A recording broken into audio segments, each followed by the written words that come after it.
The first game of the Women's World Cup final between Alexandra Goryachkina and Nurgul Salimova ended in a draw. According to the engine, Goryachkina missed a clear opportunity in the opening, after which Salimova started to enjoy a small advantage. However, with precise play, both players agreed to split the point on move 33. In the match for third place, Anna Muzichuk was able to score the win by taking advantage of her opponent's mistakes. Playing with black, Tan Zhongji defended successfully for most of the game, but misplayed an opposite-colored bishop ending. Meanwhile, in the open section, Carlsen got off to a great start by defeating Abasov in their two-game match. Although he was somewhat frustrated by Abasov's excellent defensive play, time trouble played a huge role in the result. The Azerbaijan missed a one-move win and was subsequently overpowered by the world's number one. In the other semi-final, Caruana pressed his edge during most of the game, but Praggnanandhaa was able to keep the balance, ultimately showcasing his knowledge of basic rook endings. The young Indian player will enjoy the white pieces in the second game. Welcome to the World Cup here in Baku. Today we will see the second game between Magnus Carlsen and Nijat Abasov. Will the local hero be able to recover from yesterday's defeat?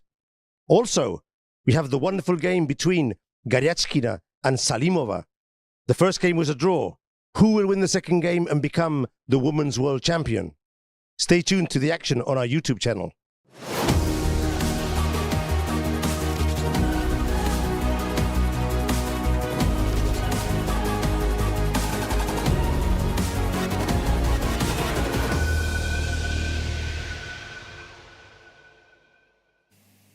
Good afternoon, everyone. Greetings from Baku, Azerbaijan. And today is the second game of the semi-final in the open section and the finals in the women's section. And yesterday we saw two dramatic results in the open section and in the women's section, where two of the matches are in a must-win situation. So out of 4 matches, how many do you think will go tiebreak tomorrow, Irina? Out of the 4 matches, how many will go to tiebreak? Yes. Wow.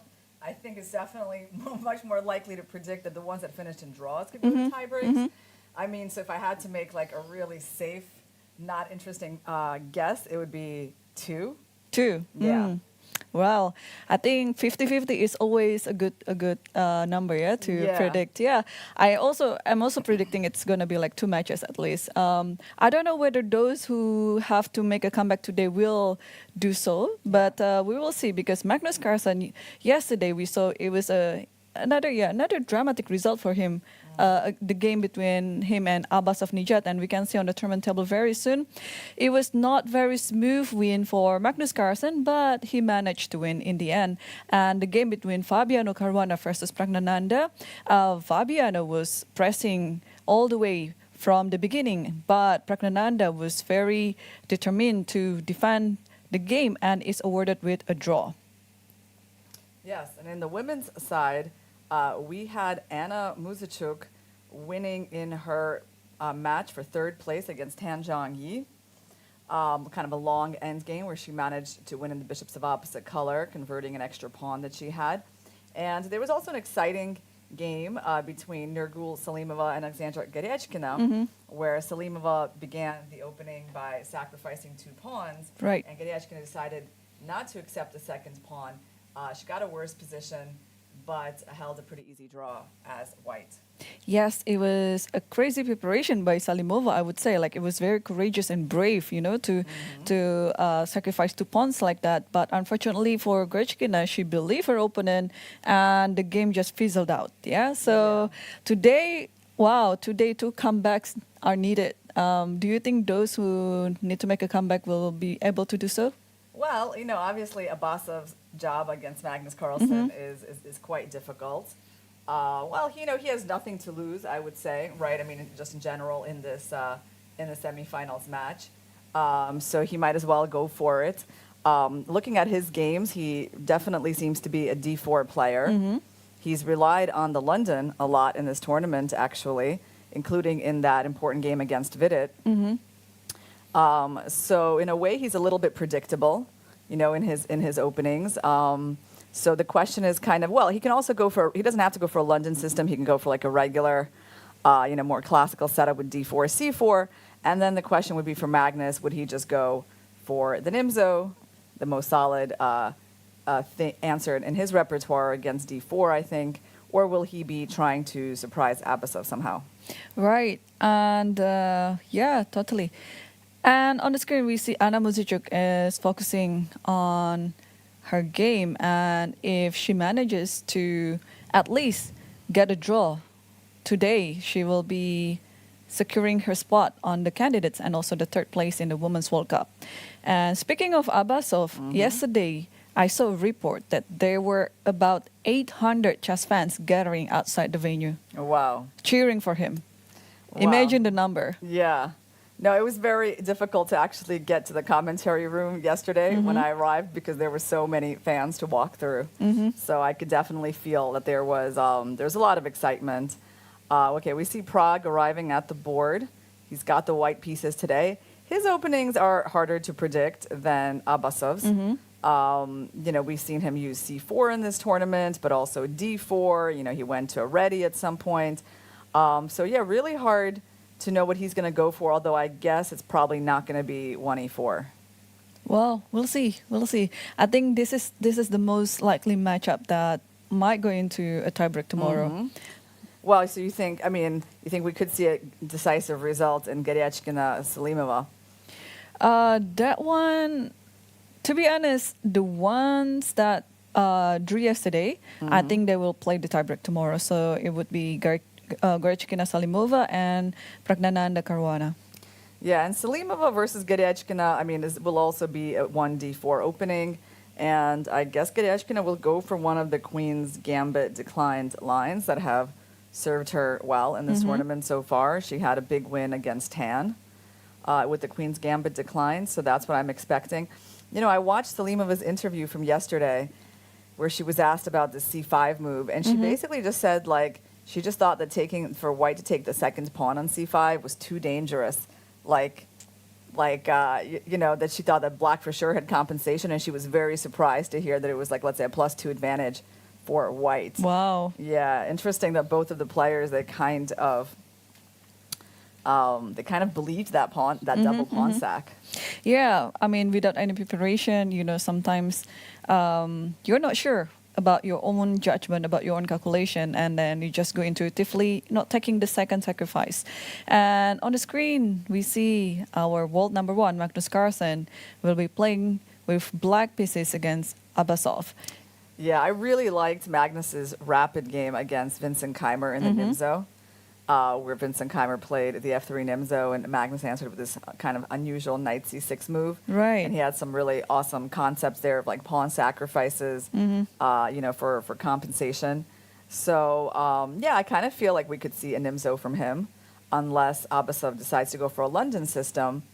And who tried a London system against Magnus? That was Gukesh. Yeah, Gukesh. Yeah, it was Gukesh. And it backfired, yeah? Yeah, it didn't work out too well. But it started D4, knight F6. Interesting. He starts his opponent's clock and puts out his hand to shake it. I think it was automatic. Yeah, it was there's automatic. Nobody across from him. That was interesting. Yep. So, and there you go. Nijat just arrived on the board, and they will start their first moves very soon. Okay, so let's see how this goes. Are we going to see D4 from Nijat, and will it be C4 on move 2, or will it be bishop F4? That's the big question. Yeah, I think he wouldn't really change it too much. Maybe it's still D4, but maybe instead of London, he will do something else. And D4 is on the board already. Okay. So D4, knight F6. Okay, yes, Magnus. Is it bishop F4 now? Yeah, that's or C4. That's the big question. Yeah, so the knight F6 gives more Oh, knight f3, yeah. Yeah. Knight f3. All right. But this still can be another London too with this order of moves. So sure, we'll or see. they could go to c4. So e6 most likely by Magnus, I guess. Let's take a look. Oh, he played d5. D5. Okay. So this actually invite Ninja to show me your London. Bishop f4 can be on the board, and he did it. Bishop f4.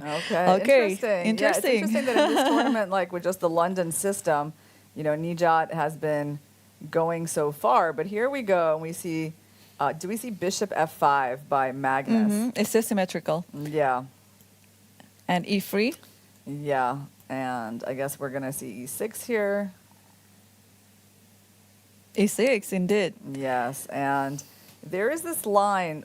Okay, I was going to say it was some c4, and they take on bishop b1, rook b1, check, and the king goes to e2. But Nijat decides to go for something a little bit more normal with knight d2. Actually, how popular is c4?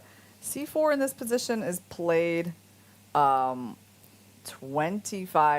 of the time in top level games. Yeah, that's the line I was thinking about, where they actually allow this capture and then give bishop b4 a check. Since you can't block with the knight because of knight e4, you wind up going king e2. So that's kind of like the what is it? The bomb cloud. The bomb cloud. Yeah, that would be. I mean, when you first see it, it seems crazy, but it's actually not like such a bad line for white at all. Yeah, especially because the last great bishop of blacks is already off the board. So the king on e2 should be fine. So Nijat played Knight d2. knight bd2. And now it's a big decision for Magnus, which setup that he's going to go for. Whether c5, bishop d6, bishop e7, or h6 even, yeah? C5 is not played here very much, despite how normal it is. Maybe it has something I think for to the same do- reason, because takes on b8 and bishop d5. Ah, that's so funny. Yeah, that they can both kind of go for this idea, and then the king winds up having to go to e7, yeah? Okay. So yeah, that's why black actually normally is choosing a bishop move, bishop e7, bishop d6. So that's Magnus's choice here. Bishop d6 is a lot more popular, and that's kind of like what Vidit was playing against what Abasov. I mean, first he played bishop e7, but then he had the bishop on d6. Right, yeah, those two are completely normal moves. And yeah, I think Carson will just take his time to pick which one that he likes better. Yeah, I guess on bishop d6, there's like a very big choice for white, right, of how to react to this bishop trade. So there's like the typical bishop g3. I would say you might also be able to leave the bishop, on f4, but and also there's taking a knight e5. So we'll see. We'll see what Magnus goes with here. I guess one of the benefits of playing just the London is that you kind of get to specialize in it, and now he's winning a little bit of time on the clock. Right. So I think we can see about the opening of the other Prague. matchup. Yes. Yeah, let's take a look. So Prague actually went to d4. And it seems like it's a Catalan on the board. Yeah, we have a Catalan on the board. Bishop e7, bishop g2, castles, dc, queen c2, a6, queen. He goes for a4, bishop d7. So this is an extremely well-known position. Bishop f4. I guess that's one of the many possible moves, right? Bishop f4, bishop g5, yeah. Yeah, bishop d6, queen c1, and h6 by Fabiano. So they've made 11 moves. Let's see. We're still completely in theory. There's been lots of games by strong players in this position, and the main moves for white are knight c3 and rook e1. Rook e1 is a little bit less common, but it's been played by someone like Ironian, actually. I'm sorry, by Ding Liren against Ironian. So rook e1, how do we even understand that move? Because it does look a little strange, right? Because it's not like you're threatening e4 yet. So let's see how that game went. rook e1, knight bd7. I mean, basically, I guess it's probably interchangeable because then the knight's going to c3 and you want to try to play e4. And at some point, if black goes knight e4, like the game went like this, rook e1, knight d7, knight c3, knight e4, there's like this type of move.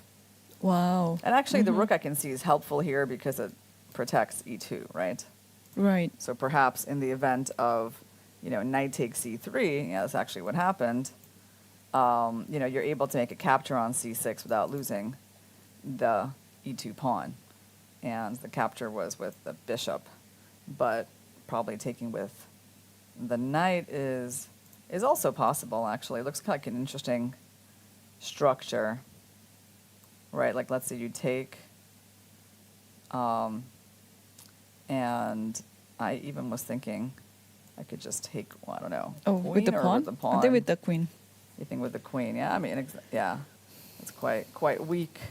And these types of double pawns white takes on quite often in these positions and is pretty happy about. So, well, we have Prague thinking, is there any benefit to, let's say, starting with just knight c3 compared to rook e1? After knight c3, black has some choices here, actually, about these moves. Right. So I kind of see the subtlety. Maybe rook e1, that protection over the pawn is important. All right, so Prague is going to be figuring this out. Let's take a look at Salimova versus Goryachkina. And as predicted... As predicted, indeed, yeah. Yes, Salimova goes with d4, and Goryachkina responds with the queen's gambit declined. So that is really not a surprise for anyone. And this position is like so contested these days that I feel like the white players, who kind of thought they knew the queen's gambit, like myself, right? I need to really invest a lot of time into studying like all these new approaches that black is bringing to this opening, because this very classical opening has been going a major revision in the last, last couple of years. So e3, h6, and yeah, this attack on the bishop is one of those new approaches. Trying to remember why you can't go bishop f4 here.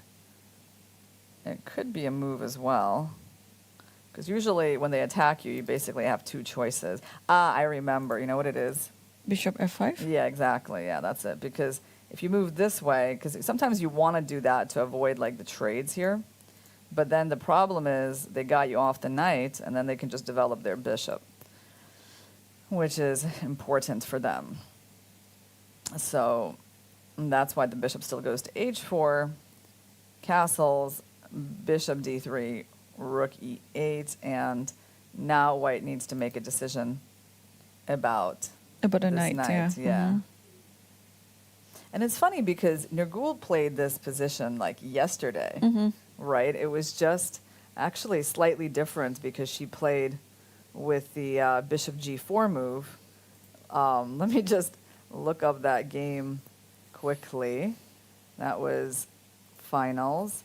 So their game went same line. So where Nurgul was black, she also played h6, bishop h4, and the difference is that she played the line with bishop g4.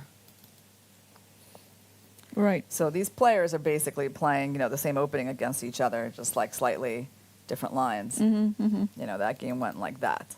Yeah, so Goryachkina today, she castles, bishop d3, rook e8.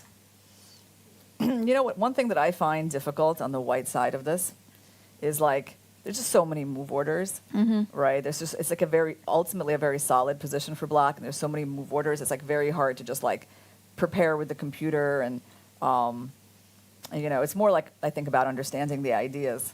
Right, yeah, this is actually, to me, it's a little bit similar to the Italian, because so many interchangeable moves, so many little nuances, but one move and one line is different to others. Yeah. You just really have to understand, and not only to memorize, but also to understand those little differences. Yeah. So like here, and Okay, I guess the point of h6 is that when the pawn is not hanging, it's kind of easier for you to play knight e4 in these lines. So you don't necessarily need to like take the time to put the knight on f8 to guard h7. Yeah, she put the knight to e2. Yeah, I should put the knight to e2. Yep. Ah, okay, interesting. All right. So you put the knight here, and as black, I guess normally I would think that c6 and some kind of knight e4 would be the plan. On the other hand, maybe white can somewhere play like f3, bishop f2 quickly if you go c6. And She went c6. she went c6. Okay. Let's take a look.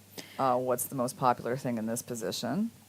c6 is the most popular. And you know, yeah, f3 hasn't been played too much. Have any good players played it as white? Well, some good players, but it's definitely not that popular. I would think about f3, actually. I think because the fact that the king is still in the center, so it looks a bit scary. Let's say, okay, from a normal perspective, like for example, after f3, can I just play knight h5, for example? Yes, and then maybe bishop g5? Yep. Yeah, I mean, obviously my idea is to kind of, my initial idea was that. Does that mean this is not possible? Probably. It's not. Doesn't seem like it should be very good. But let's try bishop f2 first. Maybe I can play bishop h4 first. Yes, g3 and then bishop g5. Yes, that's a common idea, actually. Yeah, I can't really let you take, but maybe knight g3, bishop g5. Knight g3 also allows knight f4. I have to deal with that. I mean, it's G3, it's gonna change the nature of the game. Yeah, and maybe here, actually. Maybe I could actually start pushing all my pawns. I think that's quite interesting. I mean, I can try to defend this guy. I actually have enough firepower to defend him if I really, really want. But I guess I would also think about g4. Yeah, actually, g4 seems very strong. Because It's trapping the bishop, yeah? You don't have knight f6 at all.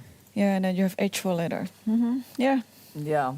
Well, f3 is interesting. It's kind of basically, it's thematic enough when the knight's on e2. It's thematic, and basically I'm just doing it now before this knight gets a chance to move. I mean, she played castles, which, and Garyachkina just answered with a5. So, a5, yeah, it's one of the popular moves in this position as well, but not as popular as knight d7. But it's kind of similar to what she was doing, I think, against Tan, right? Maybe I should check that game from earlier in the tournament. That was probably round 6, game 1. And that went actually pretty much in the same way. Well, a little bit different by Tan, and Garyachkina didn't play with h6. So yeah, she played a5 in that game. I remember that, but it was like with the knight but being not here. d7, yeah. Yeah, and also the pawn being back on h7. And that's what I mean. It's like it looks like the same thing, but in reality, like it was a different line, right? But okay, so she's got a5 on the board, and again, well, this a5 move is like it's linked to b5 and b4.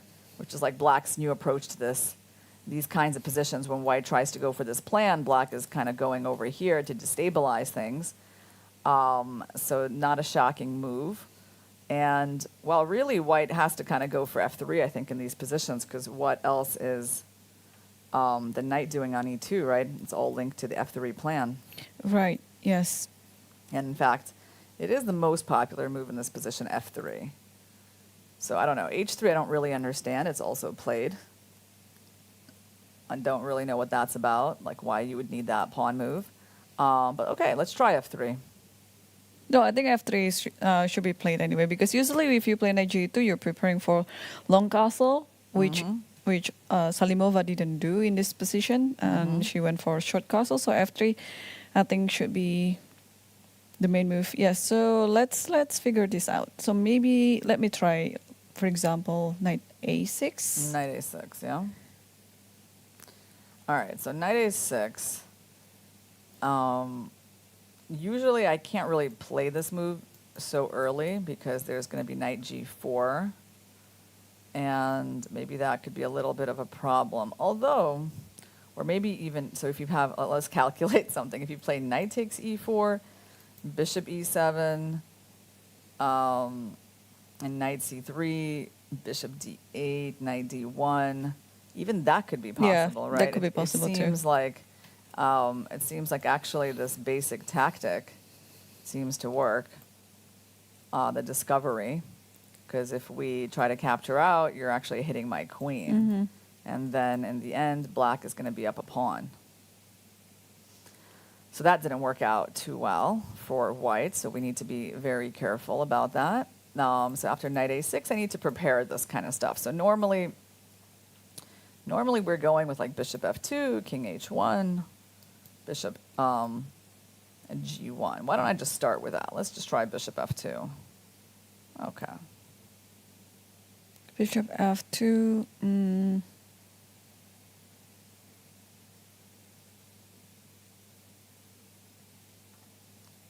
At some point you can play for c5, right? Yeah, I'm But thinking about it. I don't really know how like this move is linked to c5, you know, because it sort of weakens the b5 square. I don't even know how knight a6 is necessarily linked to c5, right? Because if you want to go for c5, maybe you want the knight on c6. But let's try c5 anyway. Yeah, so c5, I think a nice move here is just rook c1 for now. You're Because if you go stepping. c4, yeah, I want to set up my bishop kind of harmoniously on b1. And again, you know, the important part is in these positions, like if you could play b5, you'd be getting counterplay. But the square is a bit weak. And I would say that, you know, either I can play e4 at some point, or maybe just e4 is going to be coming kind of fast. Or at least as soon as I play king h1, I'll try to play e4. So yeah, that would probably be my approach. I mean, if I were Salimova, I would just go for f3, bishop f2. And okay, you don't have to go knight a6. You can try something else. You know, you can go for this like b5 stuff. B5, right? yeah. Mm-hmm. That's generally the approach. And so like, let's say I go bishop f2. Knight bd7 or b5. Yeah, it's always sorry, a question b4. of where you even want this bishop, because when you analyze with the computer, you actually see him kind of going to both squares. So like, let's try bishop a6, because then he has the opportunity to maybe trade for this bishop. So this is still premature, I think. I mean, first of all, because you're going to have that g4 square. Or maybe rook c1. Yeah. Yeah, we can definitely start with rook c1 because it's kind of useful. And after b4, knight a4, yeah? Mm-hmm. And well, let's just take a quick look at that move. I mean, I understand it's not right, but I just want to kind of see what happens on, let's say, this move, right? Mm-hmm. Then you can just take a knight c5. Take knight c5. Yeah, I guess we're better even with like that, right? Yeah, just something very simple. White has a better pawn structure. So black shouldn't hurry with that move. So let's say you go knight d7. And I go king h1. Knight b6. Yeah, like this is knight b6. Here you want to go b4 next, yeah? Okay, very logical. So do I finally have e4? Or is that a problem? That's definitely a problem, right? Like, see, I just want to illustrate the main idea is like how annoying this move is. Mm-hmm. You know, that's like really the new approach is targeting this knight. Because, yeah, you don't even have knight a4 here.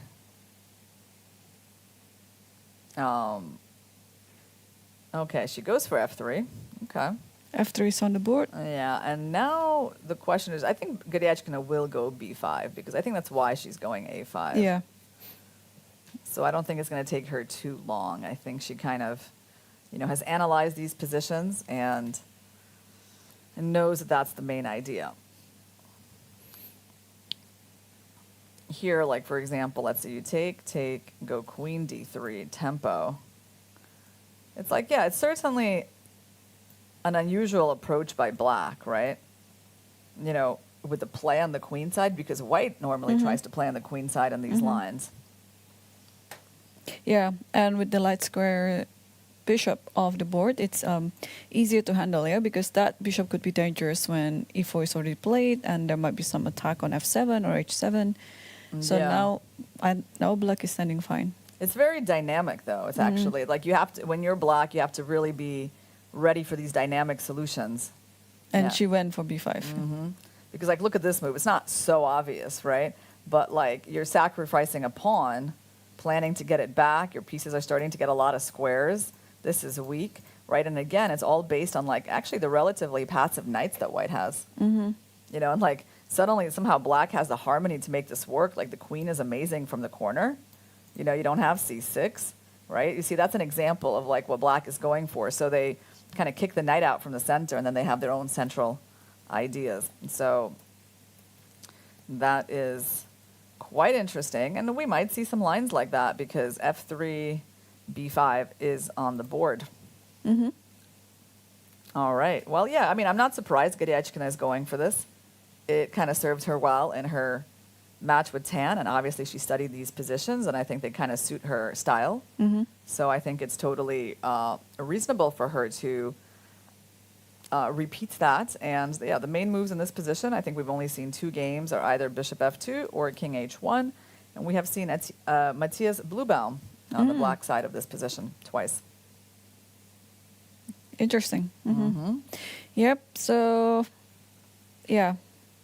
It's another big decision to make for Salimova on how to deal with this position.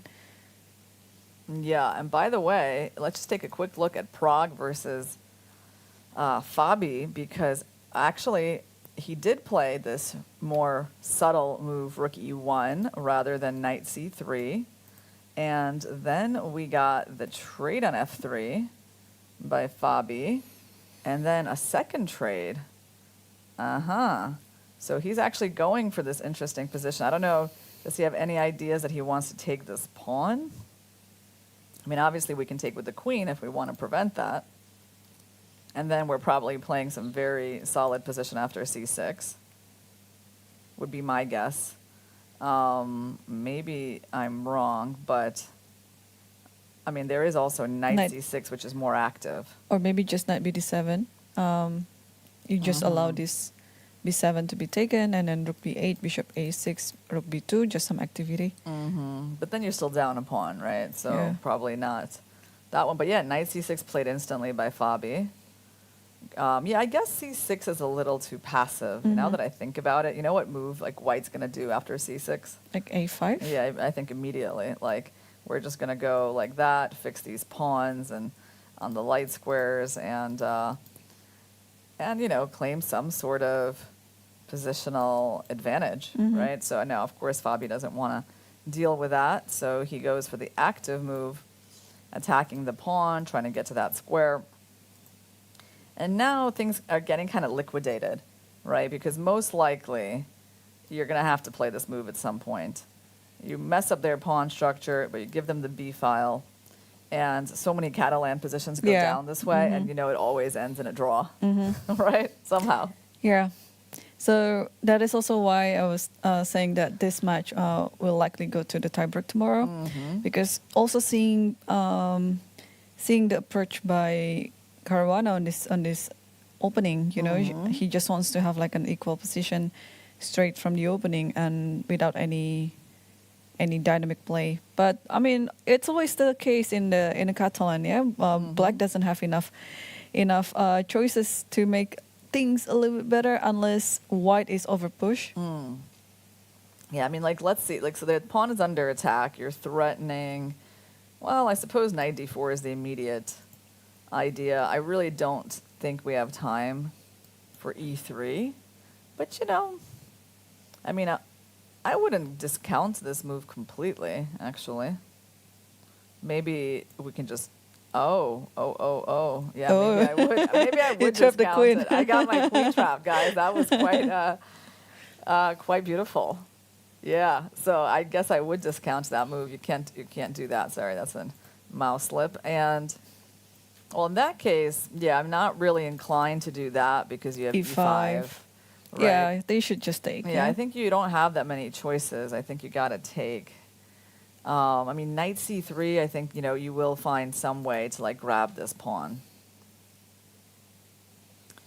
Like, I don't know, even queen d4 is possible, right?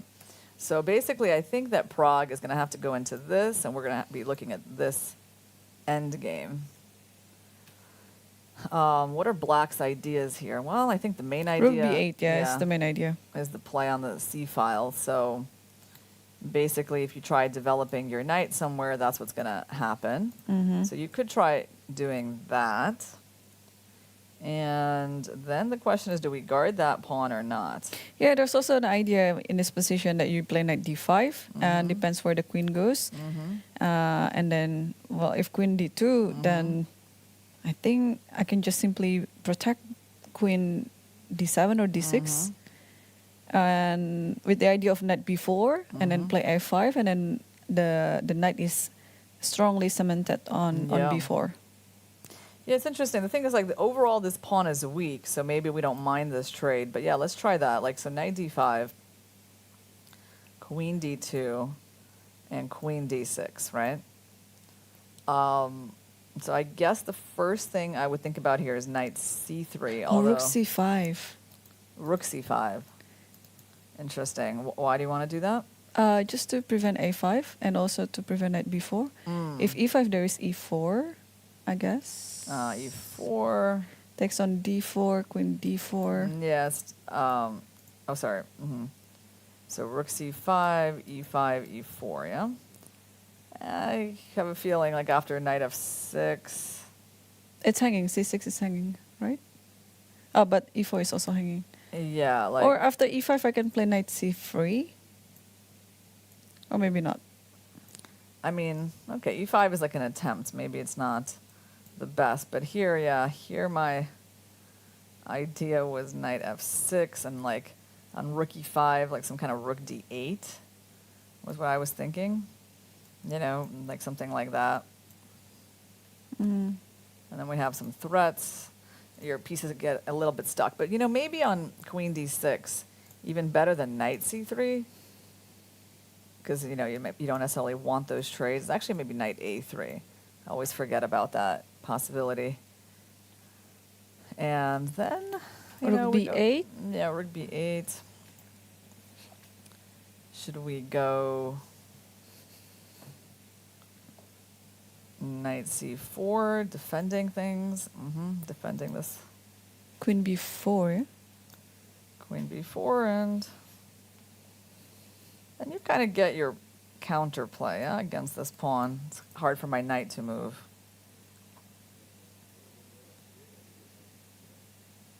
But is there... So here there's this move. Because the knight is ready to come to c4, then there's no e5. Then you kind of leave black with these weaknesses. Yeah. Yeah, so it's... I mean, black, I guess, has to act pretty quickly to solve the problems of these pawns, right? Because long term, it's actually annoying, right? If white can kind of clamp down, so maybe there is this point of going here immediately. How do we defend? Now, the problem is queen d2, there could be... e5. Yeah, well, there's some ideas of e5. There's ideas of what else? Queen d2. Queen d5? Yeah, knight e4 also is there. Queen d5 maybe going to b3. Interesting kind of concept. Queen d5 idea of rook fd8. That's the other thing. Black always tries to pile up on this pawn, right? So, queen d2, let's say queen d5, like that. Okay, so you're probably going to have to take this pawn. Rook takes c6. Then black takes here. And if you take a second pawn, what's going to happen? We're going to take this one, right? And black is perfectly fine. So white can't afford to give up the e2 pawn.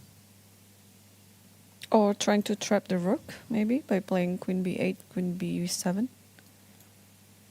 Queen b8, here is the rook trapped. It's kind of trapped. Oh, it goes to a5 and c5 maybe? No, because now after queen b8, where does the knight go, I think right? queen b8. There will be some knight c3. Yeah. And then queen b7, rook a5, queen b4. and I make it to safety. And defend everything. Or also there's knight d5 first, like after rook a6, knight d5. It looks a bit dangerous for white, because this rook might not be able to come up. Well, so here we're looking at which move? We're looking at Knight c3. Oh, you want to play knight c3 first? Yeah, I think we got to guard that guy. Okay. Mm-hmm.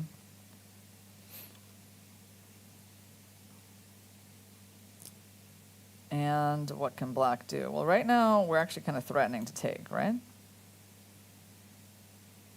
There's this funny move, rook c2, using the pin. By the way, oh yeah, if you take, I can also take on d4. Mm-hmm. And if you take with the rook, I don't have rook c3 yet, do I?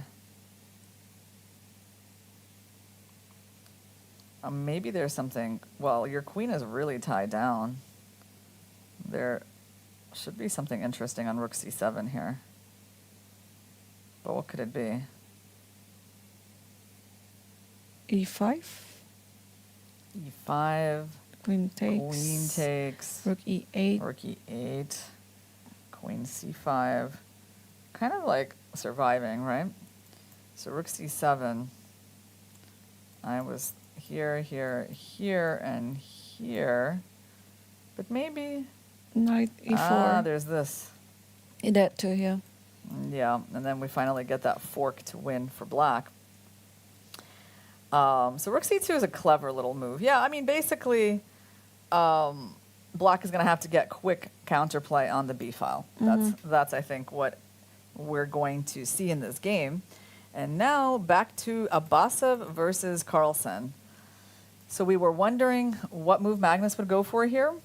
And he went for knight d7, so actually not like the more popular bishop developments. He goes for knight d7, c4, and dc.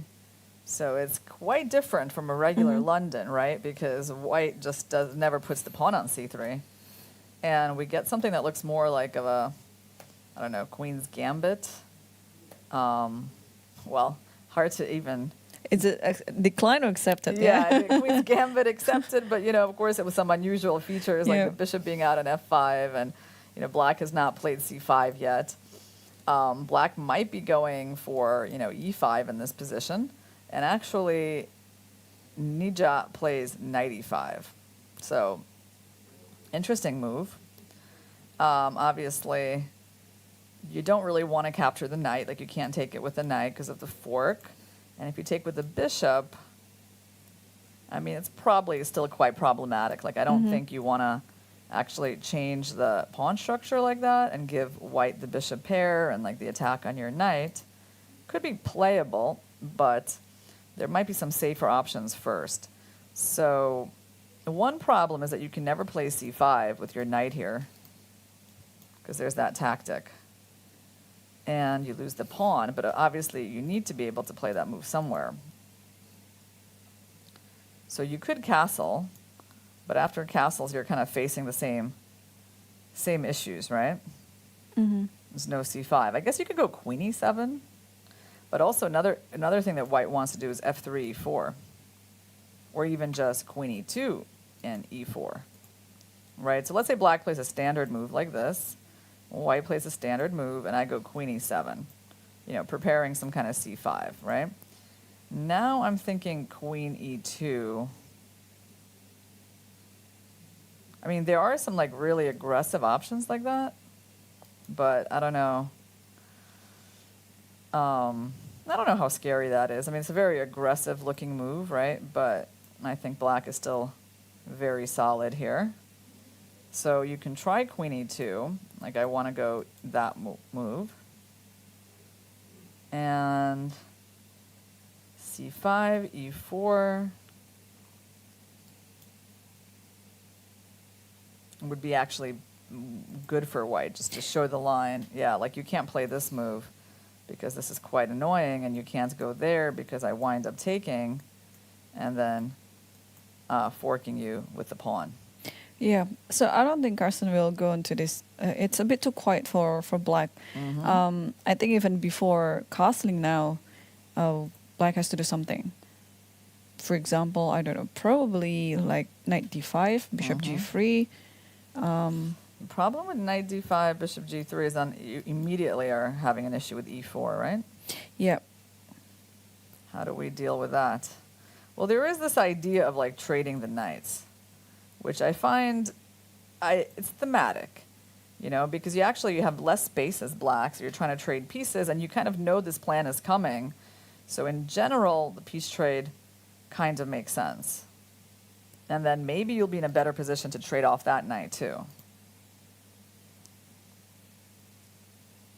You know, and if takes, f3, we can figure something out there, right? Maybe even just bishop d5, we can make that work somehow. But we actually kind of have to look at that, don't we? Like, it's not absolutely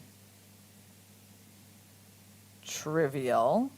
There could be knight takes e5 here.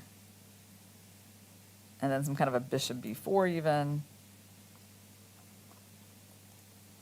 If we throw in knight takes, you take, bishop check, king moves. All right. Oh, Magnus is going with that knight move. Yeah, okay. It makes a lot of sense trying to trade, and especially, okay, his match situation, I think just the situation on the board makes this logical. So here you can either move your bishop immediately, or you can try takes, and bishop b4. Let's just try this move, just see what this is about. Because here you're like, king e2. Yeah, what is this double bishop position? It's a bit unusual. So you might want to pull your bishop to c6, yeah? Because there is king a4. Yeah, you're right, because there's that, and it wins the bishop, yeah? I don't have any tricks. I don't think so. Yeah, I don't have any tricks, so I have to pull the bishop back here to guard that square. Yeah, I mean, it's interesting. I mean, I guess white has more space. Like, I don't think Carlsen would be like thrilled about this position. You know, white sort of goes e4 and then like starts advancing over here. Probably it's easier for them to advance than for black on the queen side. And yeah, I could sort of feel the bishops are, they're a little bit useless, aren't they? Yep. I mean, they're not doing too much. So it could be a little bit unpleasant to play that endgame. So maybe why go for it? Just kind of go here. And then, obviously, white doesn't want to trade. That would be a horrible decision. Just helping black solve all their problems. And now you need to move your bishop back somewhere. Let's say d3, right? And then we have to figure out how we're dealing with e4. And it could be that move. Yeah, it could be f6. Could be the key point. Just in time, like forcing things in the center to neutralize, yeah? Yeah, I mean, actually, well, black is going to be feeling, I think, quite comfortable as things are getting traded. Oh, you can take on f4. Yeah, I forgot that I also have that. Yeah, even better. Then black is super comfortable. So I like Magnus's move, knight e4. I think it's the right positional concept, trying to trade pieces. And yeah, we'll see what Abbasov comes up with here. Yeah, because well, you are being offered so many trades here. One, you can actually avoid it. Two, you can actually choose which one that you wanna take first, the knight on d7 or the knight on e4. Yeah, it will be a lot of calculation for Abbasov to do. And time situation also, he has about 20 minutes extra on the clock. So this might be a little bit of a surprise for Magnus, yeah? Yeah, you know what's interesting is that Magnus is not really trying to always be ahead on the clock. He's capable of being an extremely fast player, right? I mean, he can, like, as we see how well he plays in, like, Rapid and Blitz, right? But I just think, he feels like he can afford to spend the time, and so he is willing to put in that effort. I think it's actually a good sign because he's never really in time trouble, I think, in his games, right? But, he's sort of, like, willing to allow his opponent to have the psychological victory of a bit of a time advantage. Doesn't think it's a big deal. Right. And probably we can quickly take a look now at the game between Tanzongi versus Anna Muzichuk. They're competing for the third place, and Tanzongi is in a must-win situation. Yeah, so she also goes for something something that is not exactly her main repertoire, but oh yeah, right. So she's white today. Anna goes knight f6, so she goes knight f3, g6. Anna going for, let's say, the Grunfeld or the King's Indian, and Tan Zhongyi just answering with bishop f4, so like a London system. And e4, d6, interesting. Oh wow, d5. I was like thinking D6 here? d6, yeah. But she goes for d5, more forcing move. Not really familiar with this exact position. And I guess f6 is going to come soon. Well, your knight's about to get trapped on the side of the board, so you got to act quickly. And f6 by Anna. And I kind of like Anna's approach, actually, as black. I mean, she, she has managed to navigate to, I think, a new position for both of them. And it's actually like, I think, a good psychological strategy, right? Not just playing to draw. She's kind of making her opponent realize, like, her position can be risky, too. So g3 by Tan. It is a surprise, right? g3 is not like the first move that pops into your mind at all. Is it? Nope, not at all. Yeah, I mean, I wonder how she thought of it, actually, But I mean, I think it is a direct prevention to knight f4, yeah? Yeah. She just wants to stop this knight f4 idea. So takes on e5, maybe knight takes e5. Yeah, I guess she's planning to fianchetto to g2. But Anna plays knight c6. Knight c6, very logical, actually. And I think black's attack on the center is working out. White's not really holding the space. Now they're going to be forced to, likely they're going to be taking. And then the question for black is how to recapture. What are your thoughts on that?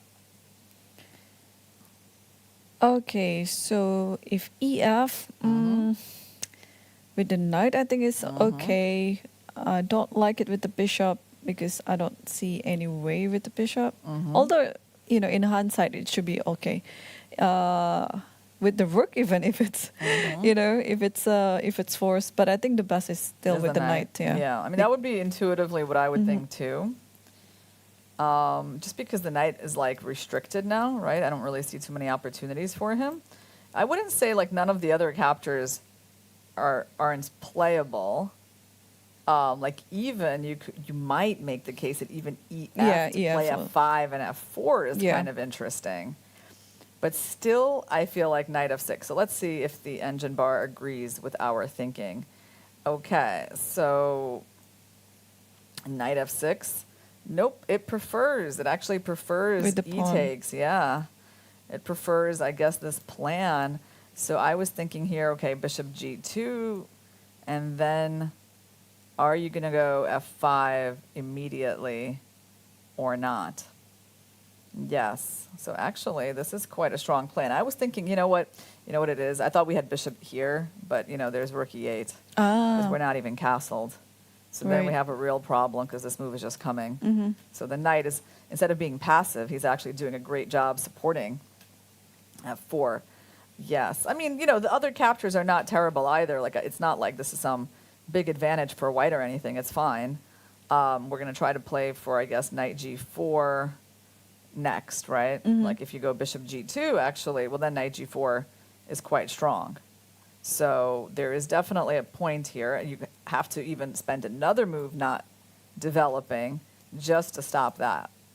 So I think it's kind of a pleasant choice for black either way. And I mean, bishop takes with the idea of e5 can Yeah, it can work too. considered. It can be considered just as then this knight is kind of useless, right? Yeah. Yeah. So, no, I like the way Anna has handled this because this is exactly the point at which white starts to feel like, well, I'm supposed to win, but how do I not lose? You Yeah, know? exactly. Yeah, this position, and we can actually just count by, just a basic evaluation.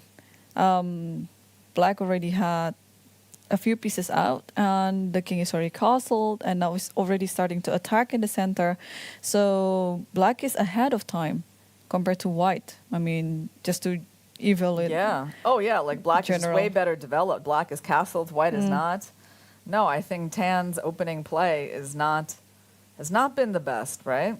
Something has gone quite wrong. I mean, like, so knight d2, castles. Okay, this must be completely normal. But after d5, maybe this is where things start going wrong with, well, first of all, g3. G3 for sure, like, just cannot really be the move. Although I have to say, like, it's not obvious, like, how white fights for the advantage at all, right? It's just that you kind of know it's not going to be a move like g3. Yeah. Okay. Well, I think Anna's looking good, and she's got good chances to close up the match with in today's game. Meanwhile, let's take a look at Salimova versus Garyachkina. We've only got a few moves after f3 and b5. Nurgul put the queen on c2. Bishop a6. Yeah, we discussed that was probably where the bishop was going to be going. Rook ae1 and knight bd7. So yeah. And now she's played bishop f2. And bishop f2, yeah. Okay, so she's basically setting up for an eventual e4. Will we see, I mean, yeah, there's all kinds of helpful moves that black can make in these positions. But will we see the move knight b6 that we talked about that was kind of working out pretty nicely? I mean, there's so many like not very intuitive moves that are like possible here, like a4, right? I guess the idea is to play b4 and then you can't take it all, right? Like just you would never imagine these moves be positionally possible, without the engines. Yep, a4, yeah. And I think the idea is like on a3, you're going to go knight b6, knight c4. I think that's the point. So let's say I go, not that I think this move is like very, likely to be played, but on a3, so there's this idea. But how about just knight b6? Or does that give you a free hand to play e4 at some point? If e4 now, I think I can put my knight on c4, right? But then e5. Yeah. Yeah, and of course there's a risk that this bishop winds up looking stupid. I mean, he already looks pretty bad. So I think we can go here, and if you take, I just take with the pawn, and on knight g4, maybe even e5. I mean, I have to, right? I have to give you my bishop, because knight e3 otherwise. So on knight g4, I have to play e5, I think. Yeah, that makes sense. Of course, it's like still a mess, this position. Still a mess, but, probably black has to start rerouting this bishop somewhere. Well, there's an immediate attack here with bishop h7, yeah. bishop g6, or something like that. Yeah, so white has the initiative in this one, yeah? Well, okay, I think a4 is just, it's not, even if the engine sort of considers it, it's not very obvious that's the move. it's not very logical. Bishop f8 I get, and also knight b6 I get. Because we saw this idea with b4, and it looked pretty decent. Maybe with Nurgul's rook at least being on e1, b4 is like less powerful because you have knight b1. Knight b1, so like you can go for this, and when they go for that, Yeah, first of all, you can always throw in that trade. Why not? Put the rook in a6. And then, but then, yeah, your knight is still not super happy going to these squares. You can't go there because you lose the pawn after the trade. So just go knight b1, but then a couple of takes on e4 and knight g4, because now you don't have the light square bishop anymore, maybe. Yeah, I mean, it doesn't feel great. Knight g4. Yep. Knight g4 is quite reasonable unless I can win that pawn. I might be able to grab it in this very greedy way. So takes on f2, knight takes Maybe f2. Knight takes and I sort of come out, yeah? But there's again this move c5, right? It's like they're always, it's actually insane, like how they're always relying on this move. Like as a pawn sack, right? So it just looks like you're giving up a pawn and they just step back. And this seems to be a very common idea for black in these positions. Like they just have this weak pawn and they just push it. And I guess if you push, your pawns are going to get kind of blocked. And maybe I even start to occupy those squares, right? So that's kind of a good question. Like what happens on that? But the pawns are not really going anywhere for now. Maybe you can just push the other pawn, like a4. Yeah. a4. I mean, c4 you can't really do, right? Because of that. And so that one you have to leave alone. So there's a4, but I'm also like really interested. Can I just like start my blockade? Oh, knight g4. We like this move. Knight g4, You cannot take on... Can you take on... No, you just spin it. Oh, queen c7, double attack to h2 and then c5. That's a nice point. So knight g4 is also a move, yeah, because if I take, you win. Yep, on the spot. Yep. So knight g4 is a move. I don't know, like, I think bishop... let's just try this move. I'm curious about it because it's just my positional attempt to blockade. Like, I guess what it is that you're going to do is you're going to try to, like, also blockade me on these squares. Maybe that's... Maybe why not? It's not optimal, but it seems kind of interesting. But in general, I like your knight g4 idea. It's good, right? I think it's just easier for black to play if black already traded off the light square bishop, because that bishop is just going to be a very strong bishop if white could push e4 and open up all these diagonals. So I just feel as a black player here, I would just feel more comfortable if I trade it off. Yeah, all right. So c5 and pawn takes and knight d7. And just like, let's just take a look at this position because you're down a pawn, and yet we've got like total compensation. So if c6 here, you play knight... Yeah, and they play knight e5, and you basically like still C7. not concerned. Yeah, c7, probably, Yeah, maybe probably queen d7, I would say. should be Like fine that. there. Yeah, and you're basically going to win this pawn, and these pieces are still too passive, right? So this is like, this is what you kind of learn when you analyze these positions with the engine, is that like it's just not really concerned about the beautiful center, the fact that black's pieces are kind of on the side of the board. They just have that counterplay. These are definitely new concepts for this opening, So that's what has revitalized the Queen's Gambit decline, is this sort of queenside counterplay. Right. Yeah.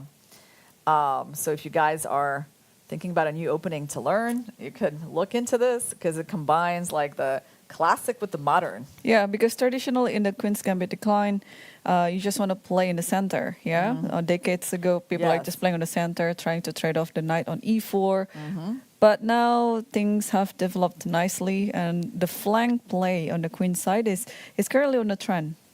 Yeah, it is. And I mean, yeah, the thing with this position is so tricky because there's so many ways that black can play here. They all seem kind of normal. But I guess, your one concern as black is like how you're dealing with that move. That's it. Like probably when you analyze these positions, you just have to keep trying this e4 move and seeing how you get the counterplay.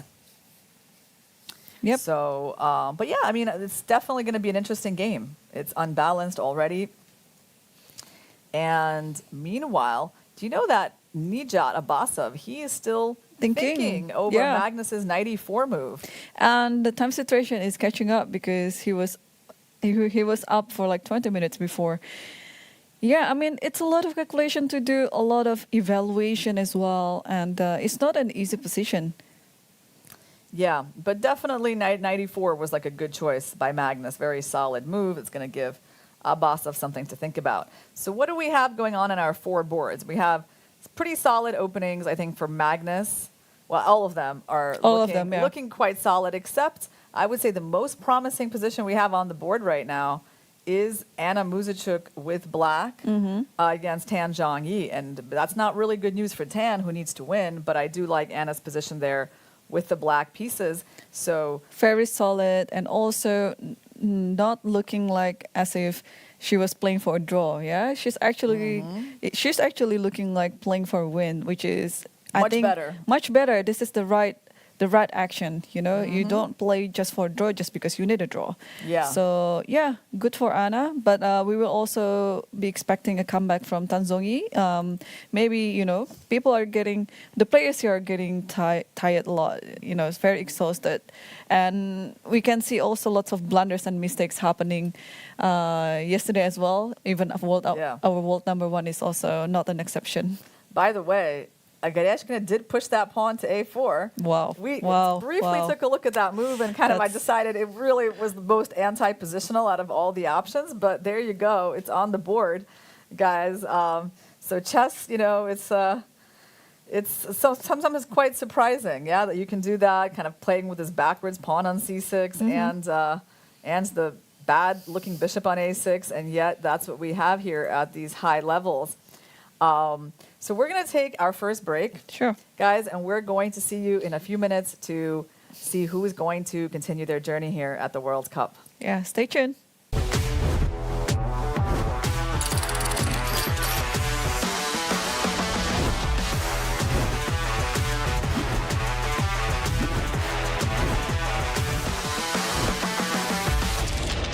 Azərbaycanın təbiətindən, Naxçıvanın torpağından süzülərək gələn təbii suyun sirri, Sirab. Hər damlasında həyat var. FIDE World Rapid Team Championship 2023 inaugural edition is hosted by Düsseldorf, Germany, August 25th to August 28th, 2023. Brand new format.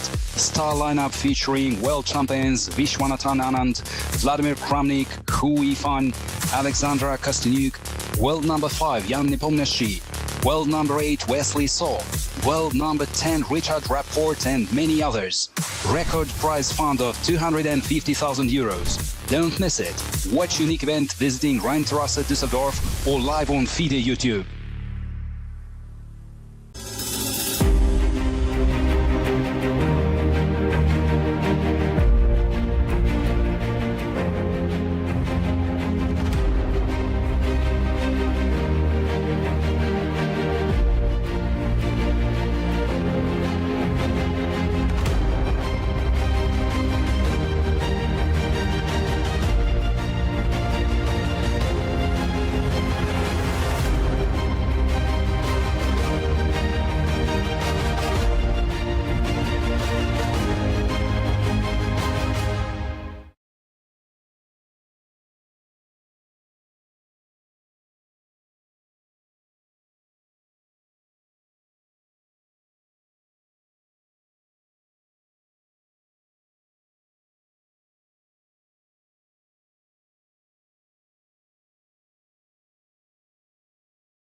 Welcome back, everyone, and we are on to the second hour of the game today. And there is some development in the game between Abasov versus Magnus Carlsen.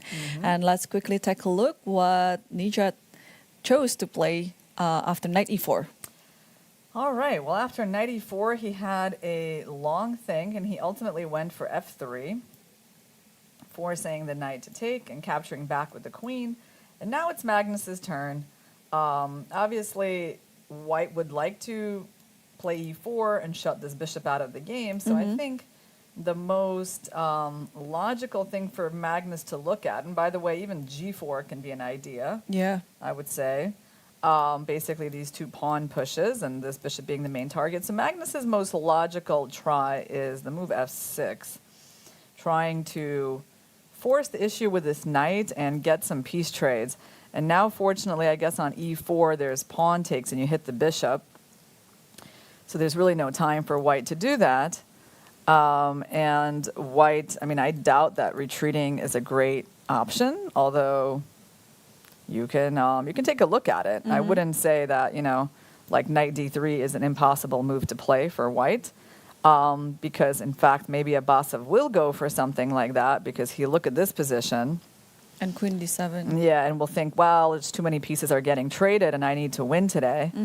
So is this really my best bet? So like something like this, and now black actually has a choice how to recapture. I wouldn't say it's obvious, but I guess, the queen. Yeah, because if you take with the pawn, there's like d5. Yeah, E4, e4. I mean, it's still like, I wouldn't say it's even impossible to go for the pawn takes, but yeah, most likely the queen, because it's a bit more active.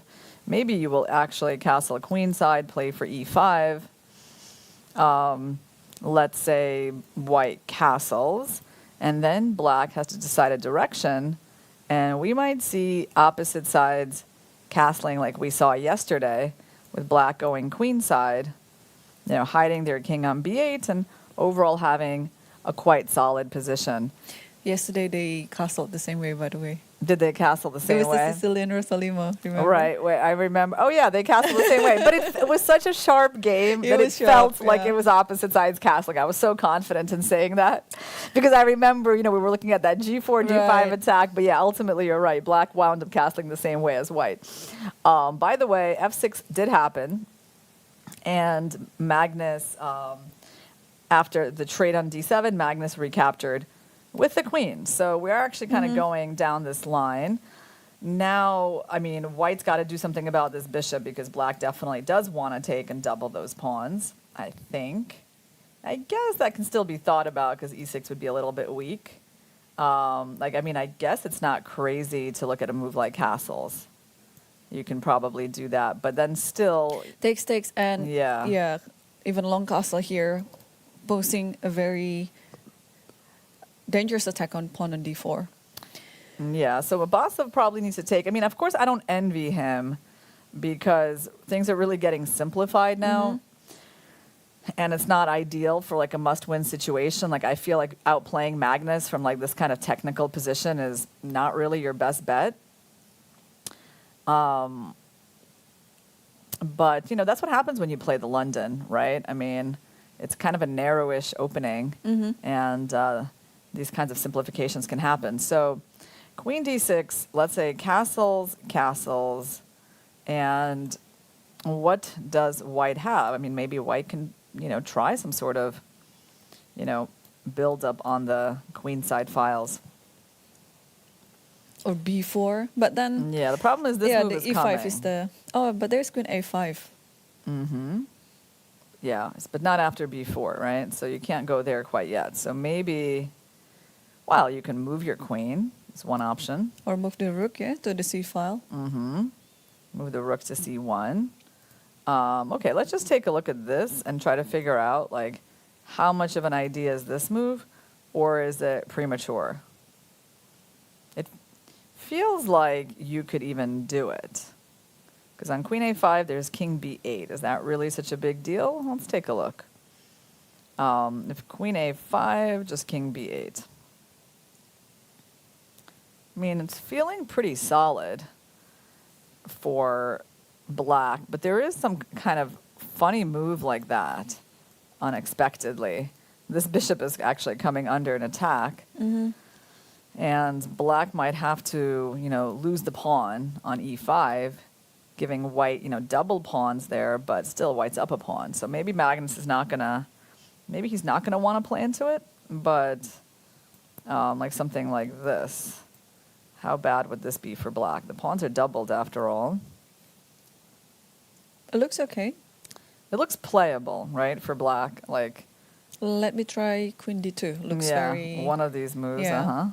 It looks very natural. So queen d2, do you take it or not? Do I take it? Well, you're attacking a lot of my pawns, so I feel like I don't have a great choice. But queen c5, here's b6, right? Yeah, I think you should just take it, and then after rook f2, you still keep the pawn. You do, but after, how long do you keep it for?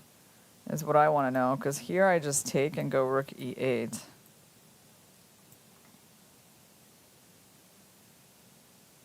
What about rook d1? Rook d1, do I even have like c6? Something like c6 or king c8? Yeah, sort of regain the pawn, right? Oh, what about... Okay, it's a bit crazy, not rook d1. But I have this idea because it's still a pawn anyway. So maybe just try to gain some space by playing g4. So if you take, then king g3, king f4. Well, you can do the same idea, maybe giving up this pawn then. That's true. Because you maybe give away the double pawn and then kind of come up, or even just have like rook e1. So if I take, maybe even e6. e6? It's interesting. Let's see. What could make the most sense after after bishop e4? So king e3, rook e5, king f4. Actually, that actually makes sense. I actually kind of like yeah, but king e3. You're not... Okay, it might be just winning in the... Oh, I'm blundering this one. But like, my idea was this. Like, my idea was essentially this position. This. But rook e8? Yeah, and I was... Bishop c6. The thing is, I'm still down a pawn. Yeah. Because I've given up both. I forgot to count how many of them I gave up on the e file. Yeah, no, because I was thinking that I'm going to be winning this endgame with my king coming in. That maybe obviously if I had a pawn on the c file, it'd be completely winning. Yep. This one is actually still playable for white, but it's kind of unclear. So yeah, I think rook e1 is just the safest move. And also you had that check. Oops. Right. That would be more clever for black than bishop c6. Okay, let's go back a little bit, because this is just one line out of many. So, but this position is likely to be reached, I think. I think white castling short and black castling long is very likely. Now, you could ask, why not castle short too for black, right? And I would say it's possible. It just... the king seems pretty safe here, and it's nice to get the rook immediately to d8, right? But, like, it's not like this move is some unthinkable disaster for black. So he could do that. It just feels like this one is giving him a bit more counterplay. Yeah. There's something about getting the rook immediately to the d file that looks attractive. So we tried, I think, rook c1, right? We tried rook c1. We tried rook c1. So maybe just king b8. Yeah, maybe just don't hurry with e5. Yeah, I like this position. Also, you can reroute your queen to b6 depending on your next move. And then e5 is there. Yeah. It's hard for white to ever play that move. So what are white's plans? It's basically like, right, every time they go there could be some queen b6. Right? I don't think so. You don't like this immediately? No, because I take an takes e4. and g4, Or, not e4. Yeah. Either of them. Right? g4. You Because like G4? e4, you hang a pawn on d4. Because okay, Yeah, I want to take on see. e6, yeah. Yeah. But can I say that the other way, you hang the pawn on e3? If you go, you know.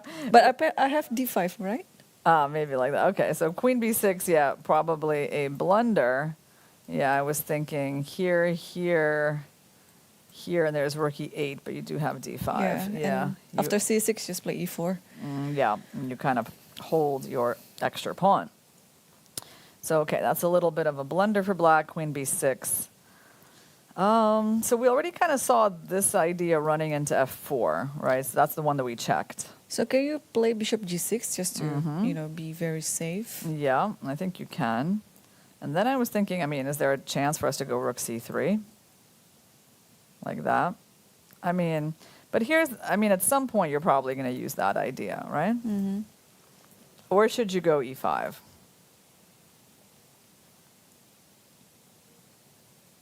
But e5, maybe then there's rook a3. Rook a3.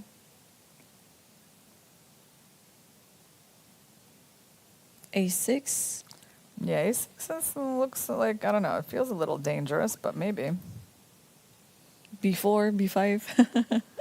Looks dangerous. Yeah, it looks, well, it feels like I kind of got you to play a move that is a little bit weakening, but maybe it's not a big deal. So b4, you take b5. I mean, there's queen c5. Yeah, I mean, I think this type of attack by white is unlikely to succeed. And by the way, so Abbasov decides to do e4. None of the moves that we looked at. Well, he didn't castle. He went for e4 immediately. Wow. So this is already quite sharp because he pushes this e4. It means that the d4 pawn could be a bit weak at any point. But I mean, there's always pluses and minuses with this pawn move. So do you take on f4 first, or do you just play bishop g6? I think taking on f4 would be quite natural here. Yeah. And then play bishop g6 after that. Yeah, so let's take a look at what his point is here. Also, there is queen d4, so which one? Yeah, there's queen d4. Some calculation to do here. I mean, like bishop g6 is simple, so he might just go for it because it doesn't look too bad. But you know what's interesting is, like, it reminds me of the Ivanchuk game, you know, where Ivanchuk had this move knight takes e4. That was his best move, and it was like very forcing. But instead he played knight a6, remember? Yep. And yeah, he was, I think quite unhappy with that decision after the game, even though this move is the equivalent of knight a6. Like, it's a reasonable move. You can do it without any calculation. You know you're okay. But this is the principled move that you need to calculate. So actually, it's going to be interesting if Magnus even sees sort of like the parallels between the situation he put Ivanchuk in and the situation that he's in himself right now. And will he decide on this move? Because it is very principled. I mean, white's not castled. But there's queen c7. Yeah. So also, you can't take the bishop, right? You're pinned, and the bishop is hanging. So pretty much this is your only move, right? Now you're giving your opponent, I mean, okay, like obviously you don't want to let white castle. Black is, if black moves the bishop, what does white do? Bishop b5 or yeah, then the anything, check looks, a bit annoying, right? And so now, the most principled move is castles. And then maybe there's like a rook c8 in the end. Or there's not, because bishop this is a e6, threat. yeah. Or just king h8 first. But what a move. If that is the move, then that's going to be... Yeah, rook f7 though, right? Rook Or actually, you know what? Can't you go rook c8, bishop takes, and then king h8? And then white needs to figure out some way to stop the perpetual. Right? I mean, let's just take a look at that for a second because it looks interesting. If you take, so there's no perpetual, are you running this way? Or are you running to c1? Let's think about that. Check. King f1. So king f1, queen d3. King f2, queen d2, and I sort of get my perpetual, right? Oh, I'm just imagining the king on g4. How would you... Okay, keep going. And then Yeah. king f2. Yeah. King g3. Yeah. Queen g4. Yeah. Queen g5. King h3. But you just yeah, go I to just queen go to h5. h5. Yeah. So that way you can't actually hide on that side. You got to go back. You have to go to the c file. Yeah, you got to go this way. Of course, not easy for Abasov to be allowing all of this, but it seems like you defend. King c2. Okay. So Magnus just goes bishop g6. He does not enter this crazy line. You see, it's so hard, even for the the best player in the world to he doesn't spend too much time on this. Kind of like Ivanchik didn't spend too much time on that knight e4 move, but and I know it's very understandable. Okay, here white kind of defends, so showing why the move rook c8 was wrong. We go back, but apparently black could play rook f7, and that is a better move because on bishop here, you know what I think it is? I think it's that we might even have queen e6. Do you think so, or Queen e6. or is that crazy? Or is there just something a lot simpler? Yeah, I think it is queen e6. That's the difference, that we have this move and we kind of make a draw in this rook end game because white's completely undeveloped and we can eventually, I guess, win the pawn. But yeah, that was not an obvious line. And Abasov play rook d1. And so Magnus just goes for the simple bishop g6, which he didn't see too much of a problem with, and rook d1 on the board. Okay. Yep. So while Magnus is thinking, we can quickly take a look at the tournament road of Magnus Carlsen. So #1 Norwegian player, but also world #1, Magnus Carlsen, took down Levan Pansulaya, Aryan Tari, Vincent Keimer, Faisal Ivanchuk, and Gukash on the road to the semifinal. And yesterday, he already won the first game against Nijat Abasov, the only Azerbaijan player left in the field. And today, he needs only a draw. But I think this still, Has some life in it. live in it, and also it's like a 3-result game still. Yeah. Yeah. Anything can still happen on this one. And let's take a look at the tournament road of Nijat Abasov. So he has had some very tough pairings, taking down some illustrious names like Laurent Fresine, who is Magnus Carlsen's second, or at least one of his team of seconds. Anish Giri, the highest rated player. Peter Svidler, I think at least 8-time Russian champion. And Saleh Salem from the UAE and Vidit from India. So all of these players were rated higher than him. So you really, it's just an amazing feat to defeat all of them. Yep. So he's been having the tournament of his life and currently having a very good tournament run. And on this game, he's in a must-win situation against Magnus Carlsen, and the game is looking quite promising. Actually, like what you said, there's still life in this game. So it's not completely dry. So you kind of want, first of all, White had this interesting move e5 on the previous move that he didn't really think about. But the pawn on e6 is getting fixed as a weakness. I think that's the point of this move.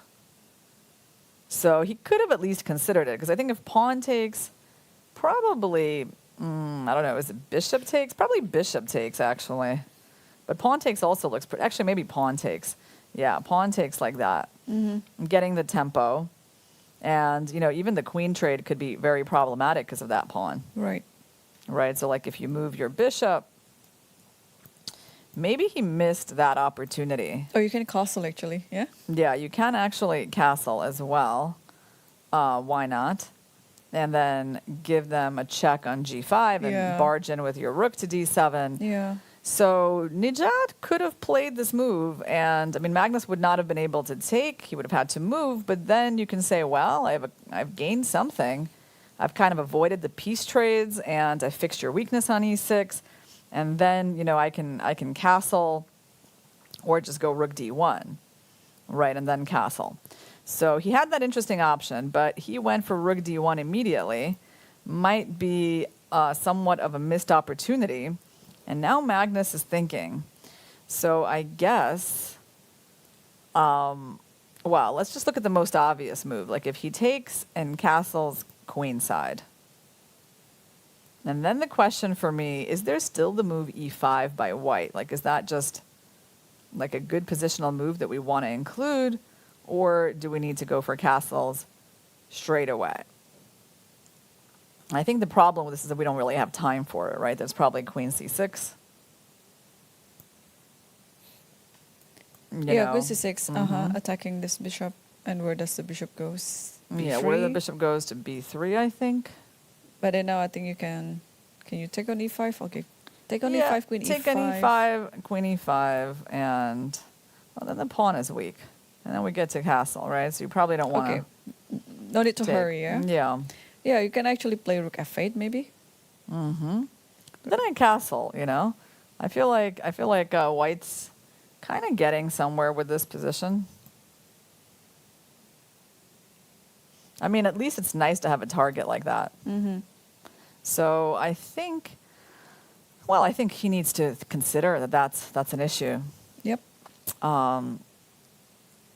So after castles, queenside, maybe e5, or maybe just castles and then e5, because I think you can still do it later.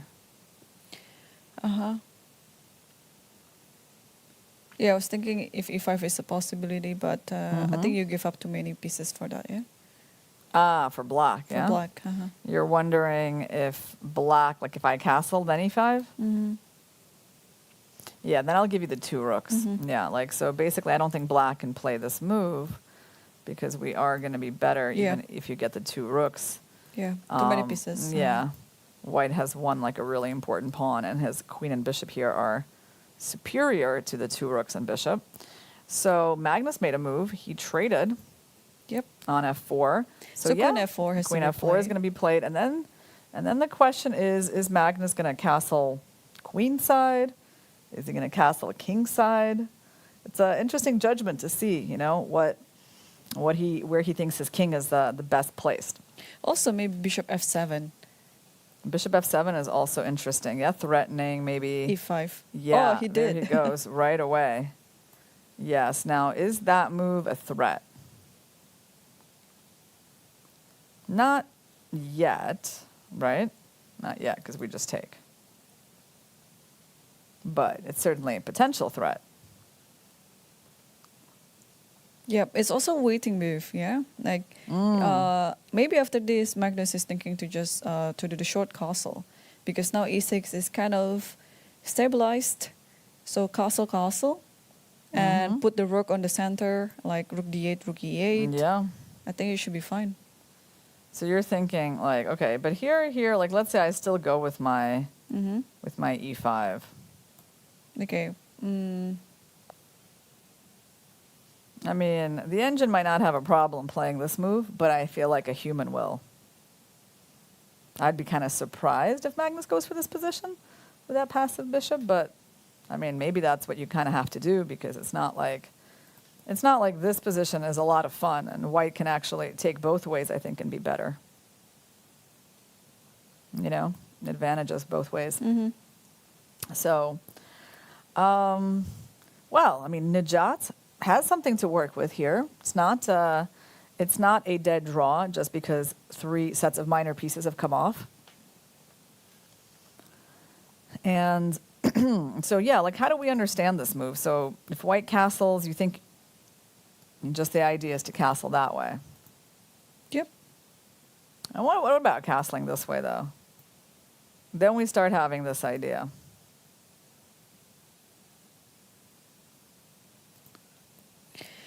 Now I think the queen just go back to e3. Just to avoid this e5 idea, and also maybe give a shot to a7. Are you avoiding it, though? I guess you are. Yeah. Yeah, because I can just take on f7, take on e5, and take on a7. What if I take on d4 first? Let's just take a look. Oh. I mean, let's just check it. I know it's risky. But queen b3. And then I keep the bishop. Yeah. You're right. You just take here. And if I take, you take that pawn, you win. And if I throw in my intermediate move, we were having this strong move. Okay. So queen e3, you're going to force me to go king b8, I think. And now queen b3. Giving a pressure to the e6 pawn. Nice. Can we play c5 here? No, c5, you still, or you're guarding the rook. So I kind of like that move. Yeah. We need to figure out a way to get the rooks doubled up maybe, right? And so how about queen c6? Like queen c6 looks very solid. Plus I always have that idea.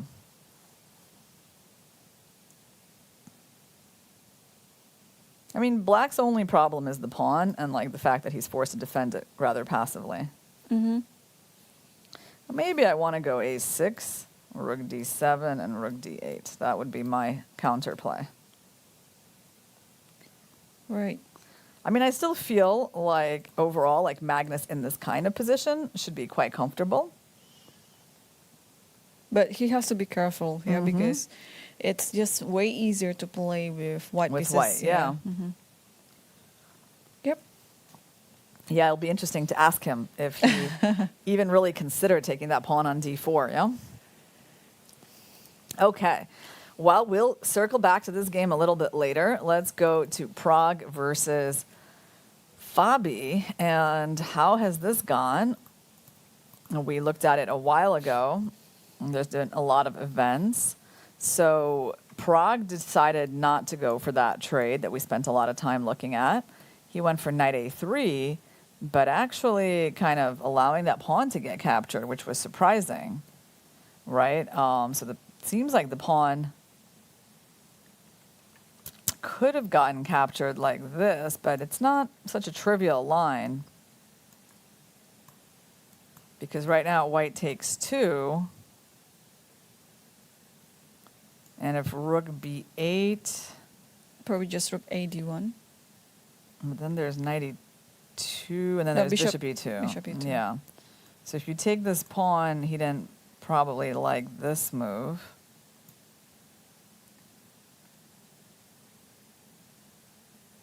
Oh, but he gets 2 rooks for the queen, yeah, in this line. Oh. Bishop takes e2, and then rook takes e2, and then rook d8. I take with check. I actually get 2 rooks for the queen and a pawn, so like black is doing well. Okay, actually you can get the pawn back, but black is still doing well. White's king is going to be coming under an attack here. So it seems like he could have gone for knight takes d4, but FIDE throws in this g5 move. Interesting. Then he goes, I think, for queen takes d4. Yeah, you know, it's interesting what he didn't like about this, right? So this is kind of forced, I think, bishop b7. And then you put the rook here. And you got these constant threats of knight e2. So here rook takes b2. But apparently there's also like a powerful move like that. Wow. Which is a little hard to understand. I think the point is that there's rook e8. Yep, and then just pressuring on e2 because you also have rook b2 afterwards. Yeah. I mean, pawns, well, we're down a pawn, but we're going to get this one, right? Yeah. There's a lot of play. But even if you don't see that, right, you can actually sort of calculate this one, which is also not too bad looking, but maybe he just didn't like, He didn't like the trade. A pawn, maybe. Yep. Giving white like an outside pawn. So he went for g5, and then he went for this, which looks very solid. So now he's just going to be taking on b2, right? No, he decides not even to give up the pawn. Yeah, he doesn't want to go for this line. He's not interested in giving white the passed a pawn. Okay, it goes rook a7. So he imitated Prague's move from yesterday. Rook a7. Rook a7. Yeah. Bishop g2 and rook b8. Okay. So right now the problem is that white wants to go knight c4, but they can't because of knight c2 fork. Because now they don't have a convenient way to guard that pawn. Let's see. Let's say rook a b1. Rook a b1. Yeah, he played rook e d1. Rook a b1. What would I do? Probably rook b4. I mean, I feel like if you go here, yeah, you're going to run into problems with this pawn. That's why Prague played rook d1, try to Yeah, more active, yeah? more active, and then also, where does this knight go? But what does he do on that? What's his plan? There must be something tricky. Because the rook is protecting the knight and attacking the pawn. So he must have some sort of a trick planned. Right? I think just knight b1. And by the way, we should point out that... Oh, e2 is also hanging. Yeah, he's not just hanging the pawn with a check, because then the knight gets kind of trapped. And I think after rook b2, it's just too risky. Like, your knight is probably never going to emerge from that. Hard to tell. Probably Hard you to can. tell. Okay. You're saying Because there's maybe... knight c3. Yeah. But, okay, white's going to get a lot of play, yeah? But at least white could get like some repetition. Yeah, look at that. With the knight c4. Maybe you're right. There's not like a clear refutation because the knight can escape. Yeah, just knight c4, knight e3, and then it is like a repetition. Yeah, so repetition that, who would be happy about that? I mean, I suppose Prague would be happy. Well, probably, but judging from the way how Fabiano chose his line, he actually aiming straight to a draw. Like, he's not trying to complicate the position and try to fight for a win. Yeah, well, he kind of missed, I think, his big chance to take on d4 with the knight, going for the queen trade instead. Okay, so basically Fabi can go knight e2, or he can go for rook b4, or he can even just move his knight or defend the knight. I mean, it's like actually has a lot of options. This one is the one that leads to a forced draw. So he could do that, but I think he could be more ambitious because he kind of sees the play on the b file, and I don't really see like what's wrong with that. I mean, I guess white has to defend the pawn, sends the knight here, but I mean, it feels more pleasant for black, doesn't it? I guess. Looks like it, yeah. But this bishop on g2 eventually will emerge as a very strong bishop in the endgame. So here, knight c2, yeah, I like it, and then rook a3. Yeah, it's basically your only move. Otherwise, you're just losing the a4 pawn, right? So you have to have that counterattack. Kind of lucky to have that. Right. And yeah, here I can play rook a3, yeah? Yeah. And that rook on a7 is a very sad piece for the moment. Yeah, I mean, like, there's this powerful move a5, and I can sort of see, like, maybe we can even go c5, have this beautiful control over b4. But, yeah, your bishop is sort of doing a defensive job in limiting my knights, yeah? And so I can see how maybe it's not so easy for black to win, although, black has his trumps in this position.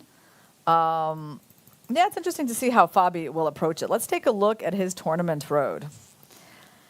He had a pretty tense match against Yilmaz Mustafa that he could have lost. But I have to say that was really just like one moment, right, or something where things got very dangerous for him, and his opponent had this amazing win. I think, was it the rook h6 move? Yeah, he also, that was his only tiebreak. So his journey has been really quite smooth as he's eliminated Ray Robson, Jan-Christoph Duda, and Linier Dominguez in just 2 games. So, overall, he's been quietly moving through this tournament. Yeah, I mean, not having to play the tiebreak, it's definitely an advantage because it means it's just one extra day for Fabiano. Okay, I don't want to bet, but I think Fabi will go for this. No, what did he do? I think he went for c5. C5? Oh, I think so. Yeah, so Fabi is ambitious. He's not going for the knight e2 forced draw. Good for him because I thought he was just going to take the quick draw, but yeah, c5. But look at his pieces. It's actually, he sees the activity, yeah? And this also is very principled because the rook on a7 doesn't do anything. And now by playing c5, maybe you want to reroute the rook to the c file or to the d file. Yep. Okay. So it looks like right now, white will do a move like that, sends the knight in, and have to put a rook on a2, which is quite ugly. But I guess he's hoping He's hoping to move his knight soon, but still the rook is ugly. So what's wrong with rook a b1? Rook AB1, I didn't really even think about it because that's ugly too. But I guess there's rook B4. And you just sort of. I mean, the problem is that rook AB1 is also like very passive, right? And black is just getting some free initiative. Yeah, like rook d8, knight c2, rook b8. Rook D8, king G7, and knight here. Yep. And if I take your guy, And rook b8, and then you have to C4. go. C4. Even C4, yeah. I mean, I don't think we can just give up the A pawn because unfortunately, yeah, there's a lot of moves. I mean, there's Yeah. knight D2 if I want. There's C4. So, no, Fabi is going to have a more pleasant position, actually. So there's no reason for him to take the draw. Yep, and we see on the camera, Magnus is taking a look at what's happening on their board. Yeah, he likes to know what's going on. And meanwhile, in his game, what did he do? So, all right, after bishop f7, I guess a quite surprising move, king f2. King King f2. f2 by Abbasov, like not castling, but keeping the king closer to the center. I mean, I guess his point is that like his queen can always go back to e3. So maybe he's really getting ready for those endgames. But at the same time, for the middle game, the king is a little bit more risky here. So queen c6 by Magnus, attacking the bishop, bishop b3, and immediately transferring this queen to b6. And it's funny how black still hasn't decided on which way he's castling. Oh, we can quickly see what Pragnanan did because there is some improvement there. Yeah, he played e3, so I think he's kicking out that knight. And knight b3 is on the board. Knight b3. So now let's wait where Pragnananda will put the rook on a2 or on b1. All right. Well, And we can also now take a look at Heisterman Road, how Pragnananda got into the semifinal.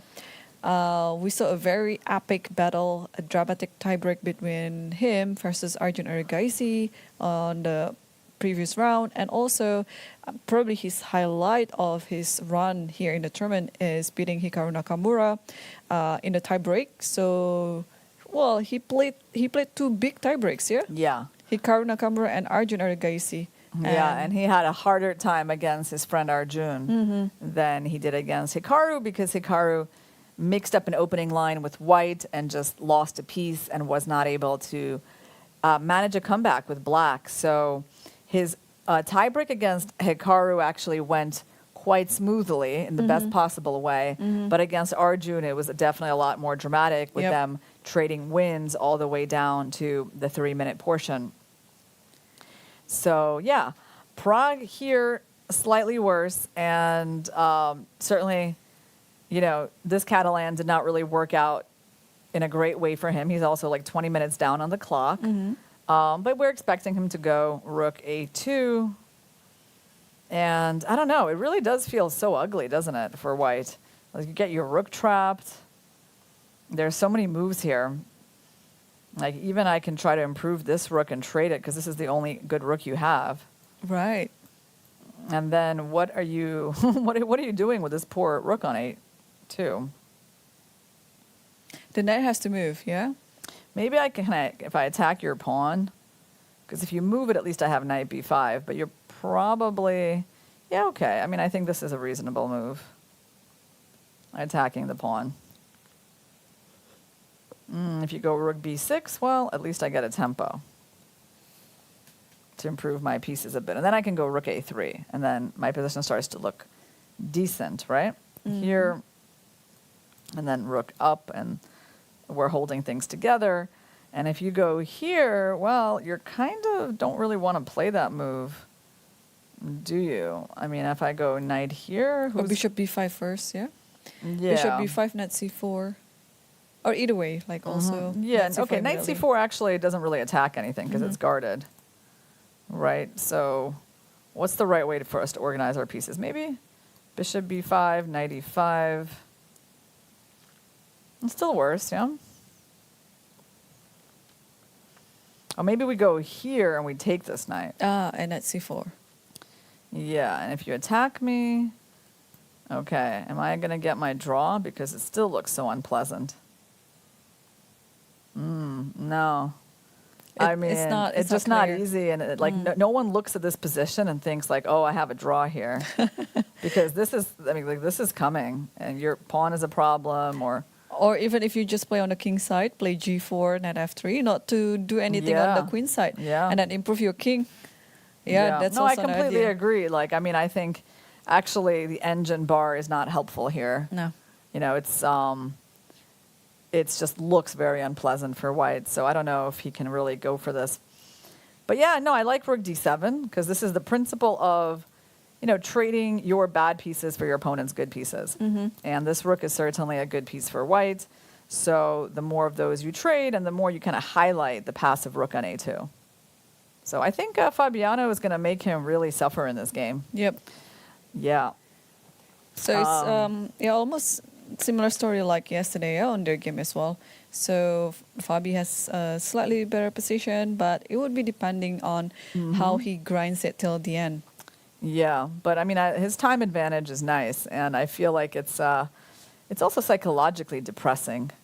It's like, you know, because he didn't really get a game with the white pieces, you know. Like, there's one thing when you kind of get a game and it doesn't work out, but his feeling is going to be that I didn't really get a game from the opening. Right. Right? Like, something went wrong, and obviously, well, what went wrong is actually a very key moment when he chose not to eliminate this knight.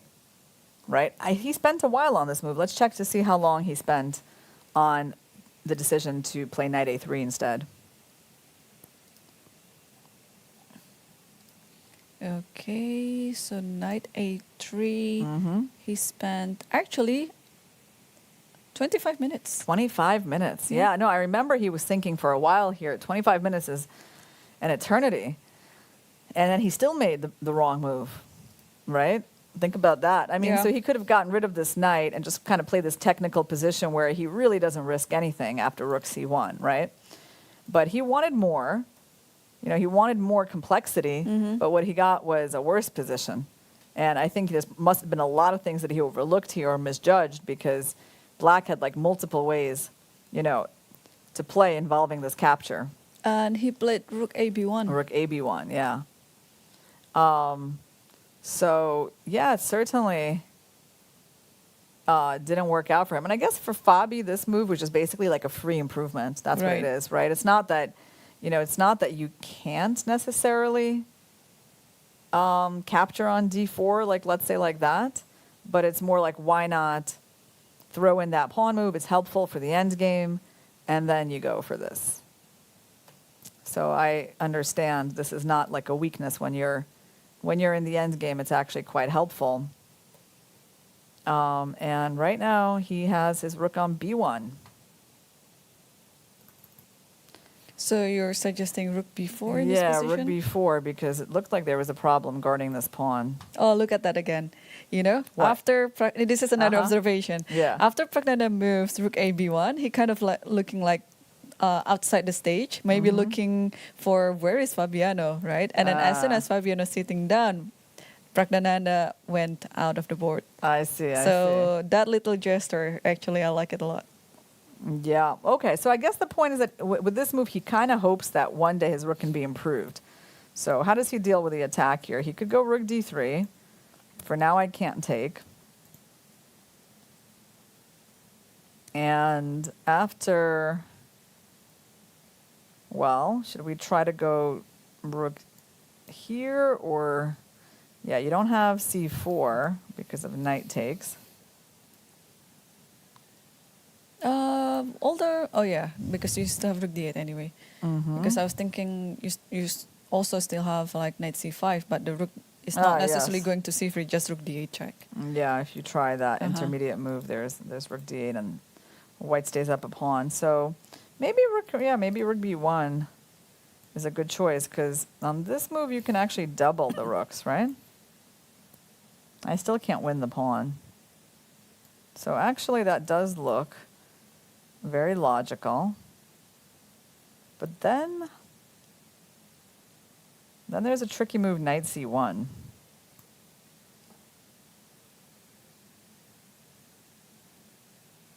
So if you give me a check, I just move away and you still have two hanging pawns. If you go there, maybe I can give you a check and take that one. But and then my rook kind of hides in a2. And I get out. So this is interesting. Like rook d1, knight e2, check, king f1, and then I take. And we saw something similar, but before you were getting a draw. Well, now I can... Rook a2 can be there. Can play rook a2, I think. Oh, maybe you can just play rook c2 first, and after knight a3, and then you can play rook a2 with the tempo. Yeah, you can even attack this, sure. And then just go to a2. Mm-hmm. And then you're threatening that. So still, that seems to be the point, isn't it? This knight c1 move. It has to be something quite precise because white is close to getting a decent position. And basically, both pawns are hanging. And you can't. Of course, the main point is that there's no rook c3 because of the fork. That's the big point. Now this position, again, the eval bar might not hate, but you have lost a pawn, and to think that you got a lot of compensation here is not easy. Mm-hmm, mm-hmm. So yeah, I find it like quite difficult, and for Prague coming up. Yeah, I mean, not easy decision, like positional decision, also a lot of calculation to do for Pragnananda.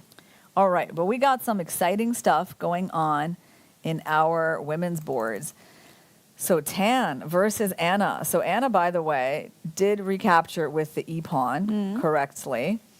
Knight b3. And I think this game was just going in the worst possible way for Tan. I mean, she was basically at a horrible disadvantage like after 10 moves. Mm-hmm. So not a situation you want, and your opponent has like a really obvious plan of going f4. So she goes for that, ruins the pawn structure, wants to just take an f4. I think she just took here. Yeah, obviously very pleasant for black. What can you say? I mean, look at this knight. Look at the weaknesses. White has to castle this way, allowing the bishop in. There's another tempo for development. Like you can put the bishop in f3. Okay, I guess she didn't find that necessary. She went for knight e6. What's the idea of knight e6? Probably just try to prevent knight c5.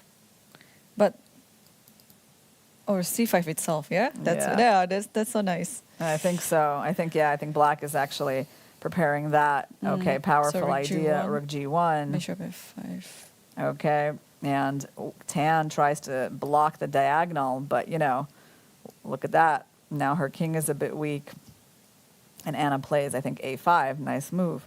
So, yeah, a simple play. I mean, so far this game is going in the best possible way for Anna. And this is, Tan cannot even think about winning this game. She has to think about how do I not just lose? Yep. And I think that's the perfect situation to put someone in. Yeah, she's played knight c5, but I was about to say that after the a5 move, black also could continue with rook fb8, just putting all the pieces, attacking the king, yeah, and then put a4, a3, or something like that. Yeah, knight c5 is a good try. I mean, there's no rook b8 because of knight d7 now, so in a way you kind of have to get rid of this knight, and then you're at least kind of getting that square for the bishop. Maybe you can trade something and hold on, right? Right. So it's not a bad try, but obviously from the point of view of winning this game, white is not in a good situation, but black has to, I think, figure out what they're doing about that. I like queen h4. Yeah, queen h4, just attacking the pawn. And also I want to go queen a4. Uh-huh. Yeah. Yeah. Nice idea. You actually want to sneak in with your queen. Also, queen e4. Just pick whichever you want. Yeah, that's a good one. Wow. Yeah. Yeah, no, things are looking pretty bad. So it's like I have to go here and basically just give up a pawn if you want to take it, right? Like you might not need to take it, but there is this pawn that you can consider taking. I think I will not consider it at all. I will just play rook b8 or something. Just go straight for the attack. Going for the attack. Yeah, there's so many ways to handle this position for black. Yeah, there's a4. Do you like a4? Just why not too? advancing, going to a3. That's one move. This one, king b1, like sort of run, right? So that one maybe not. I don't know. Taking that pawn, yeah, it gives some open files, right? Yeah, rook b8, that's it.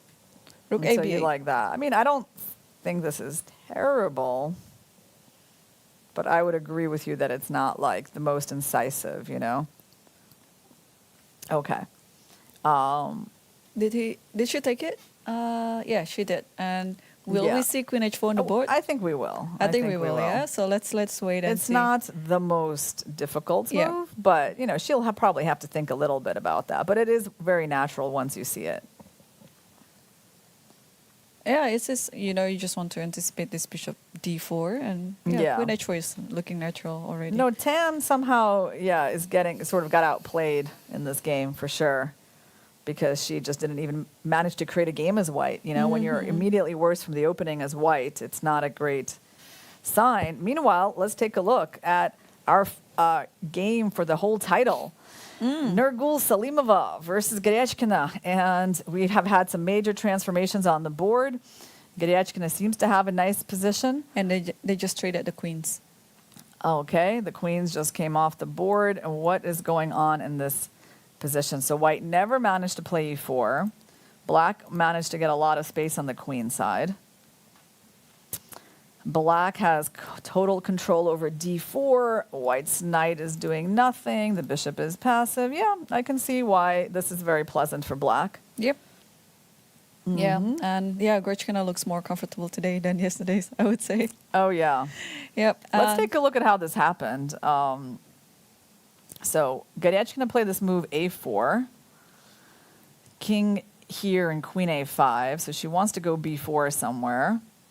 And she does. And then she goes c5. Like, all of that is good. Basically just getting a nice advantage from the beginning. And takes. White goes knight g3, knight e6. Maybe g6. Maybe that was like possible as well. But she kicked the queen. And we have this position after knight e6, queen takes, rook takes, and Nurgul has 34 minutes. Knight d3 is on the board.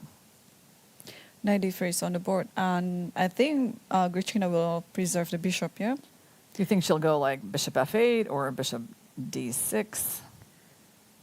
Or maybe, yeah, I don't know. I don't fancy the move like rook c8 because you just walk into the pin. But of course, you can double the rook then. Yeah, you can double. I like to keep the bishop on the board, just to strengthen also my queenside pawns.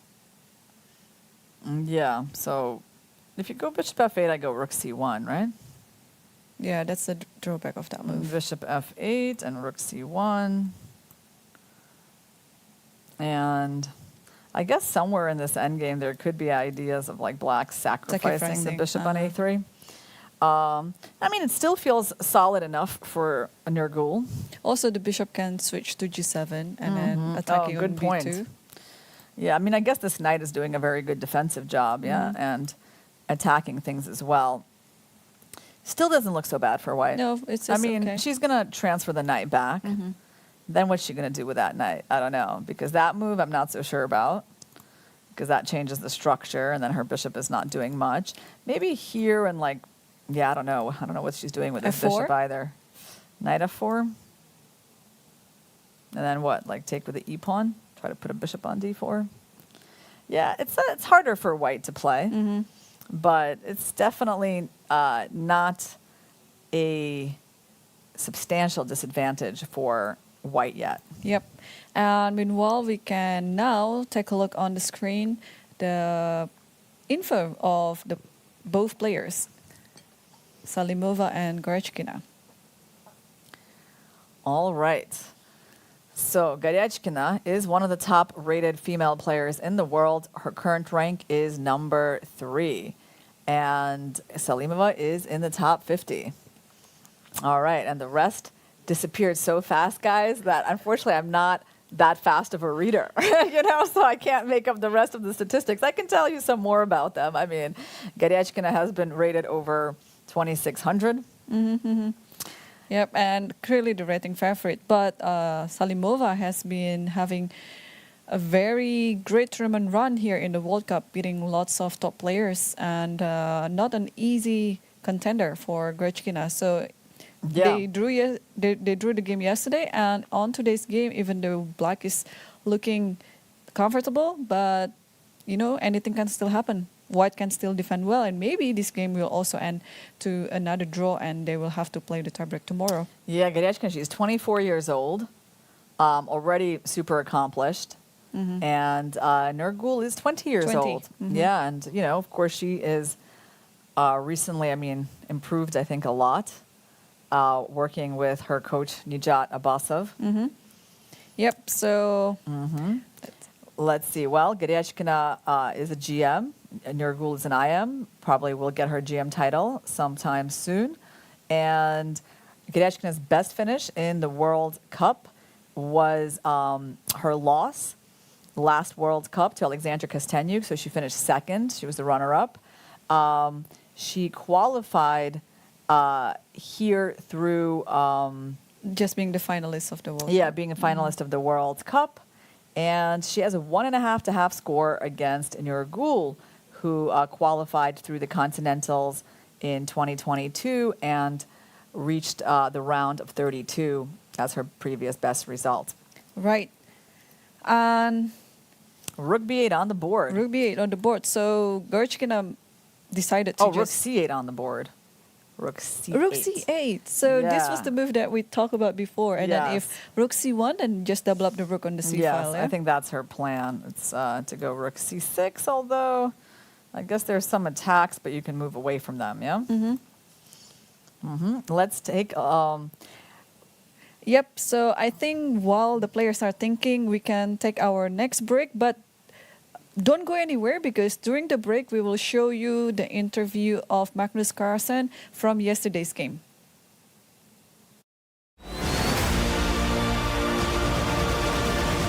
I'm joined by Magnus Carlsen. He goes ahead in the semi-final against Abbasov. So you won your first game of the match. It looked like a really clean performance until this move I was mentioning before, this Queen F1, which you didn't see apparently. No, I was sort of fixated on the Queen staying attached to my rook. So the fact that Queen F1 was possible and that it won the game for Black was news to me. But I think in general, he was clearly caught out in the opening. Like basically, you have to play extremely precisely there for Black in order not to be considerably worse immediately.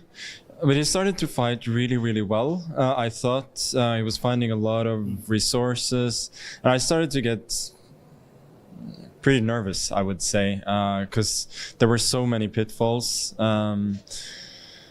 so many ways that I could blunder, and evidently I at some point did. But yeah, even after that, I think he said after the game he missed my move Bishop E3 when he played Rook F6. After that, the C-pawn falls, and then it's pretty tough for him. But there was also one key moment right before the time control when he...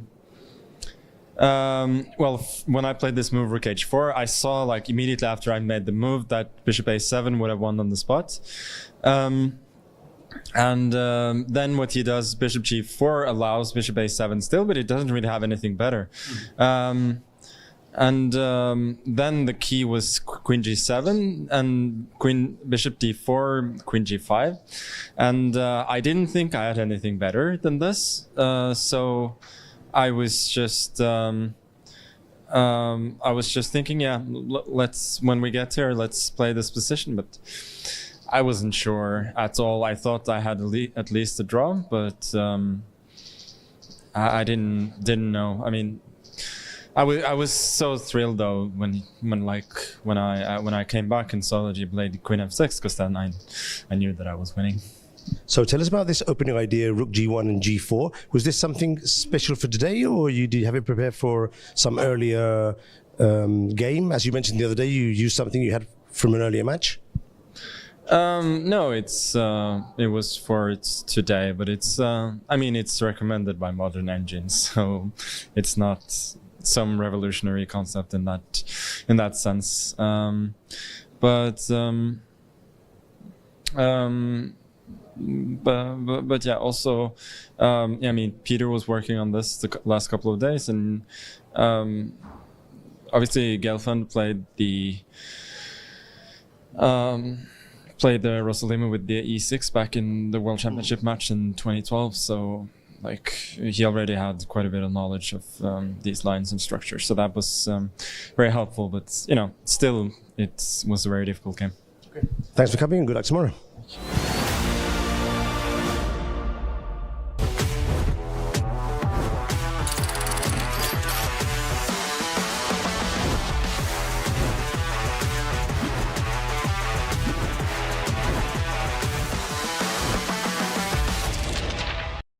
Azərbaycanın təbiətindən, Naxçıvanın torpağından süzülərək gələn təbii suyun sirri, Sirab. Her damlasında hayat var.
Welcome back, everyone. Well, things are heating up in the playing hall right now. We also see some developments in the game between Abbasov versus Magnus Carlsen. So let's quickly take a look.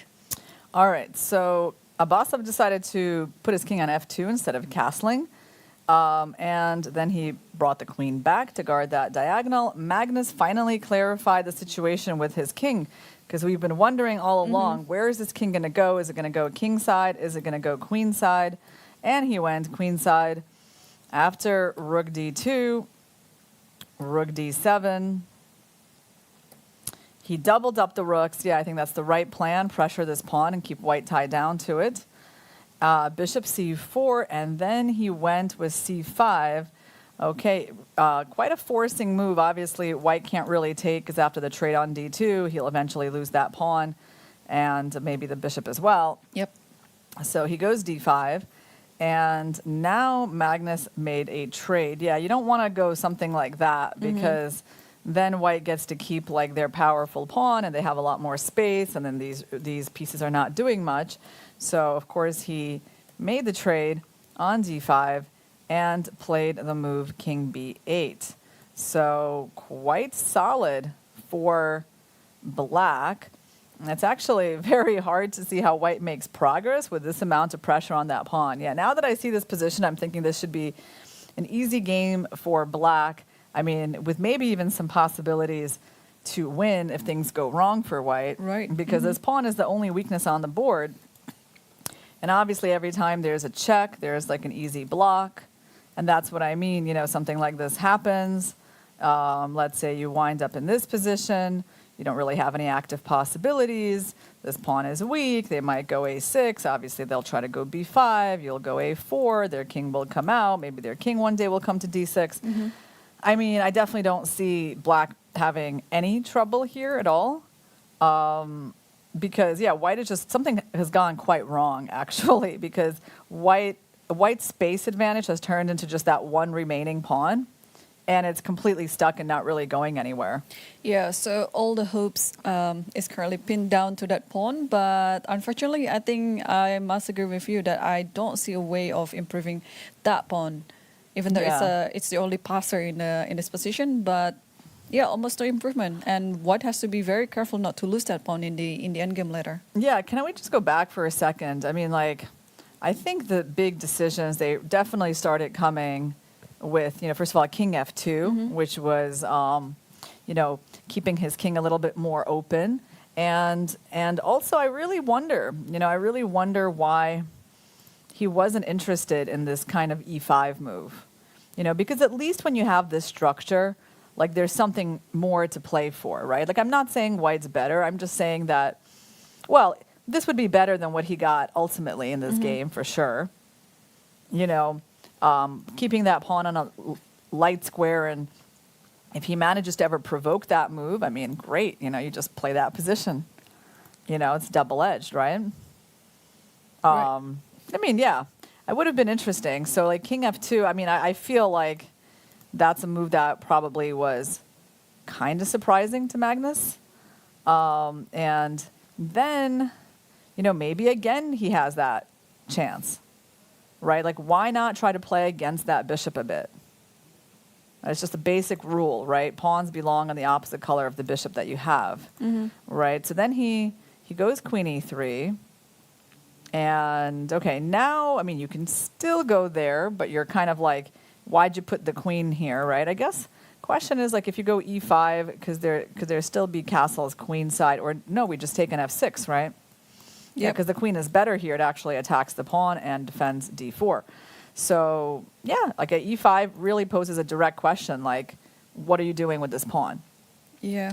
And I'm not saying this position is bad, but I'm just saying, well, as white, you have to kind of be happy to see something like that, right? Yeah, definitely. And it's also going against the chess principle, Putting your bishop in the same square as your pawns in such a pawn structure is definitely not something that you'd like to do.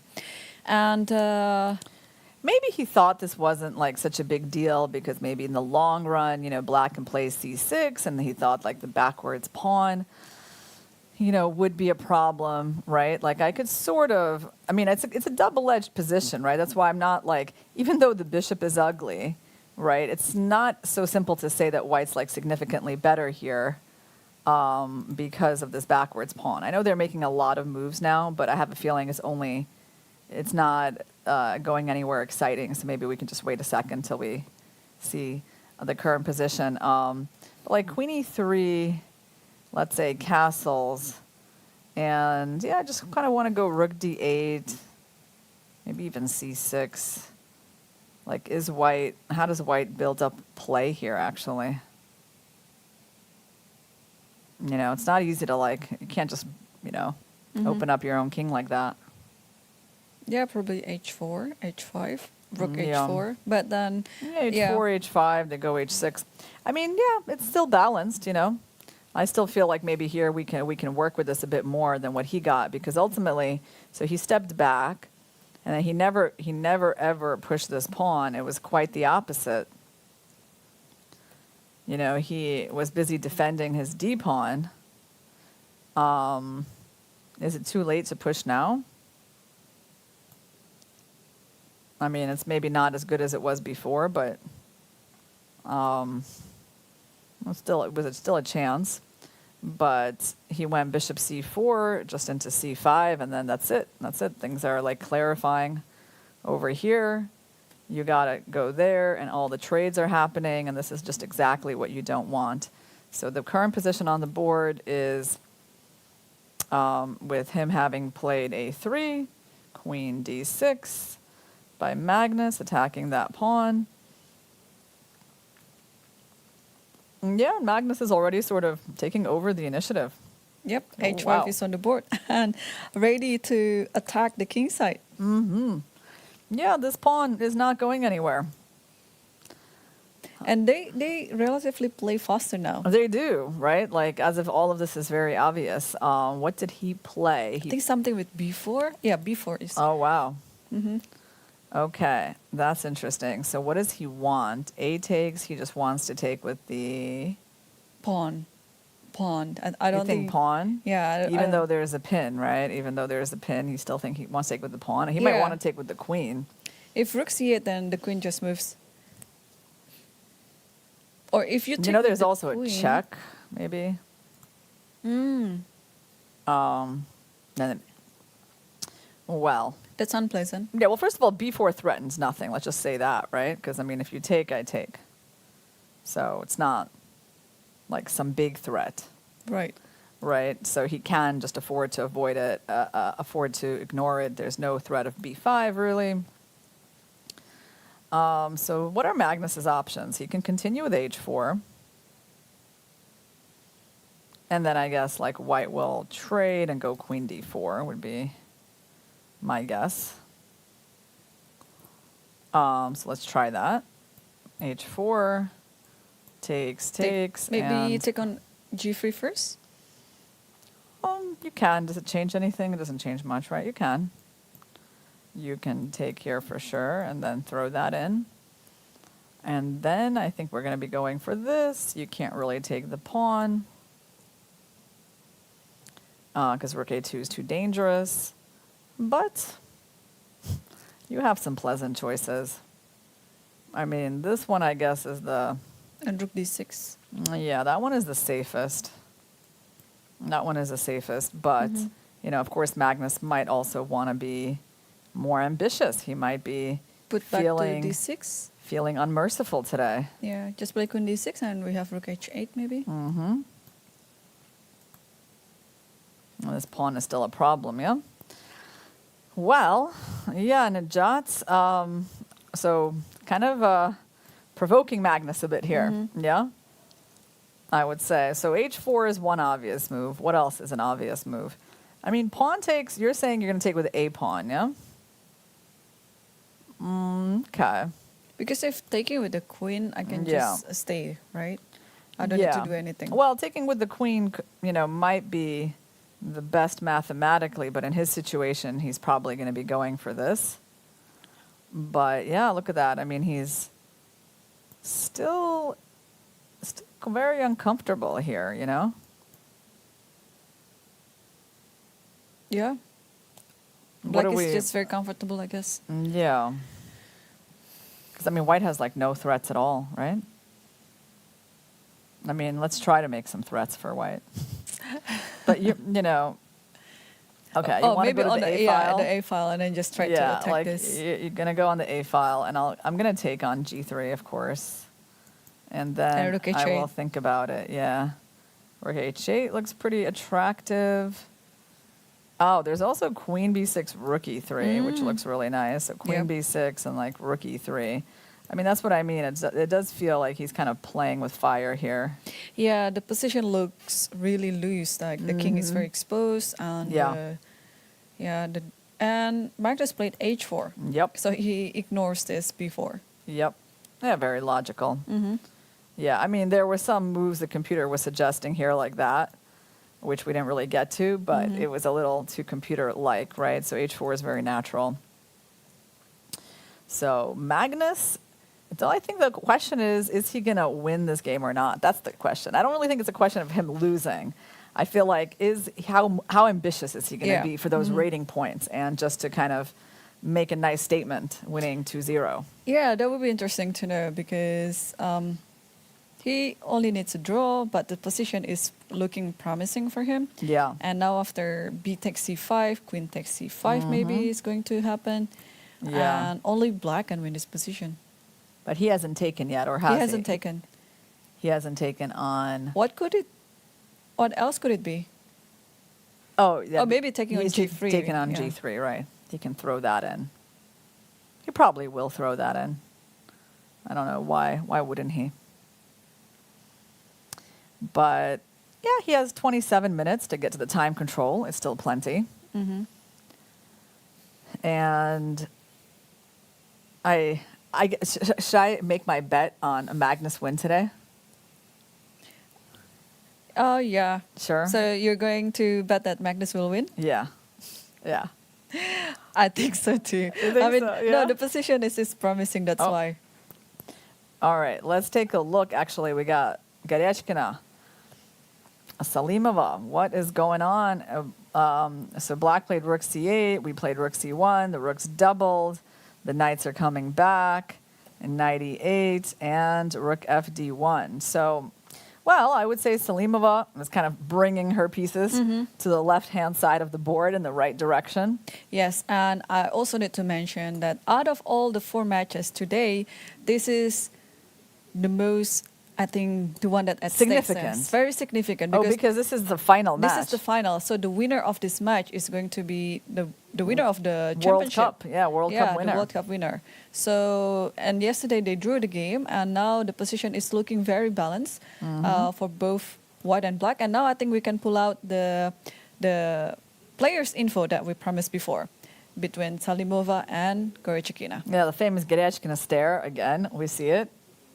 I think that, part of the stats should be the amount of times, the number of times that she does the Garyachkina stare at her opponent during the game. Someone should compile that. No, really, guys, if you have absolutely nothing to do in your life, try watching the video and just counting the number of times that she looks at her opponent during the game.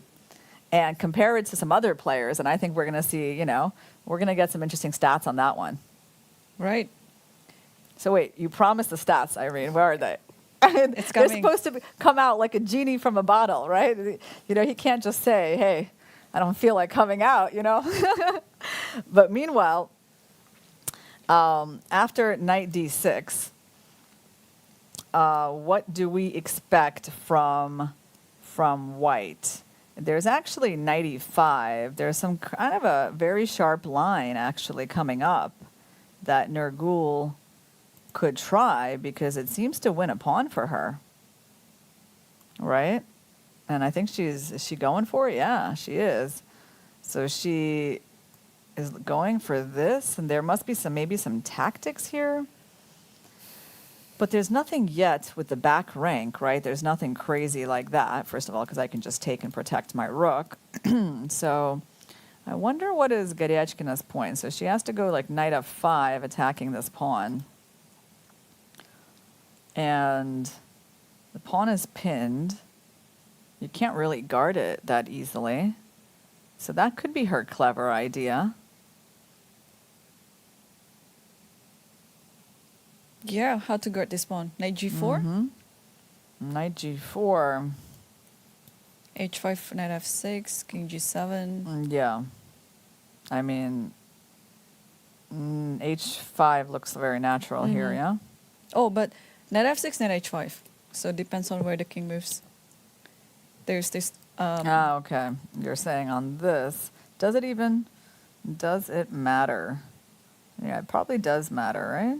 So the king needs to go to h8 maybe to avoid any checks. Yeah, but hold on. King g7 is still possible, but let's see why. So knight h5, pawn takes, rook takes. And are we missing some tactic there?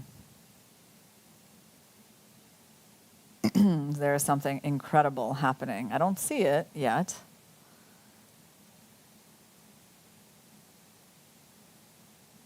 Okay, let's go. Let's go here.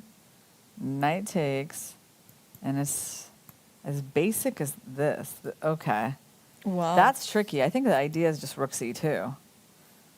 So that's really like, basically you've given up 2 pawns. That's actually not obvious at all. Maybe even like a third one, right?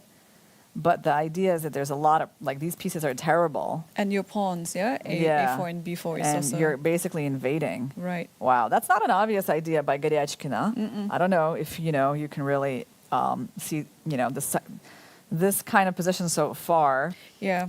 But this reminds me of the calculation technique, like when you want to stop calculating, try one more move. One more move, and yeah. keep doing that until eventually, if you see the resulting position, you would agree that it was better for black. But to reach that position, a lot of convincing to do.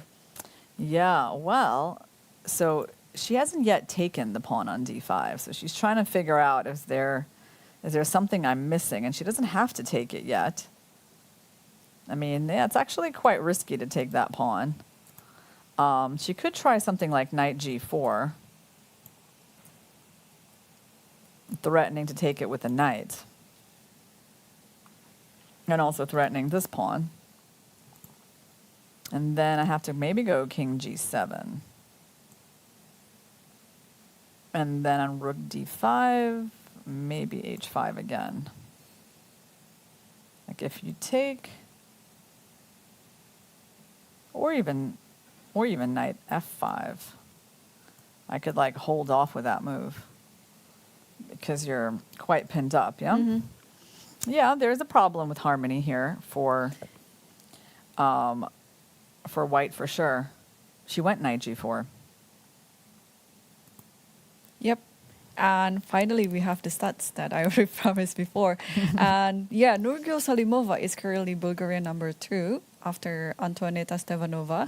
So Bulgaria has a very good chess tradition there in producing women's world champions. Yeah. So could it be that Nurgul is the next one? But she has to defeat Alexandra Gochkina, not a very easy contender because Alexandra Gochkina is a very experienced grandmaster and currently world rank number 3 and already has the rating of 2557. I think she is in the right track to get to 2600. And yeah, so after this match, Salimova already obtaining the second GM norm, and if she wins, she will get the GM title and Automatically as the World Cup winner. Yeah. And also we can take a look how Salimova got into the final, beating so many top players in the world. First big test was against Polina Shuvalova. Up until that point, I think she'd played people like her rating, around her rating, a little bit lower maybe. And wait. This is so funny. Here aren't they just missing her match against Shuvalova? This is great. I love it. All right. Yeah, but yeah, her last match against Anna Muzicic, it was also it was very very dramatic, and I feel like it contained perhaps the most spectacular move of the tournament with that bishop f5 move that sacked the rook in the playoff game. If you haven't seen that game, guys, it was their first game of the rapid tie breaks. You definitely want to take a look. That contains some real beauty. Yep, definitely. Very good prep as well. And yeah, I would definitely put that into my list, because... Yeah, it's actually a fun game to analyze. There's so many dynamic possibilities. Like I just started going through that game. There's like exchange sacks all over the place. So it was not an easy game for Anna to handle, and eventually Nurgul got the better of her, but she had to make a rook sacrifice with 4 seconds on the clock, and it turned out to be the winning move, and then she was able to get the checkmate a couple of moves later. So it was amazing. It was so dramatic, and I think it was one of the highlights, actually, of this entire tournament so far. Yeah, many other players also said that game was showing Salimova played such a world-class game, Yeah. And then also... how she defended her nerves in such a situation, because she always was in time trouble, but then she kept producing like lots of good moves, good sacrifice, and eventually one of the sacrifices worked and ended the game to her favor. Yeah, and in this game, we got some action in Tan versus Anna. Let's see what Anna did. So Queen H4 did happen. Yeah, it did happen. It was a little too appetizing to pass up. Bishop f4 by Tan. That wasn't what we were looking at. We were thinking about the trade, neutralizing the bishop. But of course, there were so many good options there for black. Like I can understand why, especially in a must-win situation, she didn't go for that. So she went bishop f4. I think she actually wanted to guard the pawn, believe it or not. I actually think that pawn had something to do with it, Irene. But that move defended many things. Right? It stopped Queen e4. Yeah, it also stopped Queen a4. So defending everything. So yep. Wait. There was apparently, look at this beautiful move by Anna. She also Bishop had c3. Yeah, she had my gosh. And rook b8. Yeah. Deflection you can't take with the queen.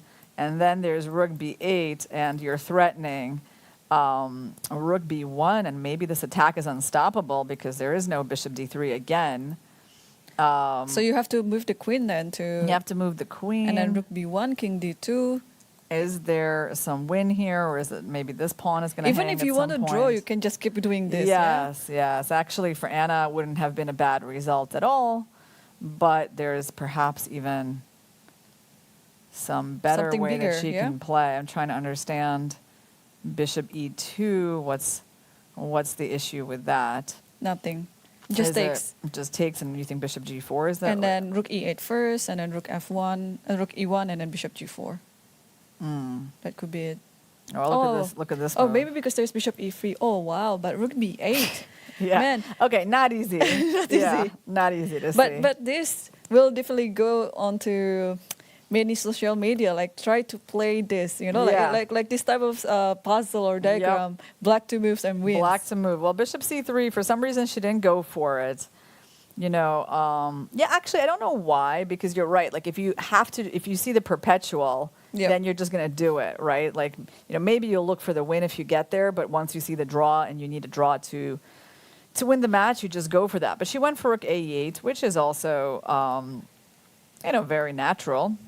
We'll quickly check How much time she spent. Yeah. So for this rook a e8, she spent like a minute. A minute. A So minute it was to 2 minutes. Yeah. Well, the thing is, it's attractive too, and her position remains like very good. So I can understand why she didn't feel the need to calculate too much. I mean, her position is very nice. Yeah, this pawn is hanging, but she's not necessarily going to get like an easy checkmate here. Also, she's threatening to win the exchange with that move, or maybe win the game. Yeah. It's going to force like something ugly like f4 to happen. So her position stays really good, but I feel, you know what this reminds me of?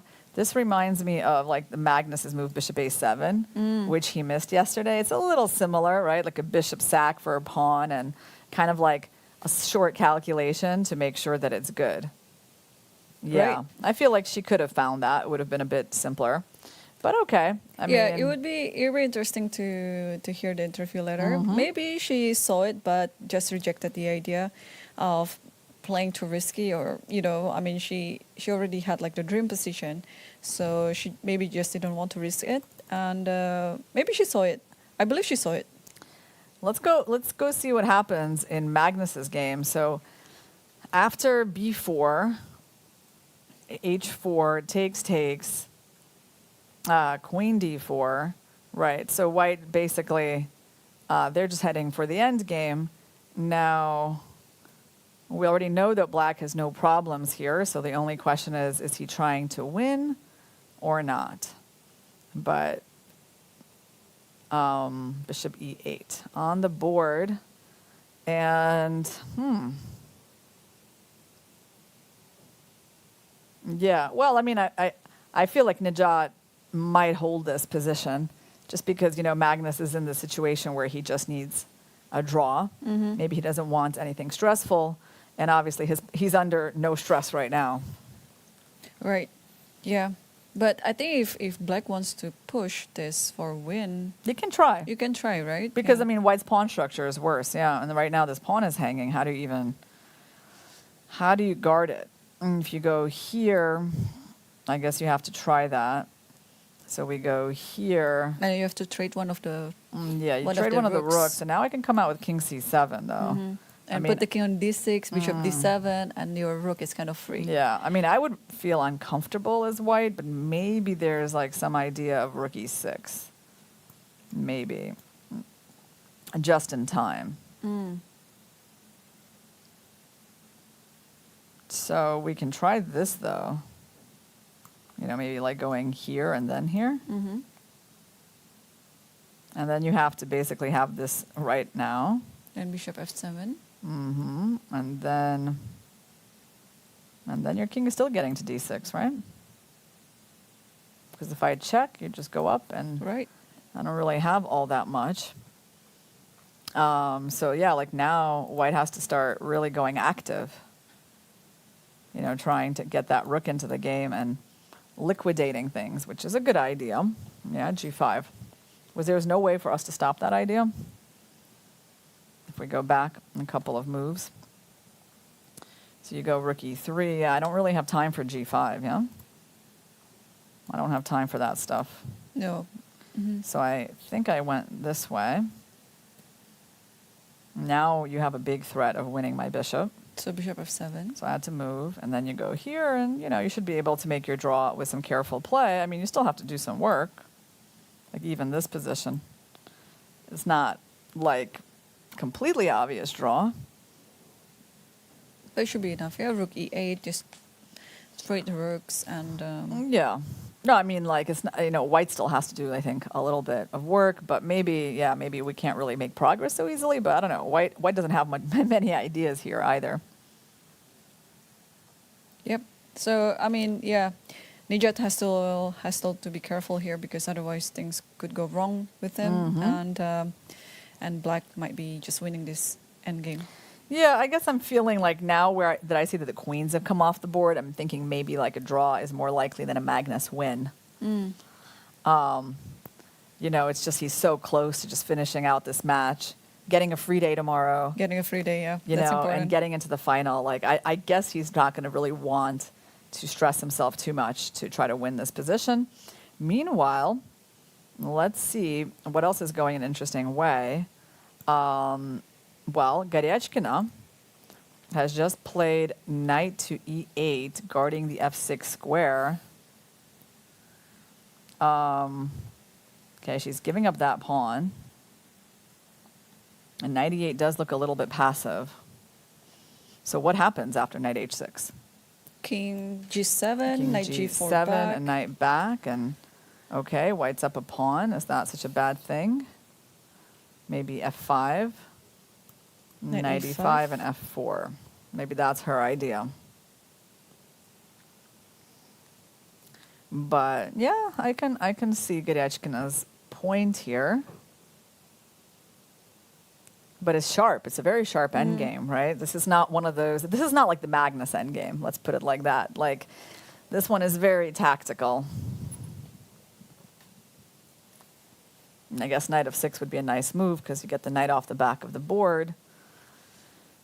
And yeah. And there's still some pressure on e3. Knight so takes if you take g4. I have to trade. And white's still up a pawn, but now that's what I mean. It's like super sharp. Yeah. And white has like, imagine 4 against 1, but the rook just got in to c2, attacking this knight. So we might be seeing stuff like that in this game. Of course, white doesn't have to take the pawn on h6, so that's just one option. Bishop g3 is interesting. These kinds of ideas. I mean, doesn't that look a little bit awkward for the poor black rook? Yeah. I mean, maybe there's no discovery, but it sure feels scary. Like even that position. Or maybe bishop d6 instead of when the knight is on g4 after bishop g3. Is bishop d6 a move here? And bishop d6. Yeah, just opening up the c file. Yeah, interesting too. You're giving up the d5 pawn, right? But let me see. Bishop d6. I guess I'm going to be taking it. Taking it, yeah. There's like apparently some tactic like this, which also maybe wins that pawn. And maybe that's better than this. Because here, I think you're right. You're basically getting the same kind of compensation that we've been looking at, same kind of activity. It's a very tactical position.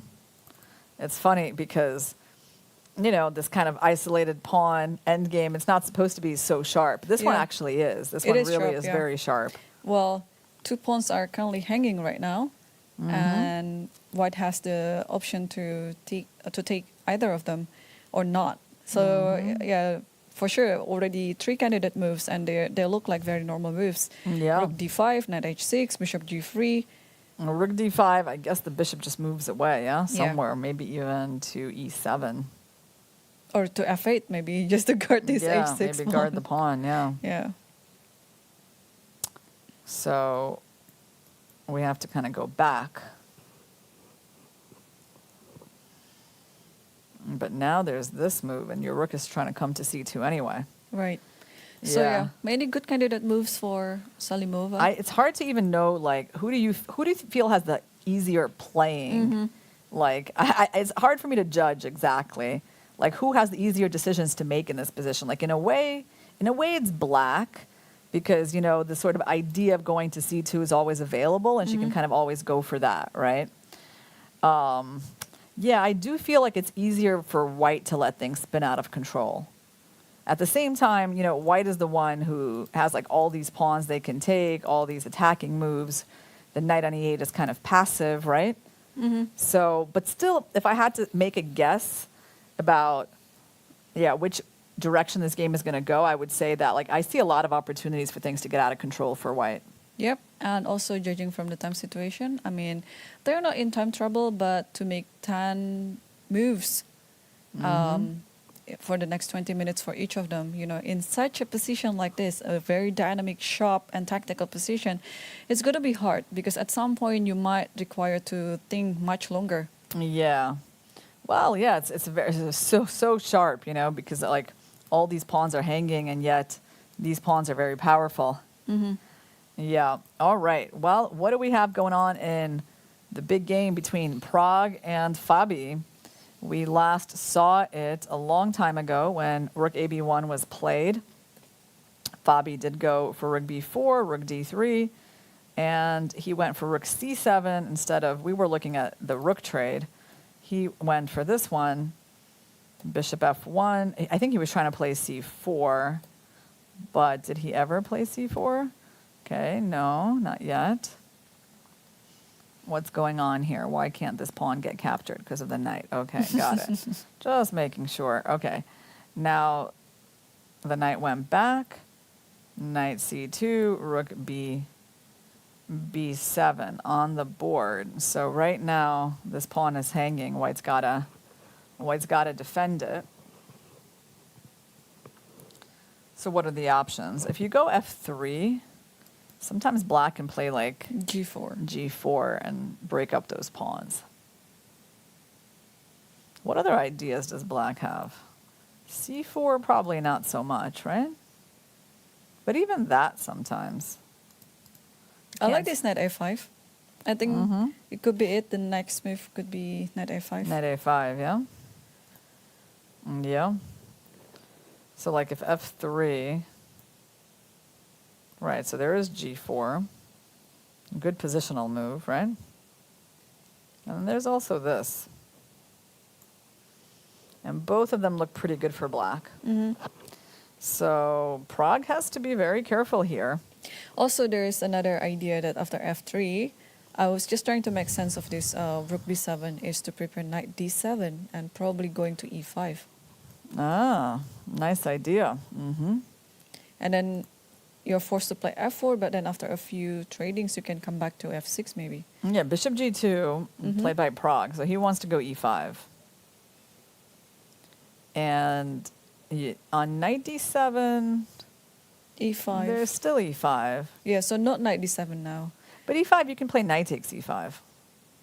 I don't know. You have to calculate it at least. And you got to calculate this. He might actually just be playing like F4 here. But because if you go E5, there's knight takes E5. Bishop takes, knight takes. And now the bishop takes that pawn. And now on this, there's rook B1, yeah? Yeah.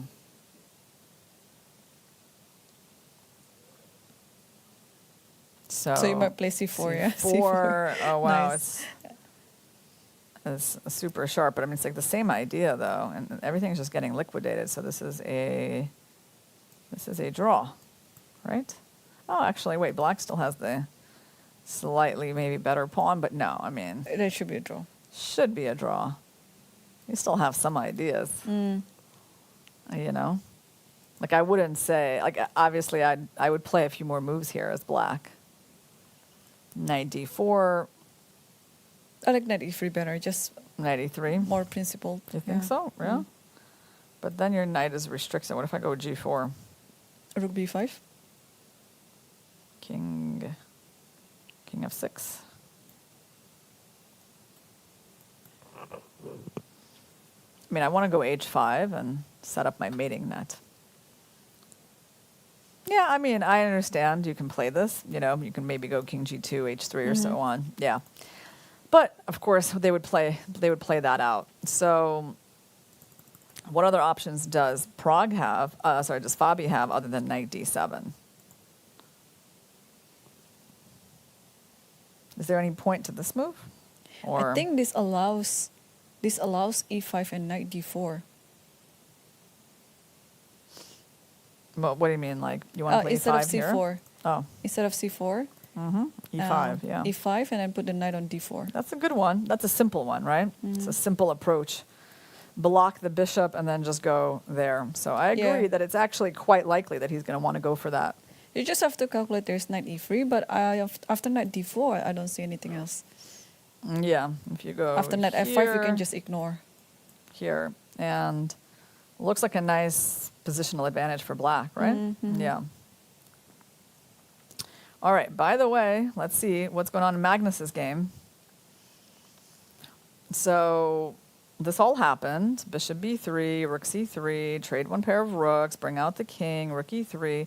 The only thing is that Magnus didn't play king d7. He played bishop g6. Okay. So that after rook e7, there's rook d7. Yeah, he's not worried about that. Check. G5, yeah, kind of the right idea. You know, he just wants to trade everything, get the rook to g5, and make a draw. Yeah, Nijat, I think will get the draw that he needs. I think it will be a draw. Oh, Nijat doesn't need to make a draw. Magnus will need a draw. No, Nijat will get the draw that he needs to lose this match, you know? Also to gain some rating. Yeah, I mean, I just mean like he kind of needed the draw from this position that he had Right, because his right. position really wasn't very good. So from that point of view, he'll get the draw. But his fight for first place, I think, is coming to an end in short order. And Magnus is probably looking like rook Rook E8, e8 yeah. and the bishop endgame. I mean, still, it's like black is a tiny bit better and white needs to be precise, right? Yeah. I mean, I wouldn't go there and letting them play here, I think. But rook e8. If you trade, I don't know. I feel like I can even win this bishop endgame.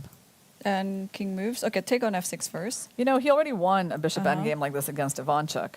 Maybe he can win Yep. another Yeah, the one. king is just too close to the other pawn, yeah? And then... But you kind of go here, yeah, and you defend. So I can't really win this one, yeah? There's no way. What if you go You to can the create other an side? outside pawn. Like a5. Okay, he goes rook e8. Yeah, I'm just saying like some position like this, right? Get an outside pawn.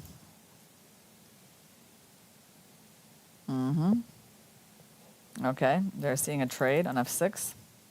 Rook e8, yeah. Trade on f6. GF and probably GF soon. Or takes on e3. No, I Nah, think he'll GF. take a GF. Yeah, Yeah, GF. he's not bringing out the white king to e3. Yeah, well, what can we say? It's quite a solid game by Magnus. Not the fireworks of yesterday, but I think, you know, he got what he needed in this game, right? So he's going to his first World Cup final. Yeah. And, you know, as all the favorites, as all the high-rated players, they got knocked out, you know, it's very hard to stay in the tournament, even when you're the number one seed. And Magnus was maybe, you know, one of the closest. He put himself in such a difficult position with that loss to Keimer in their first game. And rook takes e8, bishop takes e8. I think one of them will offer a draw. Well, I don't think so. I think they're going to play for a little while because Nijat's not going to offer a draw because he knows he's like a little bit on the worst side of things. It would be disrespectful, I think. And Magnus will play a few more moves. well, in this game, either they'll like get to king versus king or something, or all the pawns getting traded, bishop versus bishop. But I don't really see the draw like in the next couple of moves. Like I feel like he'll at least try a little bit, Why not, right? Because he'll just say that he risks nothing, right? So why not play a few moves? Right. Yeah, just put the king in the center and then the position should be quite stabilized. Yeah, so meanwhile, okay, Fabi's still thinking stuff is happening in the Tan Muzichuk game. Let's see, there was a trade on E1. No, black captured a pawn. They are up a pawn, but kind of losing their initiative. Yeah. Right, although it still looks like a nice position, but okay, first of all, they might lose that pawn at some point after rook e8. No. Okay. A4. The thing is that, white doesn't even kind of bother with this, right? Because they're just like, if I just trade off all the pieces, and even if I win back the pawn on c7, just as an example, they're not really interested in these lines because they're not going to be having any chances to win. So right now we have on the board Queen e6, queen h8. Yeah, queen. So a4 by Anna, a3, rook f8, guarding the back rank, queen b5, and well, what can we say? Yeah, Anna missed her chance to like decisively, let's say, win this game, right? Right now she's up a pawn. But she has to be a bit careful here of With her bishop king, e5. right? Yeah. But maybe she always has like some kind of queen d3 and queen And queen back. f5, yeah? Yeah. So let's say tan, right? So she can't really take that pawn because of rook f2. Right? There could be other moves as well, but you would think that rook f2 is the main one. And then the rook can always return to block the check. Right. So then this is her main idea, to open up the black king, right? And now rook f2 is not an idea because queen e8. Yeah, if you take, it's a checkmate on the back rank using the pin. So what do we do? Do we play queen d3, queen f5? But then we kind of lose the c6 pawn, right? If we go here, like just for example in this line, Yeah. We lose that pawn. Or maybe just take on e5. Game kind of keeps going, right? Which is not really what Anna wants. Or maybe just take on e5 and then whenever queen checks, the king always has a square to move. Yeah, so you're saying just trade, and go here. Yep. And then Yeah, queen c7. if they take, are you going to just take? Oh, that would Yeah, you be... can. Maybe. You can. It's so funny. I mean, you can actually just take the pawn and come back. I mean, it looks so dangerous, like you're almost checkmated, but you just come back. And there's no breakthrough for white. It's going to be a perpetual, right? So, yeah, I mean, of course, I would say, in a way, it's a sad way the game has went for Anna because, like missing bishop c3, she could have had this game done with a long time ago. And right now, she's... Like, there are at least some scenarios where Tan can win this game, right? Like, Black's pawns can get a little bit weak, their king can get weak. So, but I think as long as Anna doesn't blunder, she's fine, right? But there's still tension in this game. Yep. All right, let's go back to Magnus's game because that one might be over fairly soon. So let's see. Yep, he played a5, king d4, king d6, f4, and bishop h5. So, okay. This is fun stuff, He doesn't want to play ideas, He doesn't want to play this b5 yet, yeah? Yeah, he doesn't want to because the pawn is weak. He will just play around first and then find the zugzwang. Yeah, I mean, like if the bishop moves, you actually just lose. And if the bishop moves, you I Also think lose you that. still lose. You can lose the d5 pawn. So you have to play bishop c2 then. Yeah, king e4 was King good. E4 also. Yeah, king e4 was good. He's trying to like get some counterplay. And after bishop g6, king goes back to d4 and Yeah. pretty much nothing. Yeah, I guess it's not easy for Magnus to put him into zugzwang, yeah? Bishop b1? I mean, well, let's keep working at it. Maybe bishop d1. Bishop d1, bishop a2. Yeah, and then you've succeeded, yeah? Mm-hmm. Yeah, like this is an example of how things go wrong. It's like literally just one wrong move with the bishop and you start losing your pawns. Right. So actually, yeah, no, Magnus is going to play this, and I think Najat still has to be showing that he's gonna be accurate here. Yeah, no, I see these zugzwangs. They're quite tricky. So I mean, he might even like put the bishop here at some point.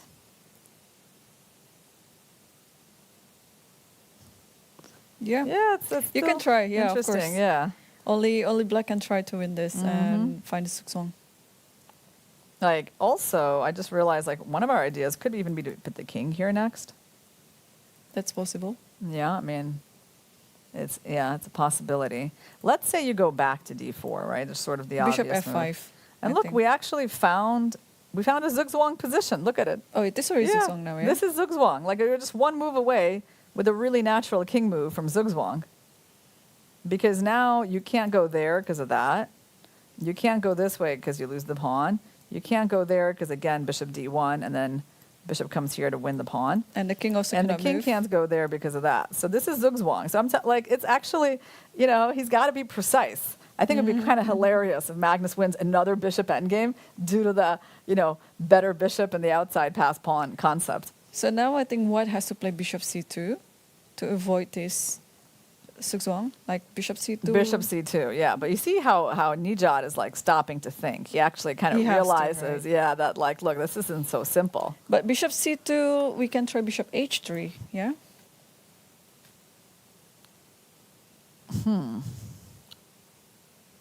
So putting the king here has no point, yeah? It doesn't really help things. You just kind of go back. Wow. And king b4? And king b4, and I guess you're going to play like bishop c2. And even though my king got all the way there, it doesn't really do so much, yeah? And I guess on king c3, you'll go like bishop d3. Or you can win the game like that, because now the just bishop stopping is it, cut yeah. off, and you can actually sack your bishop and promote the pawn. So that's Yep. a winning line for Nijat. So, the king can't go that far. So maybe the idea of bringing out the king isn't the best, right? Maybe just not that productive. So how do we put you into zugzwang? Like, what's the most tricky way? So if I go to h3, I'm threatening this. Wow. Wait, now I'm looking at this move, but that's like, that bishop here, and then the king goes up. So basically, in this position, we just kind of stay because the check isn't really possible. You break through to the f6 pawn. So the king should stay on e4, yeah? Yep. That's the thing. So the king is actually pretty good on e4 because of the threat of always going to f5. But also just by process of elimination, Yeah. you'll find your move. Yeah. Because you're limited to a few moves in this position, and then one move is not working, the other also not working. Yep. So He makes the best eventually, move. Yeah. bishop c2 Bishop will C2. be found anyway. Yeah. So what can Magnus conjure up here? Well, basically, he can't give up control of f5, yeah? So we just go back and forth, I guess, like this. We literally just go back and forth between c2 and b3. Yeah, that's the way Nijat is going to hold it. Okay. And eventually, at some point also, Magnus could try to push b5. It may not look anything, but I mean, it's still a try.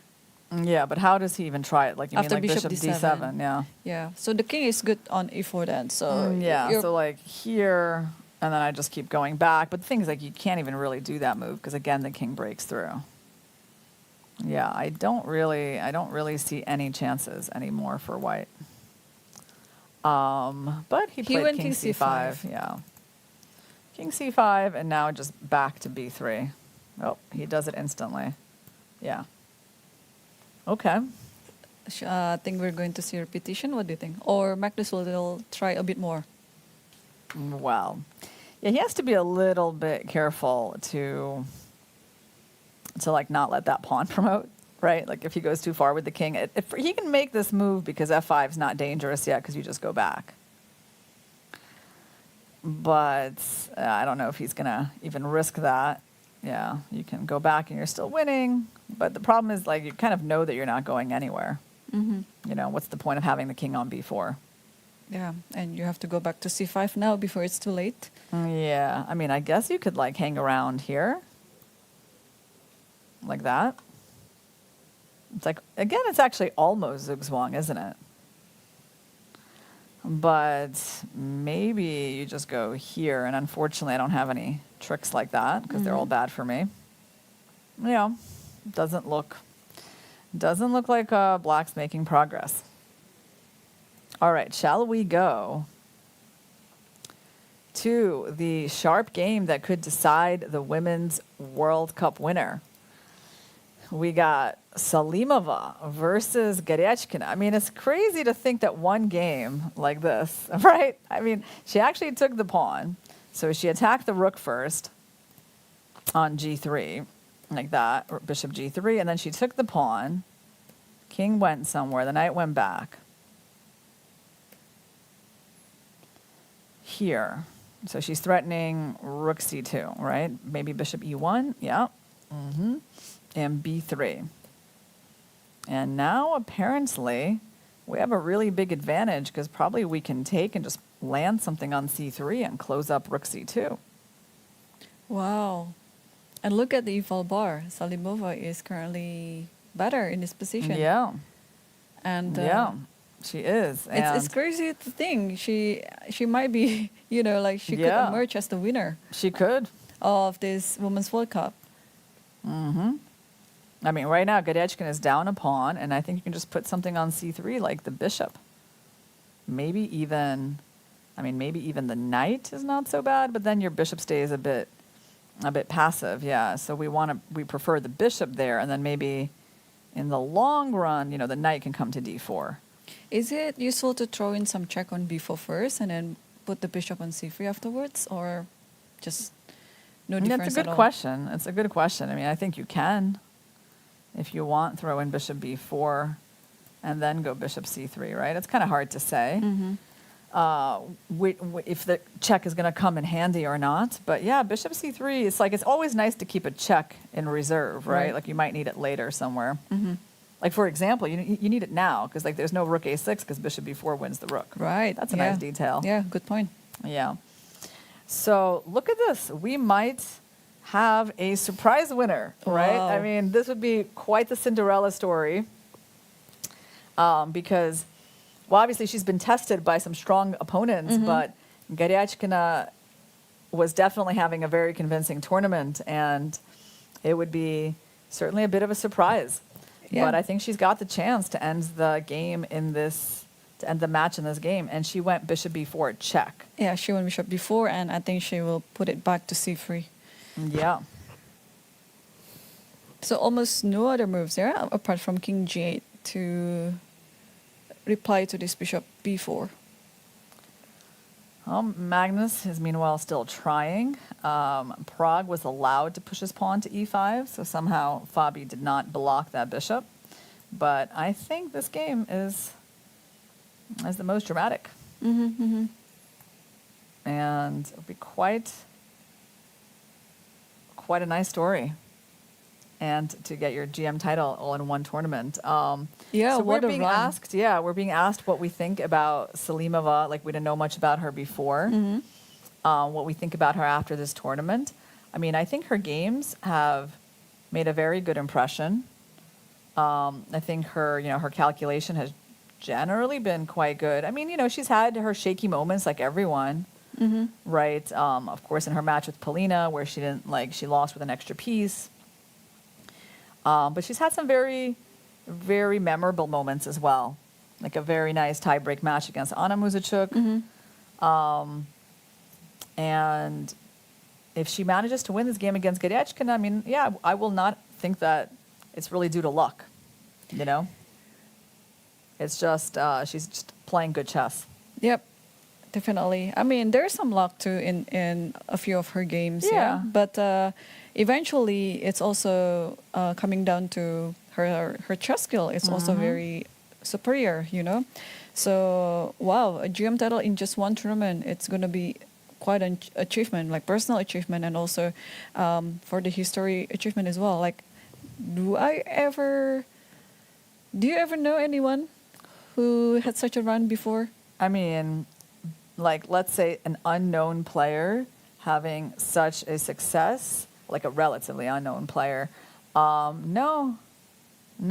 I mean, we've had some amazing, results and surprise victories and all of that. And I would say, let's say Anna Zatonsky's victory at this year's Cairns Cup as the lowest rated seed, winning the tournament by, I think, a point advantage over the rest of the field. And then gaining also her last GM norm. Yeah, getting a last GM norm at, over, 43 years old, 44 years old.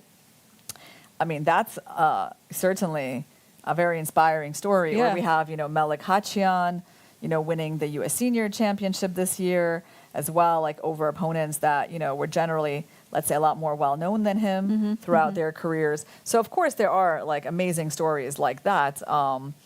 But still, the World Cup is such a tough and grueling event, and you really have to go through so many players that, getting to the end and winding up the winner, I don't really know an equivalent story. Yeah. So she had quite surprises before, but what amazing is her performance has been quite consistent.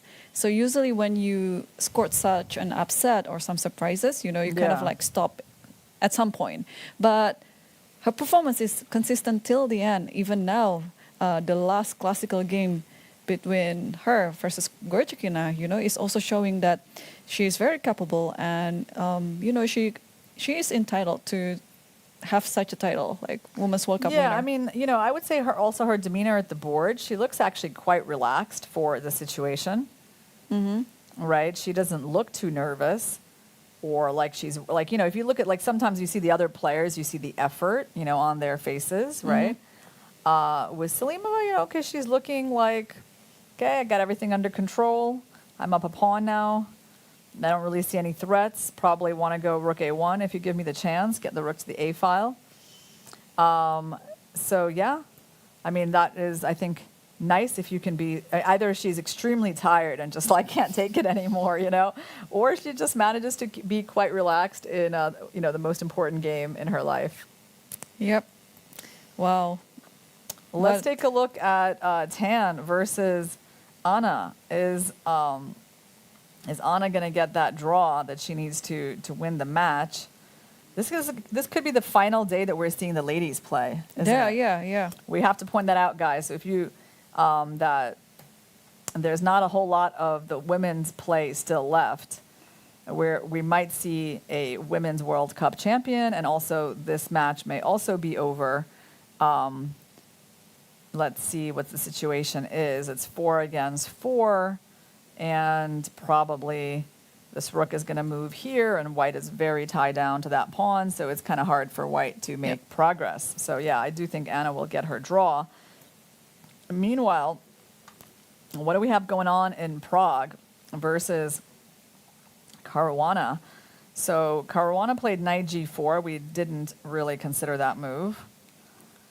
And after e5, he just took. So it's actually similar to what we looked at, because we looked at knight d7, e5, and knight takes. And I think that's what happened. So after e5,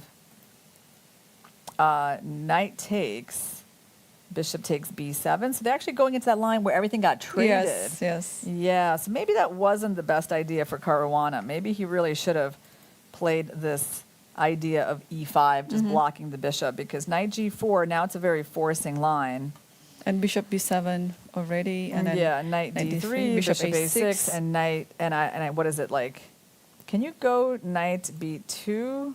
Rook b1. We talk about Rook c4 b1, before. yeah, we go c4 to drag the bishop here, right? Basically, So then, because if you take right away, you actually lose a knight. Yeah, that's unfortunate, isn't it? So you have to go c4. And he played it. It's on the board. And then white takes, you take, rook b1. Then you don't lose a knight, but you do lead to that end game that we looked at. Yeah, the 4 against 3 and white having the a pawn. Okay. So this one is likely to be a draw. And what's going on to Magnus? He's still trying to push. So now he has his king on c4. And what, is he making any progress with anything, or can we just go bishop c2? I think he's trying to push b5, but maybe not immediately. Yeah, because then I might even have bishop d3 check, right? That you need to sort of take a look at. So if you go b5, can I play bishop d3? Okay, he played bishop c2. Bishop e2. Bishop e2. Ah, okay. He gave the check. All right, let's go back. Bishop e2 on the board. So if king b4. This is the idea. Yeah, you can't go, I think, these directions. You can't really go up, because now you're bishop gonna b5. So lose. king b4 can be played. Well, now we can get a fun end game. Do you want to see it? I have no idea what the consequences of this move. Oh, I think I'll just take on king c5. Ah, king c5. Okay, Yeah. nice point. Okay, but let's just Or show maybe I it. can just take it too. Right? No, I mean, I don't know if you can take it. I have king f5, but you're absolutely right that this move by black would be winning. Just, yeah. Because then you're going to win with the outside pawn. I was thinking this could still be kind of a fun, a fun race, right? Where, who knows what's going on. I thought, like, the king is in a good position to support the pawn, but, that's why you're not going to let me do that. You're going to go king c5. Okay. I don't think Abbasov will be risking like that. But after king b4, what can white do? Like put the bishop back to d1 maybe? Yeah, he's going to put it back to d1. And then after b5, ab, king b.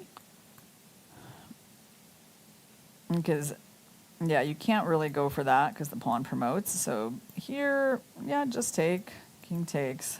And then, okay, my idea is clear. I just want to play king b4, a4, yeah? Yeah. Still looks tricky. Yeah, it is tricky. So there should be a way to stop that, but maybe it's time for white to bring the king. King d4, king b4. And like, I can try. Okay, he went king c5. King c5, okay. Bishop is back on d1.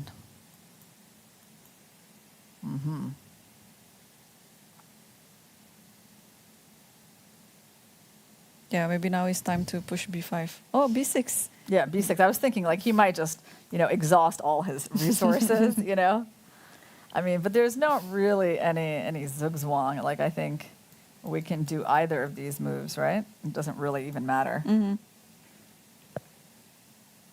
Right, so it's kind of hard for Nijat to be brought into zugzwang when, like, every one of his legal moves is playable, right? Yeah, so bishop c2, and maybe only then Magnus will try with b5. Okay, we got some action in Salimova Goryachkina. Let's keep an eye on this game. So after king g8, bishop c3, f5 by Goryachkina. Is she giving up a second pawn?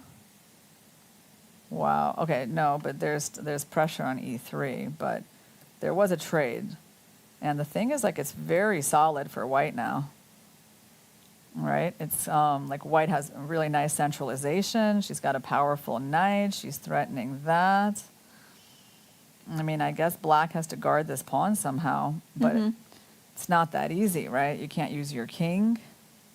So she pushed it to g5. She pushed to g5. But then knight g3, but there might be knight f4.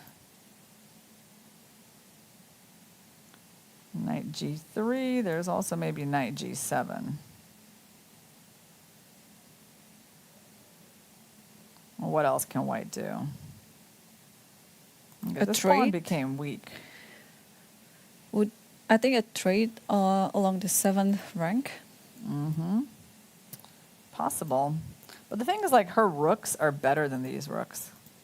These rooks kind of stare into the bishop but can't do anything to him. So I can see sort of the point of this move, trying to attack the pawn. Trying to provoke it to move forward, then the pawns get even weaker, you know?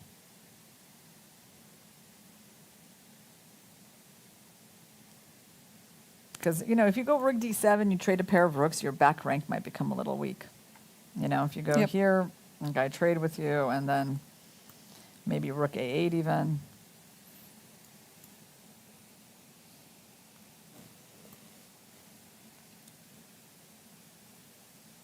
So I think it's probably important for her to keep both of the rooks on the board.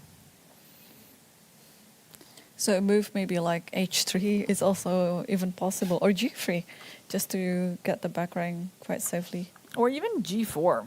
What do you think about that? g4. G4 right here, yeah. It also seems pretty good, yeah? Actually, g4 might be a very simple move. That way you kind of clear out the back rank and you make black make some tough decisions here. And what happens if you take and play knight f6? Then I have rook d6, I think, right?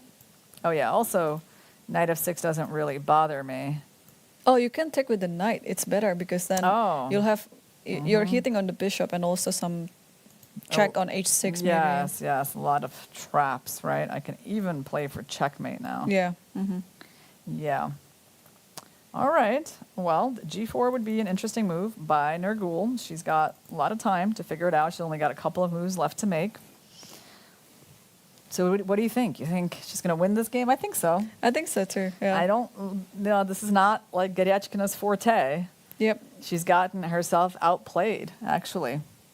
Nice play by Nurgul because, you know, I thought it would be kind of more difficult for her position, but she really played all the best moves. And the fact that maybe this match will not go on tiebreak, you know, it just shows that, wow, she's just made for it. Yeah. And what do we see going on in Prague versus Fabi? So, okay, after bishop c4, Fabi, instead of taking on b2, he took on f2. Wow, it's actually very sharp. We should have looked at that one. Yeah, look at these two pieces hanging, and he has the only move knight a1, I think, right? Otherwise, he's just completely lost. What a move, yeah? Knight a1. If the knight takes, the rook at least guards the pawn, and they keep going. But Fabi went for something very unbalanced because he's got the 4-on-2 versus these two connected passers. This is not a dead draw. No, this is sharp because you just want to push this f5, knight on e4 maybe, and bring the king. You know, just try to use the fact that you have a central pawns, and probably it's a better pawn than the flank pawns.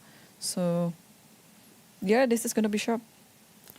Well, actually looks quite unpleasant for white, but thankfully this is not a threat, right?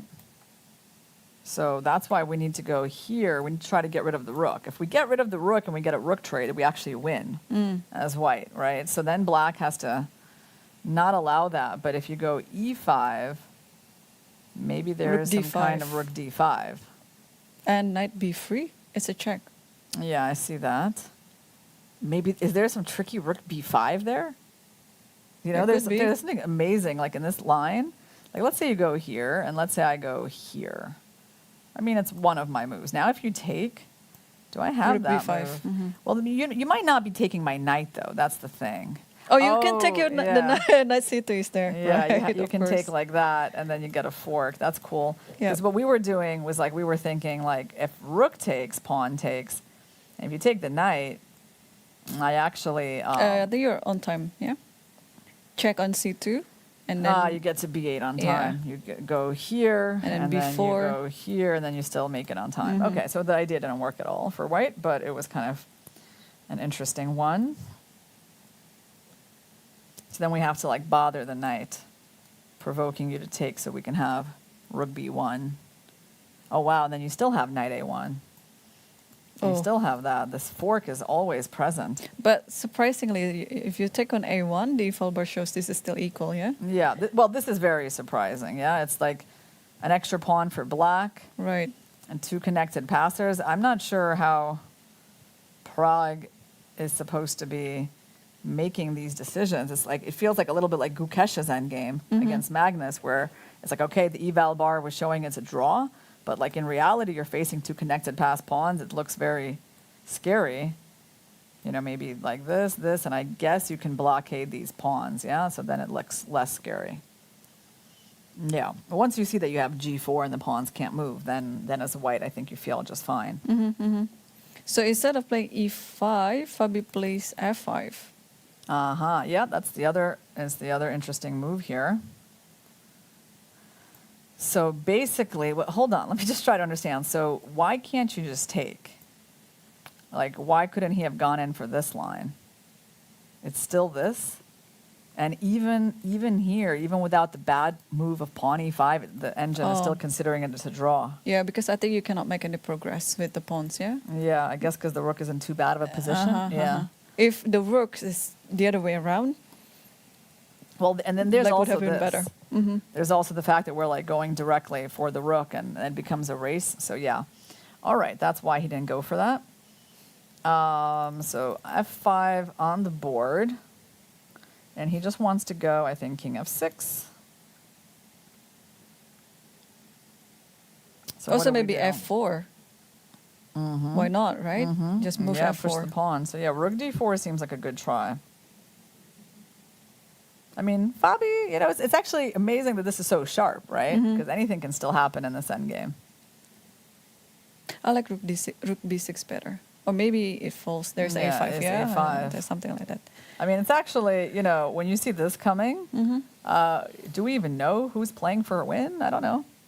I mean, white's outside pawns are dangerous too, right? It's actually one of the sharpest sort of equal positions I've ever seen, right? Because the engine bar will show it's equal like for a while, even though it's actual chaos on the board. It is, yeah. Lots of calculation to do. And even the resulting position after some of the lines, you're not sure who's actually better. Yeah, no, Fabi is also taking some risk in going for this. But I guess, well, okay, his risk, first of all, I guess there's always... King d2, so Pragnananda didn't go for... Yeah. I guess he's not really taking attacking too much line. risk because he feels he can always win at least one pawn. Yeah, he's not... it's only maybe if he overpresses that it's going to get risky, right? King d2 on the board. Wait. Yeah. Oh, king e3 first. f5 and king d2. So Yeah. you cannot take on b3 because there's king c3. Yeah. Like that. We win some material. And I would say it's like a very natural try by Prague, right? To try to bring the king to help out the pawns. Yep, so they're literally in time trouble right now, even though they Yeah. need only How about f4? 4 moves to make. Like f4 is, I mean, there's either knight e4 stopping king c3. Maybe that's the right way to do it. Probably it is. Yeah.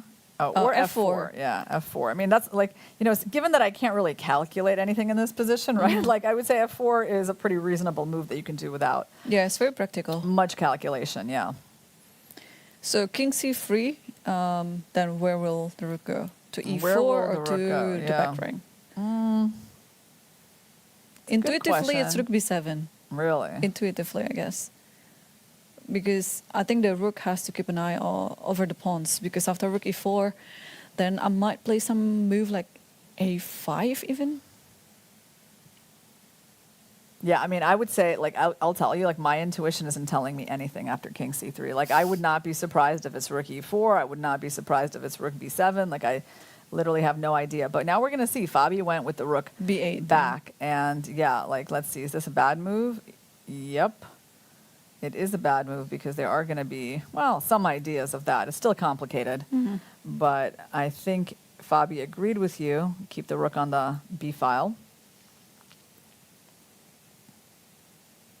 Yeah. Wow, this is complicated. And okay, luckily for them, they only have a few moves to make, but those moves are actually very important now. Yeah. So the question is, do you push? Do you Or do you- maybe attack the knight? Do you Take on F4. take an F4? You might as well, probably. You can't really go that wrong with that trade. Mm-hmm. So probably with 2 moves left to make, one of them should be that capture. Like, how bad is something like King C4, or is it just not necessary? Well, the computer doesn't like it. You know, I think you're just giving a tempo, and then you have to move the king again. yeah. So there's not much point. So A5. A5 makes do sense. A5. A5 makes sense. And you want want to play B4? Yeah, the only question is, like, do we throw in that pawn trade? Yeah. But here I can just play F3, yeah? Wow. Yeah, you can play F3. And I still can't go anywhere with my pawn. Can I go B4? Or you have knight E4 check? B4, knight E4, king C4, and then F2. rook C8 maybe? No, even? F2, just F2. F2? You just want to play F1 or F1 or or- like knight D2. Yeah. Mhm. So then if B4, knight E4, and let's say here, and then Oh, you yeah. just go. Actually, rook C8 wins on the spot, right? It wins on the spot. Because there's knight C3. Or also after this. Well, I thought we were going back here. And then now F2. F2, yeah. yeah. And at least now we secured D2. Yeah. So, well, Fabi's position seems to be easier to play. Mm-hmm. So there's probably a bigger chance for him here. So Fabi, not Pragnana took on the F4. So Yeah. he has one move left to make Yeah. before the time control. And so the move No. should be something like A5. Yeah, this is this decision time. Or is a move like rook G1 working here? Well, what's the idea of it? King F6, and then how Yeah, are we I agree. hurting them? Yeah. So seems like the check is not really helping. Yeah, it's only Yeah. it's helping. It's helping the opponent. Yeah, helping the opponent make their king better. Yeah. Yeah, so we're expecting A5, and at least Prague will have gotten to move 40. Yep. So around 1 minute left on the clock. But his position is certainly, it's very tricky here because it's like, so knight E4, and we just looked at these moves, and those moves are kind of bad, right? So You have to play king B2 king then? B2, and none of that is obvious, right? But I guess, maybe your knight's coming out next, and your king is doing a good job of guarding the pawn. Yeah. It's like super complicated. By the way, all right, what's going on in Tan versus Muzachuk? So Muzachuk is up a pawn. Tan is hoping that this pawn can promote. So can it? Or not? Because if king F7, A5, I think the black king is just in time. Mm-hmm. No, that's very lucky. That's very lucky for Anna that her king is just in time to kind of stop that pawn. Right. Yeah, it's like a move by move. So I guess, yeah, A4, and now at least we know the black king is going to be coming in as she's just thinking about which way to do it. Meanwhile, Nurgul. Wow, her advantage, it's getting bigger. What did she choose? G3, not G4. She went for G3, all right. So move 40. She reached move 40. They both have. And knight G7 on the board. So what can we say about this position? Yeah, look, I mean, it's just bad for Gerechkina. It's just bad. Yeah, almost no play. She probably should have taken that pawn on C5 yesterday. Right. Yeah. I think when you look at that match, she'll be like, oh, that was my big, really big and costly opportunity. She has no play, right? Like, even her king is weaker. Like, the knight is bad. The pawns are kind of weak on over here, and white can even win another one, or at least try. And if I go here, and you go here, what do I do? Maybe just rook d6. Just activate. Rook d6 looks good, and I think Rook also d5 looks good. knight c4, just trapping this bishop. Yeah, knight c4. Knight c4 just wins, doesn't it? Yeah, and bishop Yeah. f2, and then knight goes to b6 or d6. And yeah, king g2 is there. Yeah, So. yeah, the bishop is trapped. So basically, she would have even a hard time defending this pawn. Wow, that's going to be quite a shock, I think, to Goryachkina. You know, feeling herself like such a big favorite in this match, you know, kind of getting a comfortable position in this game from the opening. She was playing quite well, but ultimately, this game is probably going to go towards Nurgul. Wow. Yes, what a run by Nurgul. Like, she played every match, yeah, since round number 1. Yeah. Yeah, fantastic. Fantastic. You know, I think this was a very tricky game for her, and even in this tricky game, she kind of comes out unscathed. And, you know, yeah, Goryachkina must be feeling quite sad. And she played it, rook b5. Yeah, rook b5. Yeah, I mean, there's just a second pawn. I don't even know. Once you're down 2 pawns and you see these rooks are still doing nothing. Right. I mean, the knight is powerful. The bishop is good. This one sort of plays a role of keeping things together. Yep. Yeah. And once that pawn is taken on b3, I think it's almost, I mean, just no play, literally no play by black, yeah?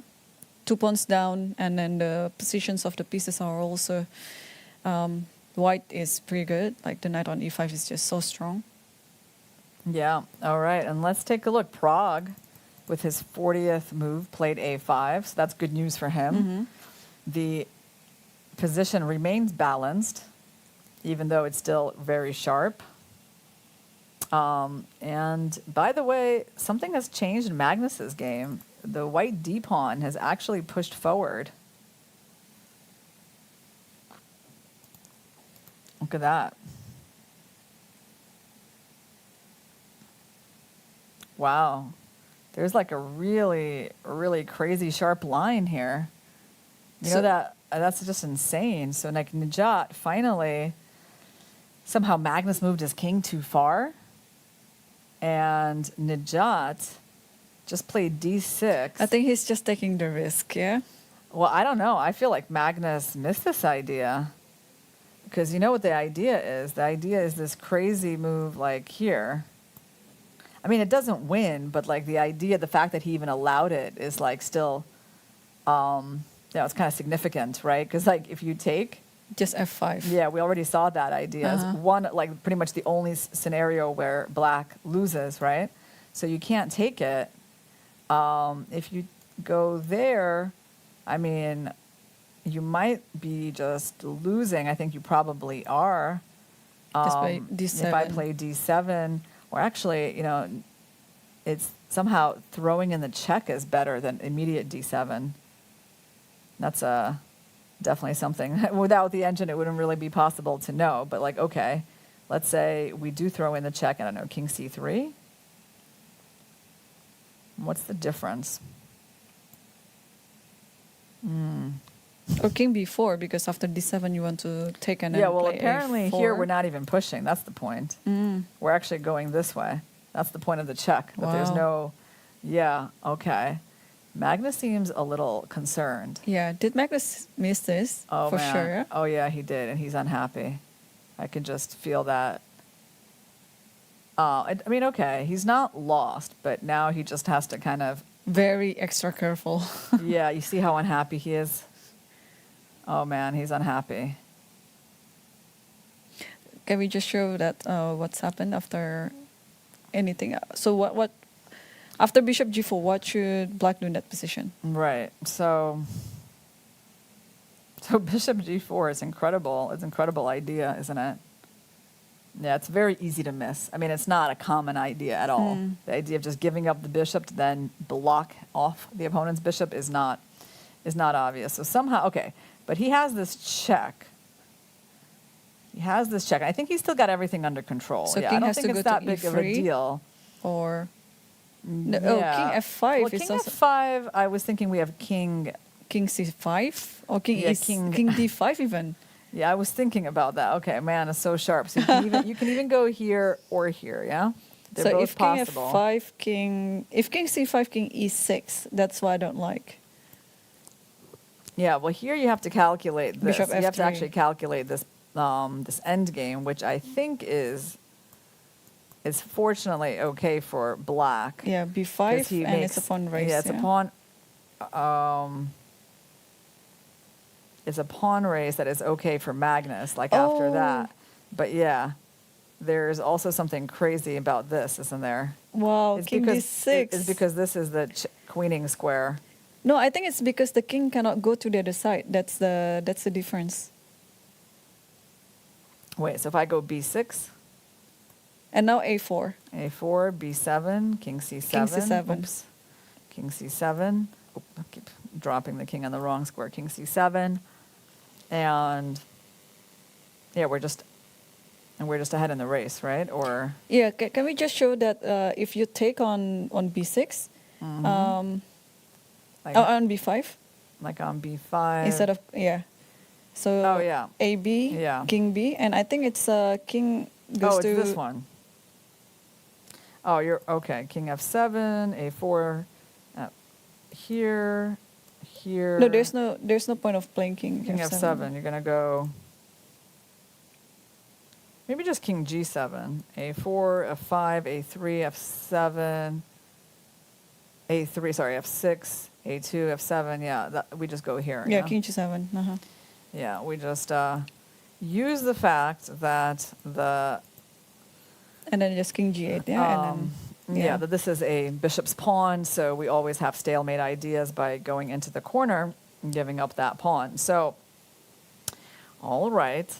Yeah, no, I can see how Magnus must be so upset just allowing this. Like, all right. Well, now he's going to have to work to calculate out the lines. But Yeah. he did. He did. He played bishop c6. Very good. Yeah. So he played king c4. Is bishop g4 on the board? Yep. It is. And he plays the check that is very important. So now white has a choice.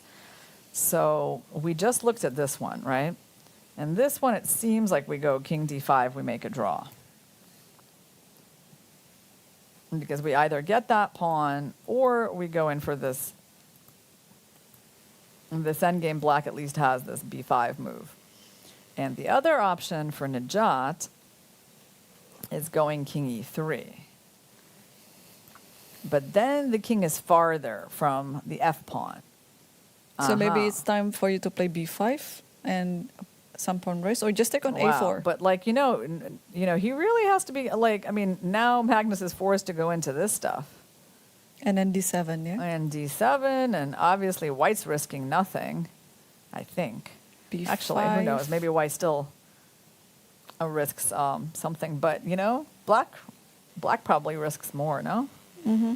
I mean, white still has that pawn they can always put here. So b5. Yeah. And okay. Yeah, like it's hard to know who's playing for a win here. Yeah, it's a bit unclear. I agree. Right? Because, I mean, like, okay, the pawns are also kind of dangerous, right? So, but I guess they're going to get blocked. I guess we have to say that white's playing for the win. I don't know, let's move the pawns as far as we can, maybe? Mm-hmm. And then a3. Yeah, a3, you're going to get... See, like, a3 is how I think you might lose, right? Like, a3, bishop here, or maybe you know how you hold it, like this? Like, even though... Maybe you hold like that. This is the holding stance. Mm-hmm, mm-hmm. It's kind of an amazing one, isn't it? You can't take my pawn because I give this one away, and then it's a draw. Mm-hmm. I mean, I think this is one of the many like drawing sort of ideas that we can find in this endgame. Let's go back. So yeah, we're very likely to see king e3 because I think he'll realize like that's sort of his best chance. Yeah, because king f5 is just forced draw. Mm-hmm. Just calculate all the pawn race, and you should be able to get it. I mean, unless he feels like he's risking something in this endgame as white, but I don't think he will. And where does the king Yeah, go? Yeah. back to e3, right? Because there's no King risk. E3. Yeah, the king can always go back, and this pawn can always be saved. And Magnus took. Magnus took and they're on going A4. into this Yeah. exact position. Yeah. so bishop d7, bishop d7, Yeah. and the king has to, okay, b5, yeah? Mm-hmm. Play b5. So we looked at b5. I mean, are there other moves? Oh, I mean, it's hard to know. There's a lot of other things. Like, I don't know, king b3. How bad? Like, how bad is a move like that? You just have to calculate. Yeah, you have to you can't really guess on this. Yeah.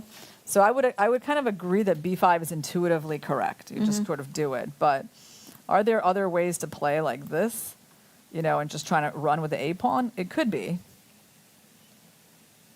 Right. I think then you have to calculate all these pawn endgames. Like, for example, like if I run this way, you go a4, I go to f5. You go to a3, I take. You go here, here. Like, I think this one, Yeah, or I think- maybe b5, No, why not 8? because I can go to because, b3, yeah. And so, like, for example, this is another one of those drawn ones.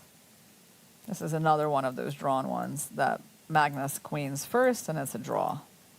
So actually, I don't think there's just one way for Magnus to play, but he did play b5, actually. Maybe he likes that stance with the pawns on a3, b4, and then you can never take them, and then just like play like that. That makes sense. It looks convincing to make a draw because Yeah. white has also to defend the pawns, right? I mean, not to let these two pawns promote. So yeah, the king has to move around, and then the bishop has to stop it. Yeah. Yeah. And by the way, how is Anna Muzichuk doing? I mean, I'm just wondering if she has any chances to win because she is up a pawn. And winning is not so easy, yeah, because she can't really get to this pawn with her king. So Unless you- probably a draw is the most likely result, but yeah, you might want to give up something just to be able to cross, right? Right. Mm-hmm. But probably it's going to be a draw. All right, so what do we have in Salimova? Salimova, Geriachkina. There was a trade after knight c5. Oh, she did play knight c4, yeah? And then f4. She traded the f pawns, yeah? Sorry, she traded the f pawn here. And yeah, now she's got, like, I'm sure she was very much attracted to, like, lines where she piles up on that knight, right? Yeah, but that also means that she's going to give black a pass pawn on the e file. So there's some pluses and minuses to that. Yeah, I mean, I like this move because she's actually threatening rook c5. So the king doesn't even have time to get out of the g file. So she basically actually has to move this knight, I think. To e6? Or she has to move the rook. Like somewhere here. And then there could be maybe even bishop d4.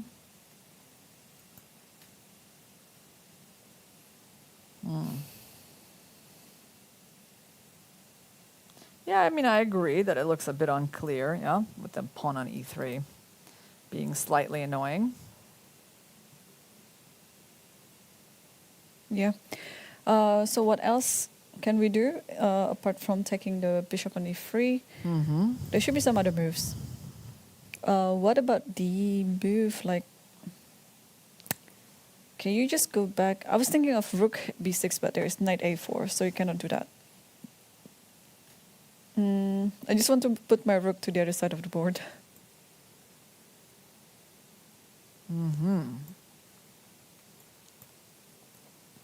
So if rook goes to a5, no, it doesn't do anything as well. I mean, the bishop is pretty strong, right? So taking him does make sense. Maybe she's thinking about bishop e5 and takes on f4. Because bishop e5, if rook e7, there is bishop d6. And rook f7, there's knight d6, yeah? It's still a mess there, like, because... But I like this bishop e5 idea, just to see where this rook goes. Yeah, I mean, this is an interesting move. Of course, the problem is, like, the bishop himself is very powerful. So I don't know if it's worth it. Let's take a look. And also the problem is the knight is hanging.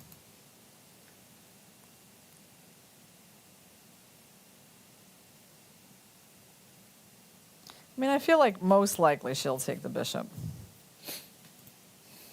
Because then her position is very stable, right, with this bishop on c3. Mm-hmm. Yeah. This is... I mean, basically, like, rook g1, and then black is, like, looking for only moves to sort of stay alive here.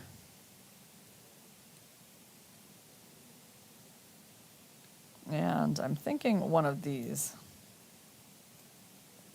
Maybe like that. That. They're kind of similar.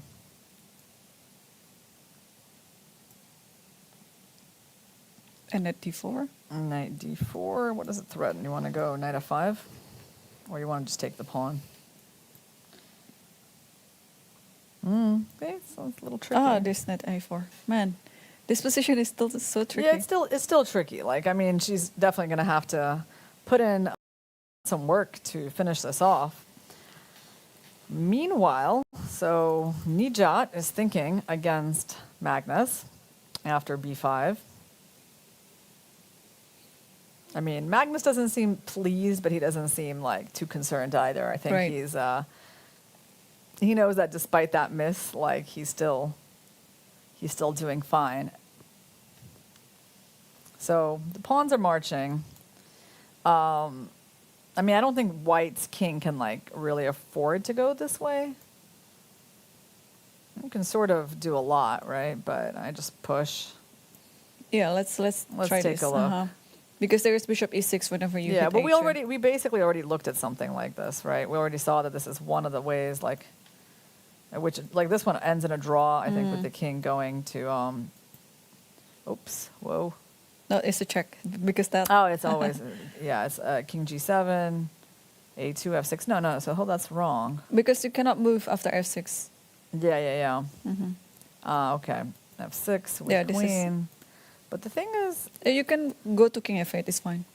Yeah, because the king on b3 is still too far away. yeah, you're like, even though I'm the wrong side of the pawn, I would rather be here. You're saying I'm still going to be able Yeah, to go there. you'll still be able. Because even when you check me, I just go here. Yep. And then If I king moves, still, then king g8. Yeah, the king is a bit too far. yeah, I still get into my corner, right? And stalemate. Okay. Let's go back. Well, the thing is that there's so many ways that this game ends in a draw, but it's hard to really see it ending anything other than that. Just now determine which line that Nijat is going to, because Yeah. there are a few drawing lines here, yeah. And they already make the They made the time control a long right? time ago. It's basically almost like a second time control, Right. if there was one. So we're not concerned about the time situation yet. No one lost on time. He's going to get another 30 minutes right now. They just played very quickly to get to this point. All right, so what else do we have on the board? We got an interesting situation in Prague versus Fabiano. And after they made time control, king b2, f3 happened. Yeah, so Prague made the right move with the king. That was good. And then he was able to bring out his knight, and that was good too. And now the pawn is all the way in f2. And is this move a threat? Knight e3 is there, but then there's the pawn. Yeah, there's the pawn. So wow, so it's okay. So I think knight e3 has to be played. Otherwise, after knight d2, I don't see anything else. Next move is just, or maybe there's a march of the pawn, but it's a bit too far, no? So you're saying knight e3. Knight e3, and after rook b3, king c2 takes on e3, king takes on d2. Hold on. Let's go a little slower. So you said 93, and what do you want to do for black? So I thought it was... Or did you want to do something else for white? Because 93 is possible. 93 is a possibility. It is definitely possible. Prague is using up some time here in this complicated position. Yeah, at least you stop that, right? Yep. What does white even want here? Does Maybe white have any ideas? rook Just b5, A6 maybe? Rook b5. But rook b5, knight c4. So rook b5. Knight c4. You're holding things, yeah? Kind of holding that square. Mm. You know, there's always this idea where they're going for this pawn, though, with check. I don't know even if that's a problem. Is there a fork? Or what happens on this move? b4 and then rook Maybe b5 you know what back. happens? I think actually rook f1 happens. But that's not a threat, no? There's always knight d3. That's right. It's not a threat. But, you know, I'm threatening kind of king c3. Yeah. So I can just play, what, rook a8 then? Rook a8. Or rook, maybe rook a7, b4. So what happens when you defend? It's like I have enough activity, yeah? And Yep. I get to come and win that pawn. Yep. All right. Well, there's so much complexity here still, right? Very complex, yeah. Yeah. But good news is everyone made to their time control.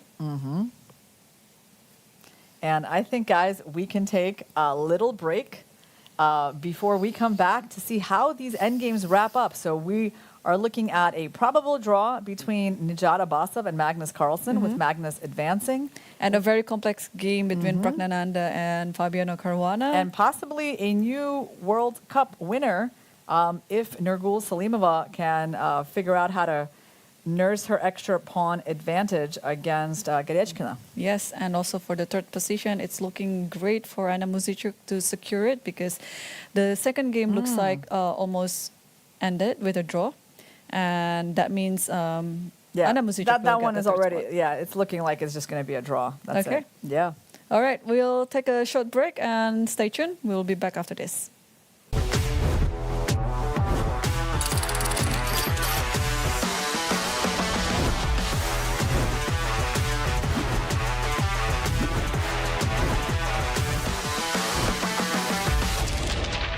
Azərbaycanın təbiətindən, Naxçıvanın torpağından süzülərək gələn təbii suyun sirri, Sirab. Her damlasında hayat var. FIDE World Rapid Team Championship 2023 inaugural edition is hosted by Düsseldorf, Germany, August 25th to August 28th, 2023. Brand new format. Star lineup featuring world champions Vishwanathan Anand, Vladimir Kramnik, Hu Yifan, Alexandra Kostyuk, world number 5 Jan Nepomniachtchi, world number 8 Wesley So, world number 10 Richard Rapport, and many others. Record prize fund of 250,000 euros. Don't miss it. Watch unique event visiting Rheinterrasse Düsseldorf or live on FIDE YouTube.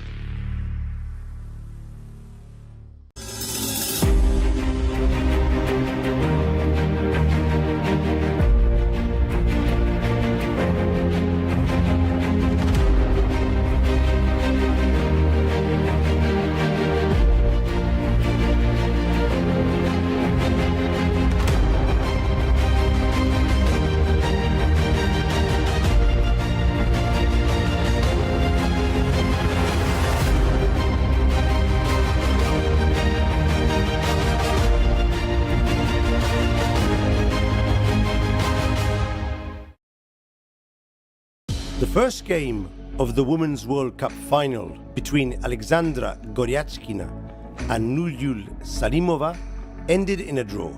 According to the engine, Goryachkina missed a clear opportunity in the opening, after which Salimova started to enjoy a small advantage. However, with precise play, both players agreed to split the point on move 33. In the match for third place, Anna Muzichuk was able to score the win by taking advantage of her opponent's mistakes.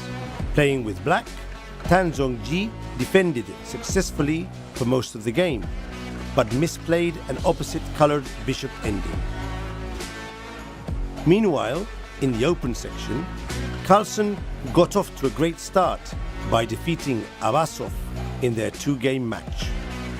Although he was somewhat frustrated by Abasov's excellent defensive play, time trouble played a huge role in the result.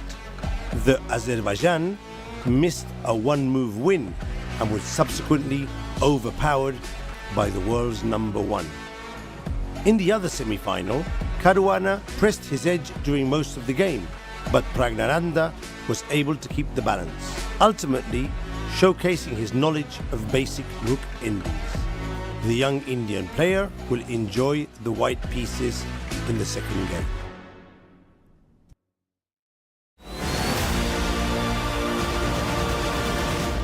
I'm joined by Anna Muzichuk. She just finished her game with Tan Zhongji with a very nice win. Anna, first of all, thank you for coming to the interview. It was a tough game. At a certain point, I thought it might end up in a draw, but you pushed, and you finally prevailed. Tell us a bit about the game, please. Yeah, it was quite difficult. I mean, I was never at risk, but at the same time, I don't think my advantage was big, especially when we came to the opposite colored bishop's endgame. I think it's, it should be a draw, but maybe she made a mistake by giving this b5 pawn. So I think that if she didn't change, then it should be holdable, I think. The computer was suggesting that that might have been the decisive mistake, but of course you never know. I wanted to ask you about the opening. There was a point in the opening when you had a move, instead of playing pawn to f3, which was allowed her to do rook takes e4, you had this other move, knight to d2, protecting the bishop with the knight. Did you consider this move and prefer the other one, or what was the reason behind it? Because knight d2, according to the computer, would have given you a huge advantage, whereas f3 would allowed her to do rook takes e4. Do you remember this moment? Yeah, I do, but I didn't see knight d2. So finally, my final question. Of course, today you came to play for the third and fourth spot in the tournament. Yesterday you lost a heartbreaking tiebreak against Salimova. Both of you played very well.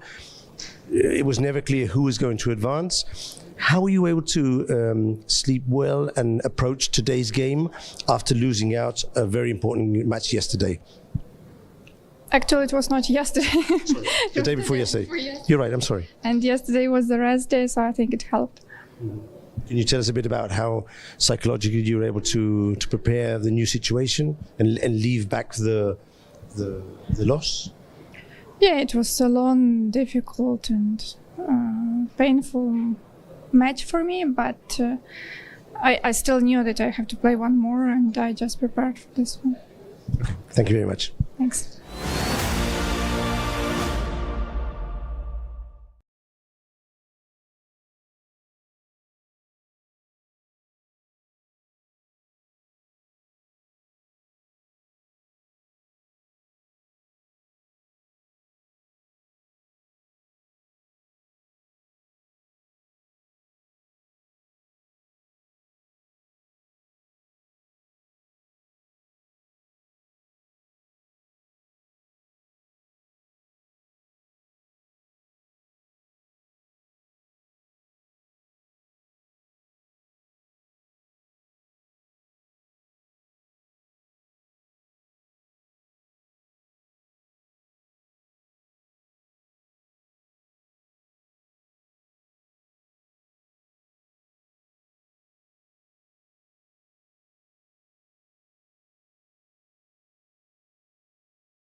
Welcome back, everyone. And we are into the last hour of the second game.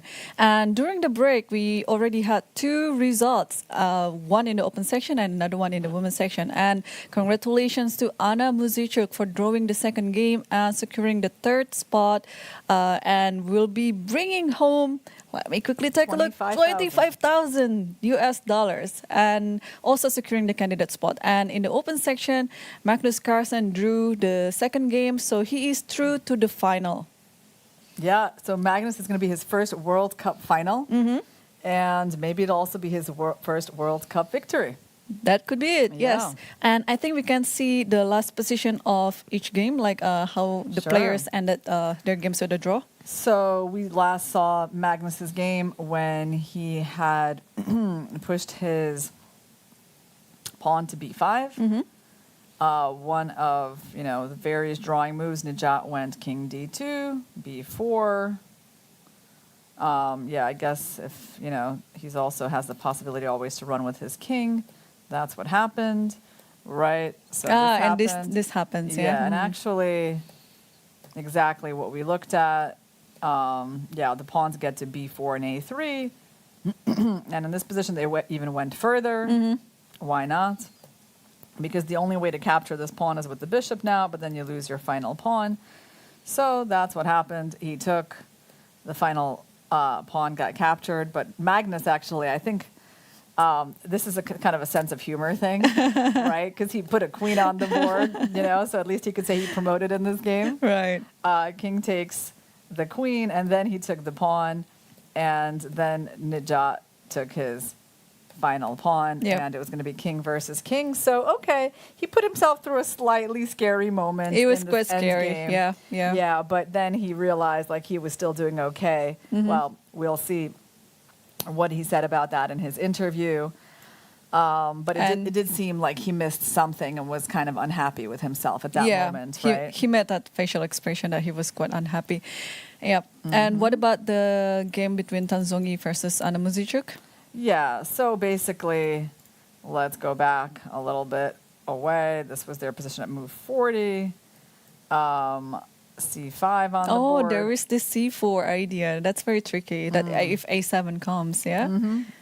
Yeah, if a7, you go c4, winning the pawn. Otherwise, your king comes in. King came in. Probably bishop takes c5 or a7. So Tan Zhongyi got to win this pawn, and her king is closer, but Anna, because the final pawn left is an h pawn, Anna just basically has to give away. I think she has many ways to do it, but she just gives away the g pawn, and they agreed to a draw because when the king takes the pawn, the king is just stays on f7, f8. Yeah. So pretty easy draw. I mean, overall, good match for Anna. She won the game yesterday and today. I think she just played the opening really well with the black pieces. Good choice of opening. But only just missed this bishop c3 idea, the tactic. She could have gotten more. She could have gotten a win in this game as well. But again, her position was so strong that Tan really didn't have any chances in this game whatsoever. And so now we got a couple of moves in Prague's game. Yep, this is the most complex game of today's matches. And anything can go wrong here for both sides. So you have to be very precise. So Prague did play rook f1, just kind of tying down this knight so that this knight d2 idea is not always hanging in the air. And I think, Caruana played e5 and a6. And that is the current position. And, okay, the first thought that comes to my mind is what happens on rook a8. I think the answer is pretty simple. It's knight b4, maybe even knight d3 at some point, right? But you still want to ask that question, like what happens when the pawn gets under attack? Fortunately, there's knight b4. And also then the king can come over to attack that knight. Right. And the g7 king is just a bit too far to help the pawns. Yeah. So maybe rook a8, there's not much of a point. But what's funny is that knight b4 is still possible because if you take it, then a7 wins. What about knight c5 instead of rook a8? Because you still cannot take on f2 because there's knight d3, and at the same time I'm attacking b3. Or probably can I still go knight b4? Knight b4. I mean, can I still play that crazy move knight b4? I mean, I kind of like the idea of it. Can I do it? Yeah, I think I can do just it. throw it. Yeah. Yeah, I can do it. So yeah, rook takes b4 a7, and how to stop that pawn? I don't think you're stopping it because of this. And now your only chance is actually like that. And you got to let me promote and then get my queen. But obviously, you know, I mean, Fabi, I guess, getting a draw here, but it's not like this is the line he really wants to enter as black, right? I mean, you never know. You could lose this position as black as well. So let me try, because this looks actually very interesting. After knight b4, rook takes b4. Because the eval bar still, oh no, it's not stopping, yeah? There's no way to stop this pawn, yeah? I mean, what, like here, was there something we missed after rook b4? We just No, promote. this is the line that we looked at, right? Or maybe, you know what it is, that we took the pawn. Maybe that's a mistake. Maybe we shouldn't be taking it immediately. Maybe we improve the king first. Wow. But that's, yeah, I can see that. Like the king going maybe even straight to d5. Maybe this is just a more powerful way of doing it. Because if you go here, and like, look how funny it is. Like where I just went in a straight diagonal with my king and I still get your pawn in the end. All right. Wow. So yeah, I mean, basically the point is that Fabi doesn't want to see lines like this because it's only a question of whether he's losing or drawing. So that's a tricky idea by white, this knight b4 possibility. So he did it. Fabi did it. Fabi played knight he c5. went knight c5. Yeah, so now will Prague play knight b4 or not on the board? Yeah, there's a lot of moves. I mean, to my mind, this is a simple one. Now, what do they even do? King. Yeah, I think he's reaching the for king. it. I think he's reaching for the knight. Is he? I think so. I don't know, but you know, that's my guess. Yeah, but there's no, the knight or the pawn. Because why would he be reaching for the king? Yeah, Knight reached for the b4. knight. Yeah, Nice. there you go. What a move. Yeah, that's beautiful. That is beautiful, guys. It's very study-like that the knight cannot be captured. But you don't have to capture it. Then the question is, what do we want? We want to take your pawn. Right? And actually, you don't really have time to go e4 because I just win your pawn. Because there's a check, yeah? After rook b4, there's a check first. Or maybe you can throw a7 right away, yeah? I feel like a7 wins too, right? Uh-huh. Because, yeah, I can always take, if you give me it there, your rook is going to hang in the end, right? So yeah, e4 is not a move because rook can just take on so the pawn. I have to go rook f8. And I guess a7 is a possibility and maybe something else. But a7 makes the most sense to me. Right? a7, do you then go rook a8? Or, yeah, I mean, maybe one possibility is you wait for the pawn to advance so you can attack it. And now after rook takes f2, Rook takes, knight c6, and rook b7. yeah, and so what's going on here? Well, here, I mean, okay, Prague is out of danger completely, right? Because he's got the outside pawn, and as long as he doesn't allow that fork, he's fine, right? So, okay, it should be a draw. I mean, black is also not doing badly. But it's not very easy to play such a move like rook f8, where you actually are attacking, but now you have to defend this pawn because you don't have any other choice. Do you feel like rook a8 maybe he would play? Because that's another possibility. Rook a8 is more human, actually. Yeah, actually, just like clarify the position, just trade all give these up pawns. the pawn and just take, and that seems like a draw. That's actually quite likely the game could go. I agree. Because I feel like the move knight b4 is such a shocker. You know, how much longer do you want to like stand all of that, right? So I feel like rook a8 is very logical by Fabi. And then we trade everything and get a draw. And this one, well, you could try to hold the tension. No, he went rook a8. Rook a8, yeah. See, he goes for... We're going to get a tie break tomorrow. Yeah, we will. That's what it means. Yeah, as much as you want another free day, we will have a Yeah. tiebreak tomorrow because this game looks like going to end in a draw. Yeah, so rook a8. Fabi had the upper hand in this game, but Prague, again, being very resourceful in the defense. That's what I see, that he's a very tenacious player. Yep. Rook takes f2, and then we're going to be able to focus on, the Women's World Cup final match. Yeah, who's going to be the winner of the championship of the Women's World Cup. So knight a6 is on the board already. And now Prague is thinking whether or not to trade the knight. Yeah, knight takes a6, and all right. Well, they're heading towards a draw. I think we can see that. Excitement. The jester, yeah. Well, the excitement of the two connected pass pawns for each side is sort of gone. And I think now we can go to this matchup. It's has Salimova made some progress here? So she did take the bishop on e3.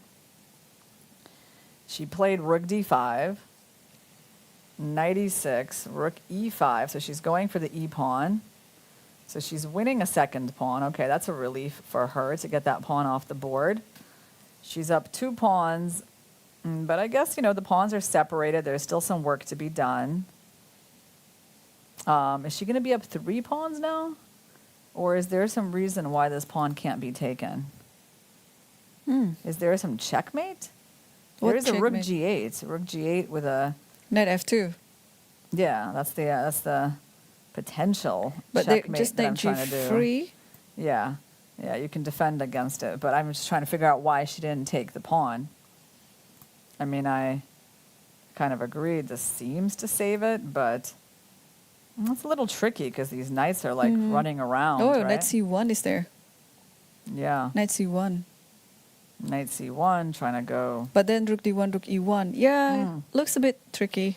So she decided not to take the pawn. She doesn't have a lot of time either, so she went rook h4. And we have a result on the board between Pragnananda and Fabiano, and there you go. We will have our tiebreak match tomorrow between these two. Yeah, great fight between these players. Definitely a misjudgment by Prague out of the opening, giving him a long defense. And Caruana, certainly tried to exploit it. But I think, Prague was very good on the defense. So it's it's hard to, it's not impossible to get an advantage against him, but it seems so far Caruana has had advantages in both games, but Prague has held it without letting it ever get too bad.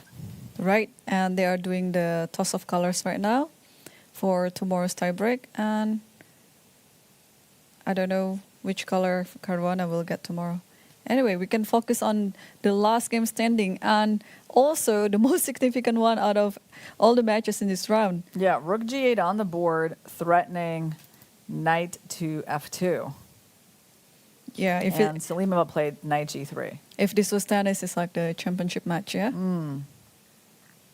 So this is actually getting tricky because there's a kind of a check and a fork, and I might take that bishop. And then, who knows, maybe my b-pawn can be relevant here. I don't actually know how this game is going to finish because Salimova doesn't have a lot of time. Yeah, she's back into her timetable routine again. Yeah. So maybe Krush can take advantage out of it. So try to keep the position complex like this. Let's take a look at this line. Okay, is she going for this or not? Or she's afraid of there's going to be some kind of rook h7 check in the end. There is rook h7 being threatened currently. Yeah, it is still not easy for Black to keep going. No, it's not.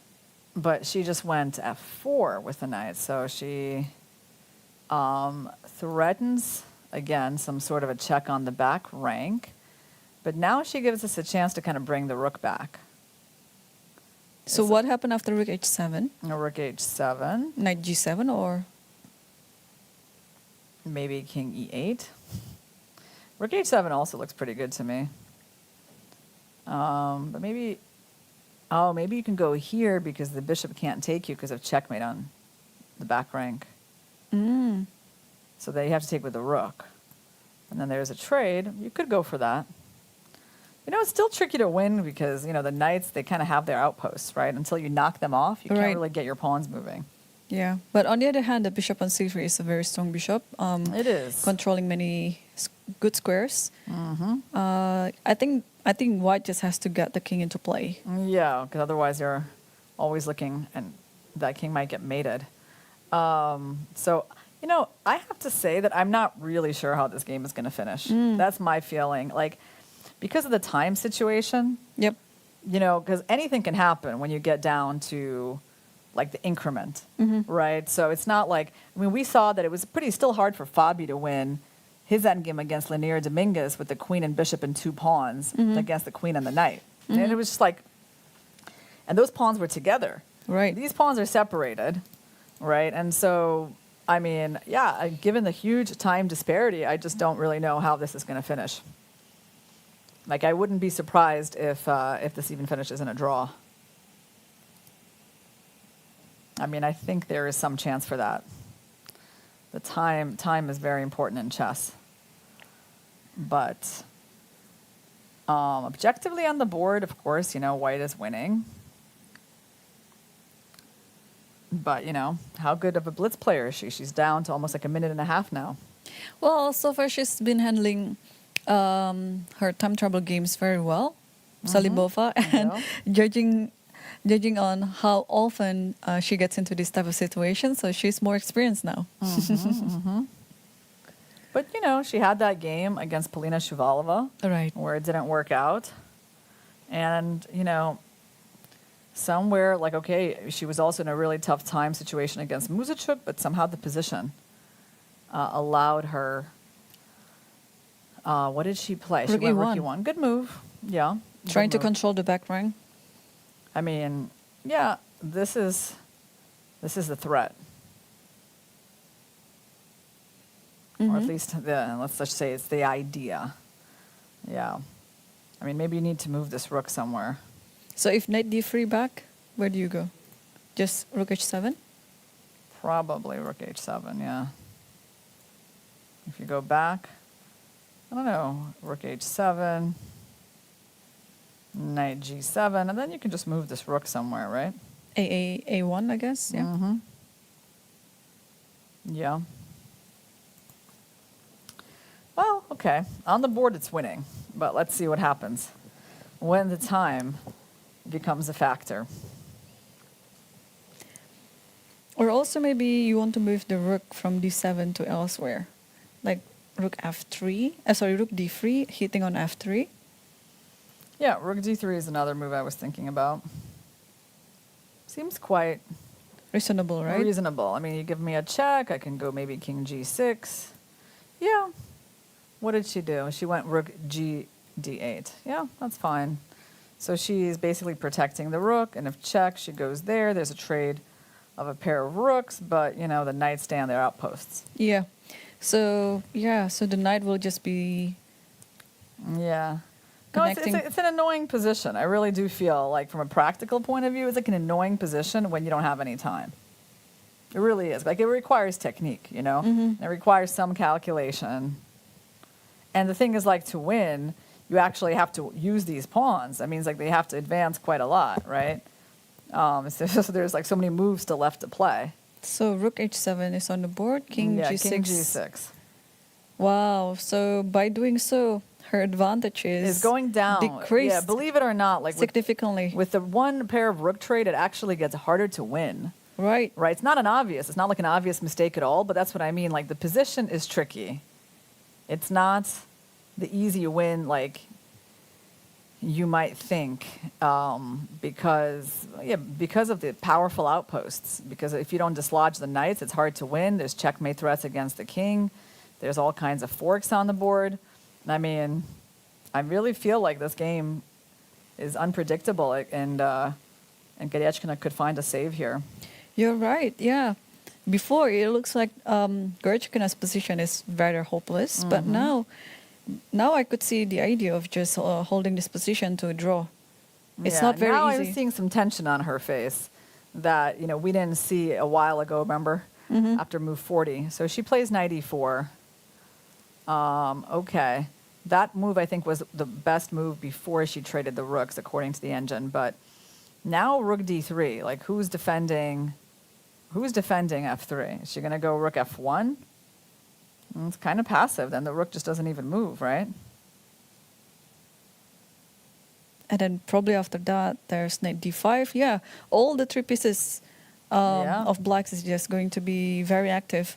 Rook d3, rook f1. Yeah, there's only one way to guard the pawn, so you got to go passive. Or you can even go knight e2 and then put the other knight to f4. You could. Or, you can even like just improve your king. King f5. Knight g3, king back. I don't know, you like this move, yeah? Seems playable as well. I mean, there's some situations where maybe you even take the bishop and go rook d2. Oops. Sorry. That's a must slip. Yeah, dropped it in the wrong place. Yeah, knight here, also really interesting. Yeah, it's very tricky. No, it's like it's kind of too out of control now. But Gerechkina hasn't put the rook on d3 yet. She's still thinking. She's still thinking, yeah. No, but I think she will. Like, this move is too much to pass up, isn't it? It's like your only attack on anything in this position. Yeah, it's so tempting not to play it. So, wow. Then there's another scenario there. It means that tomorrow we might have our second tie break, yeah? Yeah. And that means, like, just like last time, we had 2 tie breaks, right? We had one female and one open section tie break. We're going to have the same situation, and we're going to have Prague involved in a tie break again. And now king f5 instead of rook d3, Okay. king f5. King f5, maybe Still not, okay. not as precise, probably, but it definitely would have been better to like tie down the rook. There was literally nothing wrong with that, but now maybe there's knight f2 and the rook can come in with some kind of a check threat at least. Yeah. I don't know. In this position, I think Salimova will just play knight g3 and then put the knight back to e4 again. I think at this point she might actually realize that even though she's having 2 extra pawns, but there is no progress to be made, or she's playing something else. She's going for the win. h4. All right. I hope that she doesn't like expose her king too much with that move. That's a bit scary. Isn't it rook h7? That's what I'm afraid of, actually. Wow. What is going on? Wow. So, okay, That's very comical. I guess there's knight g3 and h5. That's her point. But this is very comical. It is, yeah. But I guess she feels like she's got to do something to get this king out. So what if you just... Okay, you have to move the rook. Rook, check. King there. And actually, how do you save that pawn? Because the pawn's under attack. If you move it... Yeah, I guess you can move it. And knight h5, there's rook h6. So like rook e6. So here... No, I don't think you should go after the pawn right away because the position is a little bit too shaky. So maybe we even do we get some sort of a checkmate or anything? Like, can we go like this? Maybe get your king to h5 and then like and then try to checkmate this king here? That's possible. It's like maybe just knight f5 or like look at this. Wait, we're threatening the winning fork. I think we've actually trapped your king into it. But I can just... Yeah, but now I think I'm going to checkmate you. Isn't that funny? It's quite a beautiful finish to the game. Okay. Well, no, I think h4, it's interesting in her situation. I don't think it's like a bad idea. Because rook h7 is the natural move, but it actually is bad. So maybe why don't we just play like rook d3 and then stop that pawn with the king? So the king can actually go back to g6 and h5 later. So go there, so there's no knight d6. Go to d3, so there's no knight d6, yeah? And then if I go there... Just king g6. King g6, and if h5, the maybe king just... g5. King g5, and maybe even king h4. Like, okay, let's look at this line. Rook here. Knight g3. King g6 and h5. So now if you take... That one hangs, yeah? I lose... Yeah, you lose the knight. So king g5. King g5. Rook e5. I was thinking. Oh, maybe, there's rook e5. Huh. Yeah, I was thinking we go up. I thought that was your idea. Like, I don't know, just it's h7. Like, there's this. Yeah, I saw that, and like, but it felt like maybe Black's king was getting really good. Maybe king h2 instead of bishop e1. Yeah, but here, like, look, White is apparently winning. Like, apparently no one can stop this pawn. Crazy line. Okay, rook d3 on the board. So Goryachkina is using her extra time pretty well. She still has 21 minutes. Or no, she has 19 minutes now. So knight g3 is on the board. And knight g3. Only move king g6. Yeah. So I think she's gonna play h5 very soon. Yeah, it's like Salimova is under huge pressure. Like, it's actually been such a change for her. I'm just talking about the time situation because you know, she knows she's supposed to try to win, but it's so hard to win when you got this little time, and you know that you might even like mess it up and lose. I mean, maybe losing is hard in this position, but you know, when there's knights on the board, it's always possible to blunder something. So the king has to just play what? Yeah. h6? But h6 knight. Okay. Yeah. I H6 mean, is possible. I guess the thing is though, yeah, like it's hard for her to blunder something because Black literally has just like one pawn left, right? So like, unless you get forked, I don't think you're really in danger of losing. But still, I feel like psychologically, it's very difficult for her now. Right. So the king shouldn't go to g5 because there's rook e5, and the king should just stop the h pawn. You know, it's funny. Someone was asking in our chat that if they hope that they'll ask Magnus about his handshake with an invisible opponent today. I had a name for that. It's called the Biden opening. But okay. Yeah, or like, you know, when Hikaru tries to like play a move with the mouse, even though he's got to write it down with like a piece of with a pen, you know? Yeah.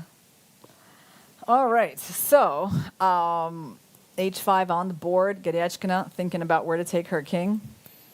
So apparently king h6 and king h7, they're both acceptable. King h6, king h7, and so only king g5 is bad. But the thing is, like, king g5 also feels Natural. It feels natural. It feels like, well, when you bring up the king, it doesn't feel so terrible, right? But it's like, so you do have to calculate this. You know, like actually that even though you get this super active king, like it just doesn't do anything. That is a bit tricky. No, this pawn just promotes. All right, what did she do? She brought her king to h7. Okay, nice play by Goryachkina. Staying out of the way of checks. And right now she wants to get the pawn. It can actually only be protected by rook f1. And maybe then she'll bring up the king. Yeah.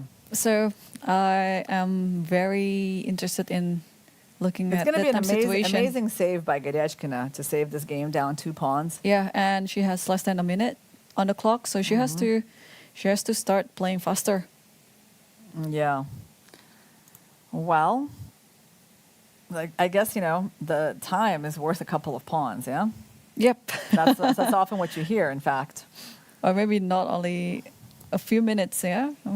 One pawn is like... Yeah. No, it's very hard. It's very hard to be trying to win this position. I mean, I think the advantage is basically gone. Her pieces are not going to be organized enough, and Black has all this activity. Yep. And man, it's down to less than 20 seconds. Wow. And what did she do? Did she play? I don't even think she played. No, she played rook Oh, she did play f1. rook f1, yeah. And now, just king h6. King h6.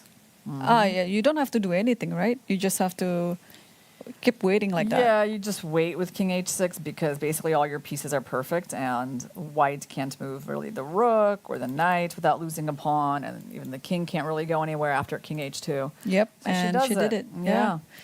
So you're very resourceful. Defense by Goryachkina. Very, very Yeah. resourceful. That was tough. That was tough. When the game went completely in the wrong direction, it looked just completely lost for her.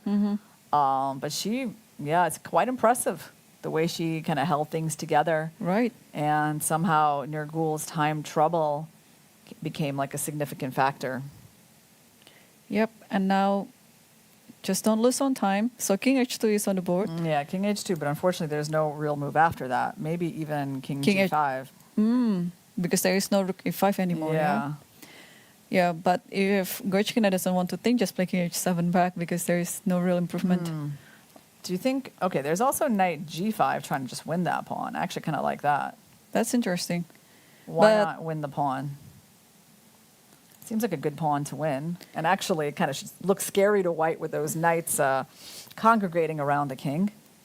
Also, maybe after knight g5, knight f5, king Yeah. h5 though, yeah? What white is hoping for... Oh, she did went it, in- yeah, what white is hoping for is this trade, which would actually be a very bad idea because that kind of leaves white up a pawn and at least she's able to move out. So black shouldn't be taking that pawn, so she did the right thing, knight g5.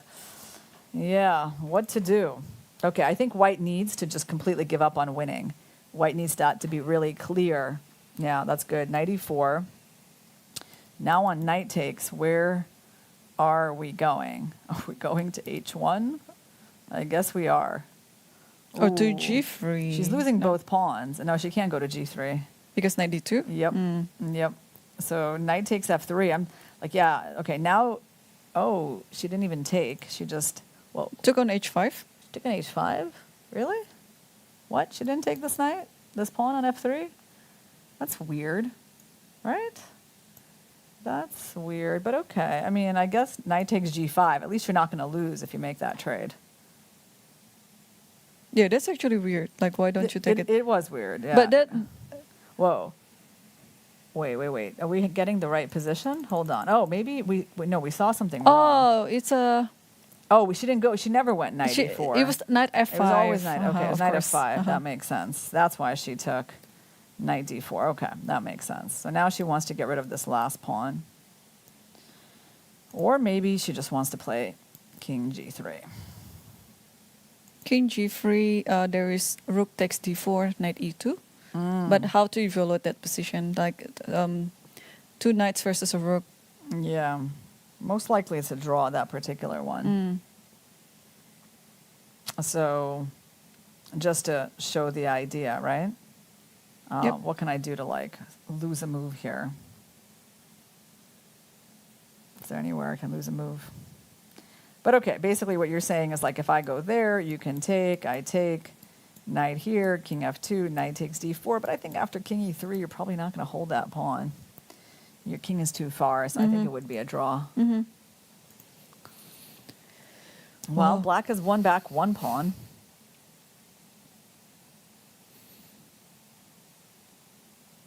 You know, just looking at this position, this is also possible that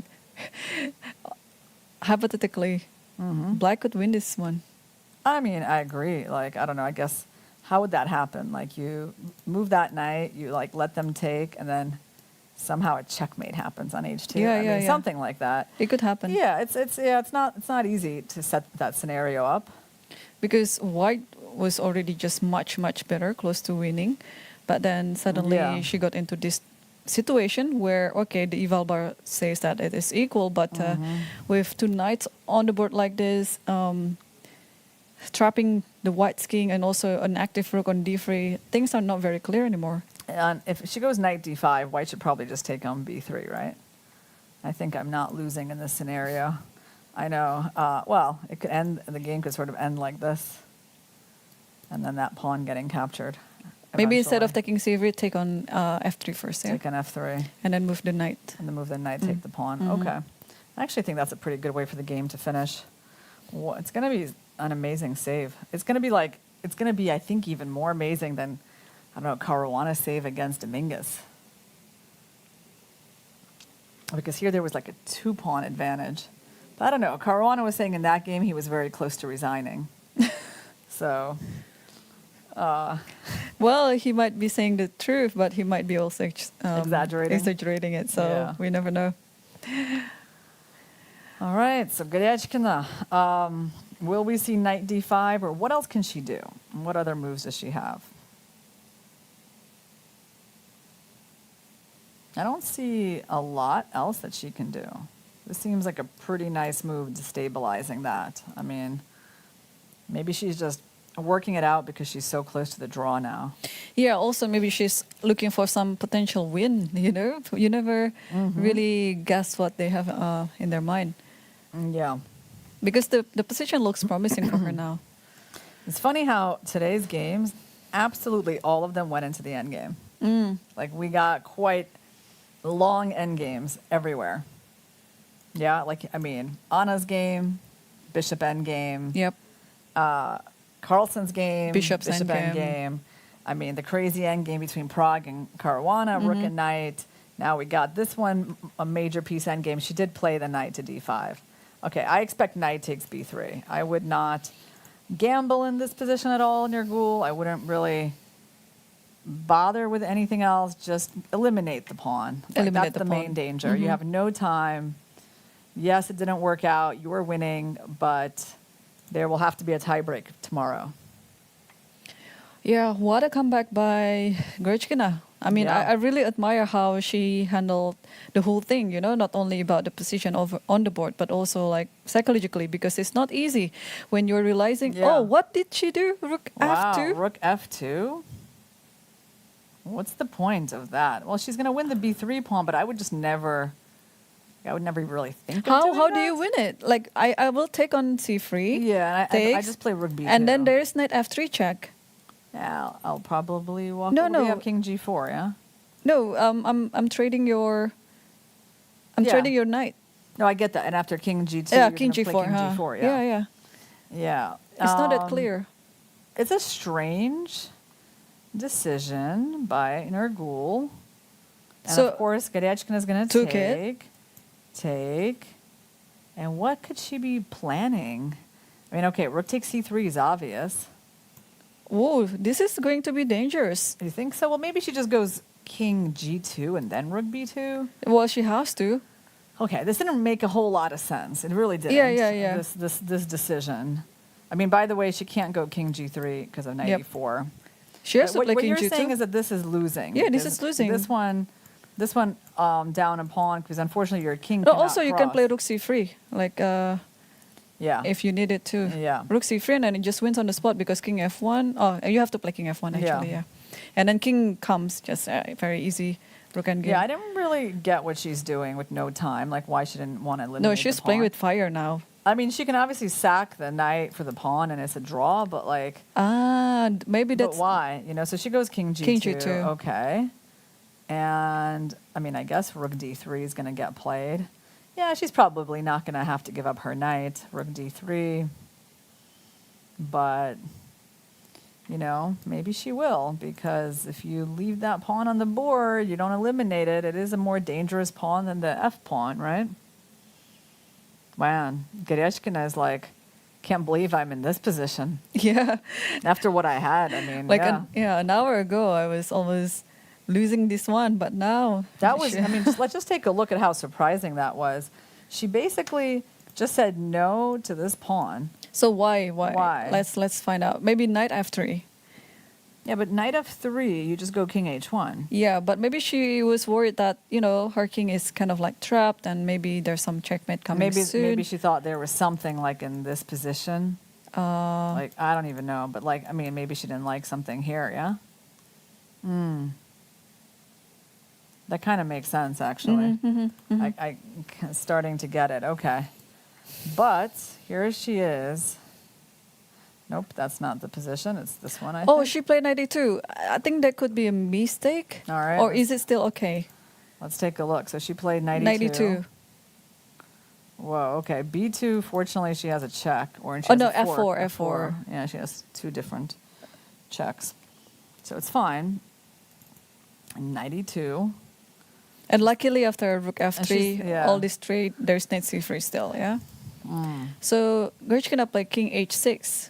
Stepping away. Stepping away from the She might have to just give up the fork. knight for that pawn. I think we might be seeing rook and knight versus rook. Wow, I might have trouble making it to my Thai massage at 9 p.m. Oh, that'll be so sad. If we gotta go through 50 moves of rook and knight versus rook. Yeah, we'll see. Yeah, it could happen. All right, Nurgul, let's see if you can find anything better, but So 15 seconds left on the clock. She has to decide something soon. yeah, she's probably Whether gonna or go for not knight C1. sacrificing. Yeah, so knight c1. So she will take this b3 pawn. Yeah, she will be taking now. Unless she wants to play there. Take it like that. She could go for Oh, hang on. B2 What as if I well. play rook takes f3? where? Right Now. here? Yeah, after knight c1. Rook takes f3 and then b2. And maybe at that point after rook takes I'll c, just yeah, take you on have to take B3. on b3. Yeah. That's a good trick, though. Good trick. You were making me take, yeah? Mm-hmm. And making me lose the pawn right away. She maybe should have tried that, because if you take, yeah, that's a very yes, yeah. cute trick that you just showed us. You're going to promote the pawn.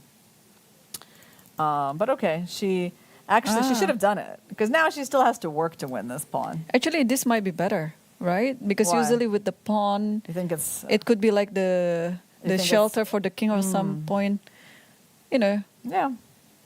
But yeah, either way. I mean, she can always drop the pawn, you know. Yeah, either way, we will be able to see a tiebreak tomorrow, because this looks like another long game which might end with a draw. Yeah, we did see rook and knight being won by Ju Wen Wenjun versus Fatalieva. Yeah, in But there this was a tournament. miracle, because Yeah, normally she's probably quite upset. I mean, Oh, she was very upset. Yeah. no, I'm looking at right Oh. now at like Nurgul's face. I mean, and just imagine landing here with 2 extra pawns. Like, you're actually on the defending side. You wouldn't even get like an easy draw. Yeah, incredible turn of events. Yep. Well, Nurgul played a very beautiful chess, but unfortunately didn't keep Yeah. it up. And also, Gorchikina is a very resourceful player. A very good defense by her. It just got too tricky, I think, in the time trouble. All right, so king g6, f4. So she's probably just trying to give up this pawn. Knight e4, f5, and then king f6. King g5. Oh, king g5. Yeah, I guess she'll probably just play f6 now. And then we'll start our 50 move count. Okay. Yeah. So I think f6 should be happening soon. Yeah. Yeah, she did. So f6 is on the board, and knight. Oh, rook check first. Rook b2. Just using the fact that King the knight is still G1. on e4. Yeah. Yeah. Just cutting the king like that. Okay.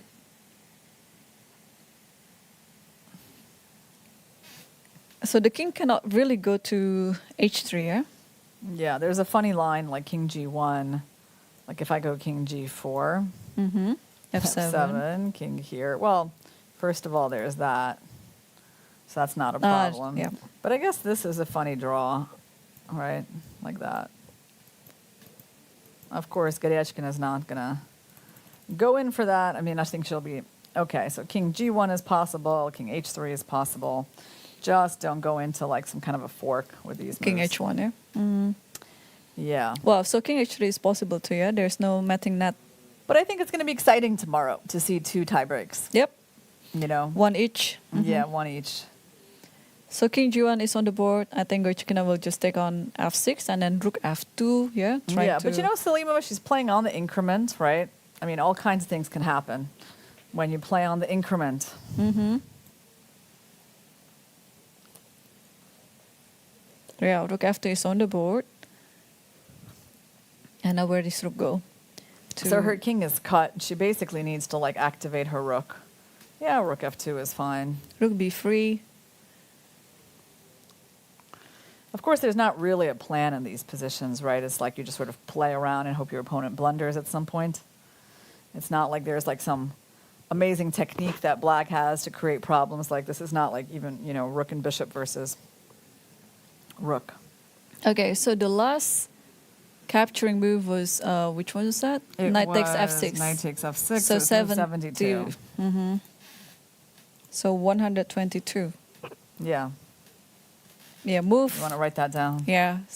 We can go to the arbiters and claim it wrong when they get to that point. No, the arbiter can only interfere on move 75. the players have to realize after Oh, move really? 50 themselves. Yeah. Yeah. All right. How about our chat? Do you guys have any questions for us as we settle in for this endgame? I think it would be a good time to answer some of the viewers' questions, right? So it will be a grind of 50 moves. They will only agree after the 50 moves rule unless one of them blunders, and we will have a decisive result. But otherwise, I think 99%, maybe not 99%, but a significant percentage of this endgame ended with a draw. Because I was about to say that the statistics is that high for a draw, but we also saw this happening in the game between Ju and Yeah, Jin. there's been a few times where people lose this endgame. I mean, basically, you just kind of keep your rook active and don't really let the king approach, right? Like, keep the king cut. They somehow have to use their knight to make it, and when the knight, makes it, then you just keep the pin. You don't really let the king, and then you go the opposite way. Like every time, like imagine you get this position with like the black king here and the knight there, and the rook is pinning, and then you just kind of like wait for them to move their king. Let's say go the opposite way. You can keep your rook here. All right. Someone says it's been more than 30 minutes. They don't show Prague versus FIDE game. Yeah. Yeah, we're terrible commentators because we're not showing you the game that already finished. I'm sorry. We'll next time let's look at all the games from this tournament that are already done and do an analysis of them. Okay. So that was a fun comment. All right.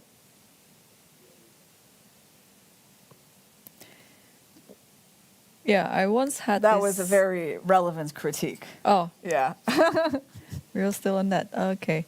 Go ahead. Tell us your story.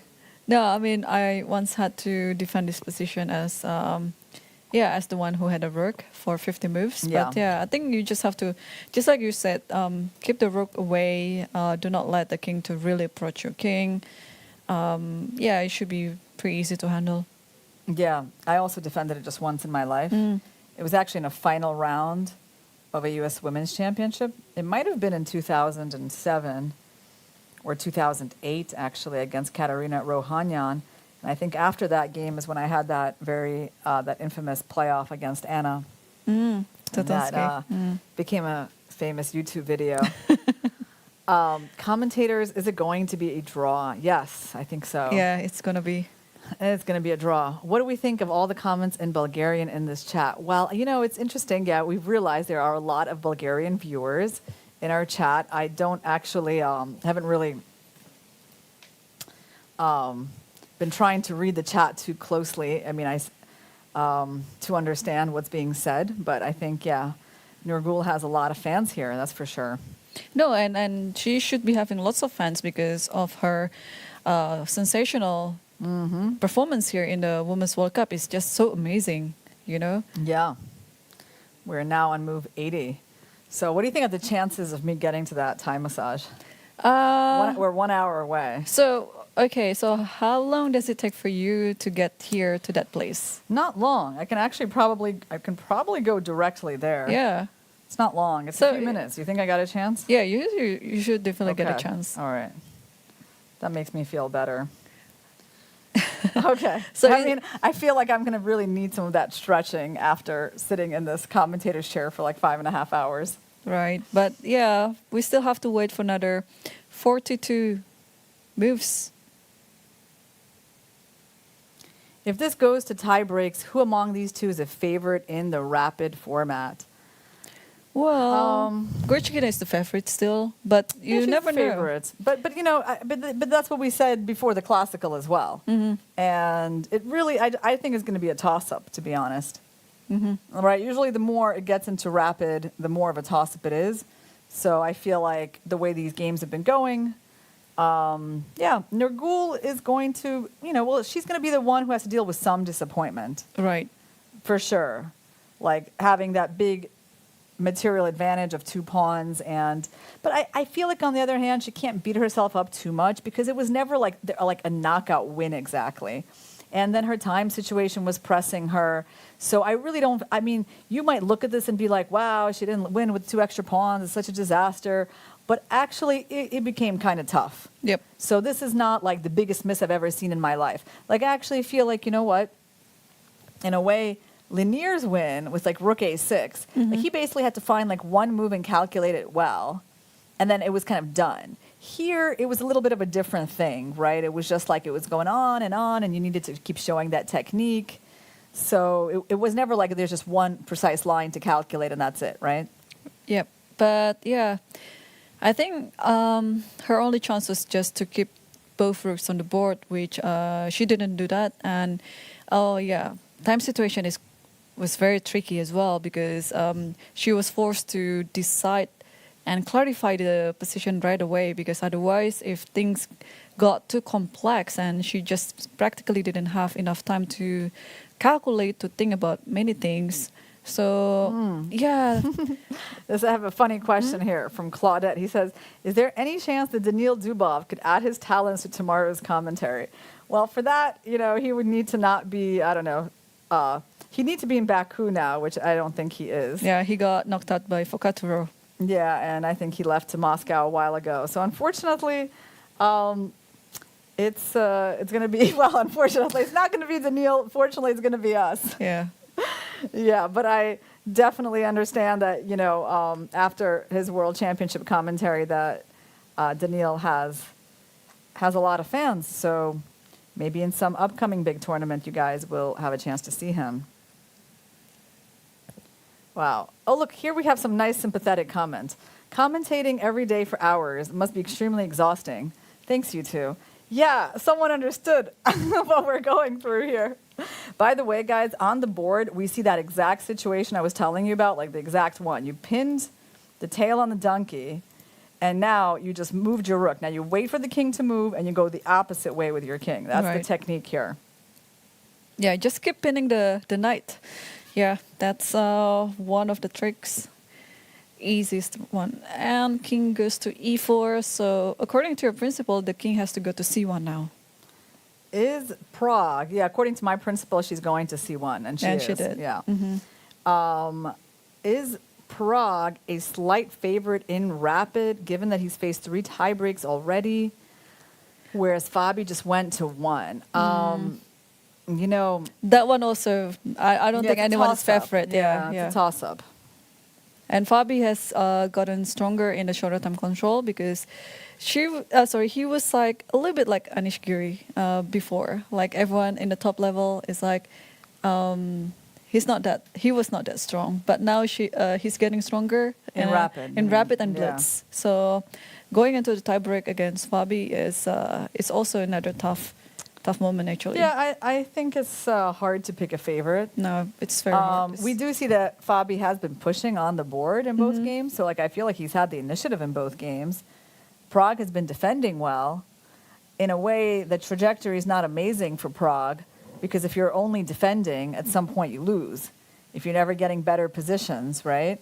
And so somehow he hasn't actually been able to get any, nice positions against Fabi, or at least make the decisions that could give him something to work with. So based on these 2 games, okay, you can say that Fabi's had the initiative. Prague is a very resourceful defender. Is that trend going to hold, or are we, going to see something different in the rapid games? Yeah. So someone says, could you introduce yourselves, commentators? Please, I just tuned in. I don't recognize your voices. Okay, well, let me... Yeah, there you go. Thank you very much, Georgi. He introduced us, so now you guys know whose angelic voices these are. Yeah, after 5 hours, guys, you can't imagine what you'll say, Okay, she can also play rook d2, I guess, if she wants. I think I would just stay with rook d7. How many moves are we at? Only 87. So 35 more moves. Yeah. So guys, who do you want to win the World Cup? Let's hear from you. Oh, wow. open section, I think Magnus is the favorite, regardless who is going to the final against him, whether it's Pragnananda or Fabiano. Women's, to be honest, I have no preference at all. Salimova is doing very well. Gorchkina is a very experienced player. So whoever is the best on the tiebreak tomorrow, I think she will be the deserved winner. Yeah, so basically we don't really have a preference among the women, right? But, well, if you guys are looking for an upset, you want her amazing run to kind of end in a victory, that would certainly be Nurgul, you know, the story of the tournament. Like a player that kind of, let's say, I wouldn't say exactly comes out of nowhere, but in a way it comes out of nowhere, right? Like, because, you know, being in the top 50 of the world ranking is not like, let's say, being like a top 10 player. So if you're wanting that kind of finish, then of course you guys would be rooting for Salimova. Right. And if you like to root for not the underdog, then you would be rooting for Magnus. Yeah, but Magnus is so determined to win the World Cup right now. So, and he is one step closer, just being in the final, and have another extra day of resting, because while his potential opponent will be playing the tiebreak tomorrow, he will be just resting. So we are on move 90. Yeah. Wow. So your next tournament, let's talk about that, Irene. You're playing in the Asian Games. This is like a team event, national, like kind of country team event. Country team event. So it's not only chess, it's like all sports will be played there. It's just like, the Summer Olympics, but except that it's not global. It's just specifically for the Asian countries. Yeah. Very cool. And you'll be representing Indonesia. Yes. And will your teammate Aulia, who is doing so well here, Yeah, she'll be playing as well. Yes. Who are the other players on the team? Is it like separate open and women, Yeah, or is it's it all separate. together? It's separate. The women's team will be me, Aulia, and then we have Dewi Chitra, also another woman grandmaster. And then the other two, they are WIMs, Chelsea Monica and Umi Fisabilillah. So, well, I mean, we're quite, we're not bad. We're not bad. But, of course, the Chinese team and also, who else? Kazakh team. Kazakh. Oh, yeah. Indian Kazakhstan. team. Yeah. Those are some powerhouses. Very powerhouses. Yeah. Those China, three. Kazakhstan, and India, certainly for the Asian continents. Yeah. Like both in the open and the women. best. And you also have Vietnam, who's generally a decent team. Yeah, quite underrated. Yep. Yeah. We never know. When you play Vietnam, it's like the players maybe not the highest rated, but you know they're going to be tough. Yeah, they're always tricky. Yeah. The players have made 3 moves, and you keep talking about other things. Yeah, that's right. And we plan to continue doing that for the next 30 moves because nothing is happening yet. This king is cut. This king is on the corner, but he used to be in the corner on the first rank, sort of on the back of the board. So until this king crosses, I guess her move is fine. I don't know why she decided she needed to get off the c-file, but I guess if the moment the king gets there, in this particular case, you just go rook c8. Yeah, now the direct attack is just to take on d4. So rook on b3 has to move somewhere, and then she did go to b6, and she can come back to c8. Yeah, and then these players kind of like listening to us, playing the moves that we mentioned. Yeah, please tell us your best jokes. Unfortunately, I'm so not good at that, guys. I can't really remember anything. I am quite a joker myself, actually. Yeah? But when you are being asked to do that on demand, there's nothing coming to my mind. Right. Okay. So Arjun says no massage today. No, I think I'm still hopeful. You know, Thai massage is kind of a special thing, right? It's so different from a regular massage because you're basically like being put into stretches, right? That's the idea. So you got to be quite flexible to do it. And I feel like if you're not flexible, you will not really find that a very enjoyable experience. That's right. Yeah. Okay, now Irina, there is one moment here that white has to be careful. Okay. So now knight c3 is played, and then the next idea is king c2 and trapping the king. And there are 2 mating nets there. Okay. So the rook has should to we go to the back? Yes. Okay. Wait, she just gave a check. Hang on. Is this Wait. There is rook e7. You know, this sort of perpetual, because the king is trapped on a3. So, not e7, I mean d2. D2. Yes, so king c2, king d2. Oh, you're seeing like a stalemate. Stalemate That's what you're idea, saying. yeah. Because Because otherwise, otherwise there's checkmate. there's coming, checkmate, and there's yeah. absolutely no defense. and two checkmates on a6 as well. Well, a6. I can. Oh, get no, out. sorry. But you're right. This one is a checkmate, and we actually have this cool stalemate idea. That is worth showing, of course. That's very important, because otherwise, yeah, this is definitely a stalemate. We're cut. We can't go there. And wherever the king goes, it will be forced stalemate, because rook d2, if king c1, then just rook c2. Yeah. Next move you want to take on c3, and then if king b1, also rook b2. Oh, that's neat. That's neat. Very nice. Right. You're forcing it. Okay. So that is the idea. Very nice. So basically stalemate definitely comes up in these end games, guys. Okay. Am I going to be writing a book anytime soon? Well, maybe if I stop waking up at 2 p.m. every day, I'll have some time to write a book, guys. Yeah. All right. You guys can stand for a while and comment if that's comfortable. Yeah. I don't think it'd be too comfortable. We're also like stuck with some wires in our ears. Okay, so Grishkina played king e4, aware of the stalemate idea, and then she goes away to e5 after rook d4. And now if anything Oh, like... wow. It's still a stalemate. Yeah, this is still stalemate. But after king e5, now she's kind of safe. Then she's done with that, and she move her rook somewhere. Because the knight is protecting Yeah. both the checking squares. Yeah. But then, okay, now the king is going away, and then they will come back to that circle again, trying to approach the white's king. Yeah, so not only about the pinning method that you mentioned earlier, yeah, stalemate idea like this is also very useful to know, because it can be very annoying for your opponent, you know? Like, for example, here, if there's no stalemate idea, I'm sure Gertrude would have done king c2 or king c4. Any news on whether Prag and Arjun have gone for a walk since their match? Is Arjun still here? Have you seen him around? No, I think he has gone back. He's gone back, so that's it. And I think he's preparing for Tata still. Is he playing?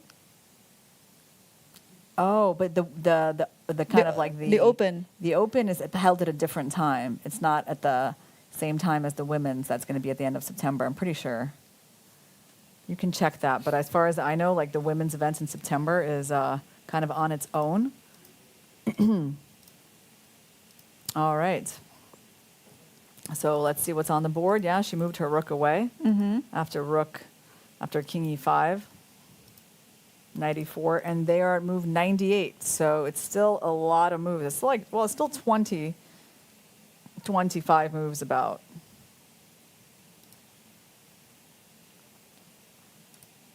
Until the 50-move draw rule. Yeah, Arjun definitely plays there, and Pragnananda. Who else plays there? Let's take a Some look. of the list is still... Oh, it's up in the air, but yeah. But you don't know when it's going to be, right, basically? I will take a look later. Okay, I see. Interesting list of players. Not up in the air, maybe it's still like a little bit not showing it yet to the public. So. Got it. Yeah. So that tournament's going to be in October, right? The Asian Games. No, September. September. It's already next month. Oh, yeah. wow. Yeah, mid of next month. Summer is almost over. Yeah, indeed. Yeah. Well, the summer has been very eventful for me. Tell me about it. Did a lot of traveling. A lot more than I've done in like summers for like a long time. And it's the longest time I've ever been away from home, actually. Okay, so the players have been announced. Okay, so here we go. The women's tournament takes place from August 31st to September 5th, and the men's will be from September 5th to 9th. Oh, okay. So, Interesting. yeah, not exactly at the same time, so but they're one after the other. I had no just idea. one after the even. other. I had no idea that they were actually following each other. That's interesting. okay, they already announced all the players. Okay, so all good. So we can mention the names, because the one that I got before, it was like it was pretty confidential. But yeah, they already announced it on the players on the official website. So it will be Maxim, MVL, Nodirbak, Abdusattorov, Grishchuk, Kaimar, Rajabov, FIDE, Harikrishna, Pragnananda, Arjun, and Gukesh. Yeah, so a question for me, as someone who recently had a bit of a nightmare Armageddon experience, do you prefer that format or the sudden death format used in this tourney? You know, like after the U.S. Championship, we basically had a couple of short, rapid games. Maybe it was like even game 10, something like that, something as short as game 10, and then followed by an Armageddon game. So it was very short. And in a way, it's, of course, it's a bit random. But on the other hand, it also felt like kind of a relief. Because when I see what these players are going through in their tie breaks, like I'm thinking after playing 11 rounds of the U.S. Championship, having another day, like where you're playing for another 5 hours, like 25-minute games, 10-minute games, I mean, it just feels like too much. Like, I don't know if it's a perfect format, but I feel like, you know what, and in the end, it still comes down to that 3-minute game that decided everything, right? So I guess I don't really have a complaint about the way it was done. Let's say last year in St. Louis, 10-minute games and an Armageddon game, like, okay, sure, it's random, but, you know, you had 11 rounds to win the tournament outright, you know, if you wanted to avoid that. So at least on the positive side, it's over quickly, and that makes it less stressful. Because I think what they go through here for those 5 hours is just really tough. Yeah. Well, but the same regulation happens also for the first round. So it might be okay for the first rounds, right? But toward the end of the event, when players are very exhausted already, I can totally relate to that. Yeah, like I just can't tell you that I dream of a tie break where I'm going to be playing for like 5 hours, right? In game 25, I mean, I've played game 25 tie breaks. I'm pretty sure at some point in the U.S. Women's Championship that we had like longer tie break games. That's not a bad idea, but you know, it's tiring after 11 rounds. So I personally didn't really mind the randomness of a shorter time control. Yep. By the way, we are on move 102. Well, Salimova is going to make the 100-second move, and it means we still have to wait for another 20 moves until the 50-move rule. Yeah. But also Salimova has to claim it because she needs to also count all these 50 move from move number, what was it before? 172, yeah? Yeah. Sorry, 72. Okay, is the king coming closer? Wait, king c3. Wait, is that just on the board? Okay, there's no checkmate, right? Because there's king a2, but it looks scary. It looks a little scary because now you can't take the knight because of the checkmate. So you have to run with your king. And this is the point at which you want to be a little careful. I think king a4, rook there is safe enough. Yeah, you can go king a4, and you're not losing your rook because the knight doesn't have a check, and you're also not letting the king cross. So probably we follow the rule of going away. Yeah, she does that. Yep. Yeah. She just has to... Someone keeps calling me Katrina. I mean, I guess you associate me with a hurricane, and that's fine. Oh, by the way, my name is also a hurricane. Really? Yeah, it's a Hurricane Irene. Or tornado. Oh, that's right. Hurricane Irene. Yeah, that's right. So you basically agree that you can stay with your name and my name is now Katrina, yeah?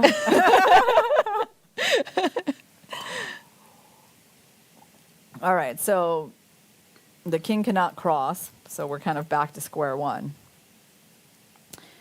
Do we think that Nurgul has a chance to be a challenger for the world title in the future, or would it only be for Chinese women from now on? Yeah, well, okay, the Chinese women have been contesting these like last few world championship matches. Lei Tingji, Tan Zhongyi, Zhu Wenjun. Definitely China is still very strong with their top players. But do I think Nurgul has a chance? Yeah, everything, absolutely. When you're 20 years old, yeah, I think you always have a chance. I mean, if you're already showing these results, and then you just keep working. Yeah, I can already see Yeah. a bright future for Salimova here. Just being a finalist, I mean, let alone if she wins the tiebreak tomorrow, then, you know, the whole government would actually be backing up. Yeah, with the sponsorship, with all the things Yeah. that she need to get better, to get a GM title, also just basically to be a better chess player, because yeah, you cannot remove the fact that to be able to be like a great chess player, you have to have like good Support. financial situation, right? Good Yeah. good team, like coaching team and all this training team. Yeah, so. She is kind of low on time, and she hasn't been able to even get up, I think, to go to the bathroom in so long.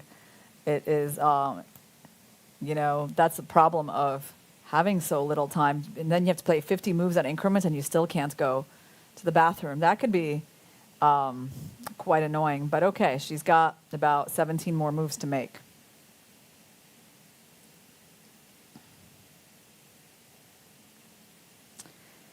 Someone says she's been on the same rating for like 4 years. Is it normal to have such plateaus throughout one's career? Well, you know, eventually everyone reaches a plateau, right?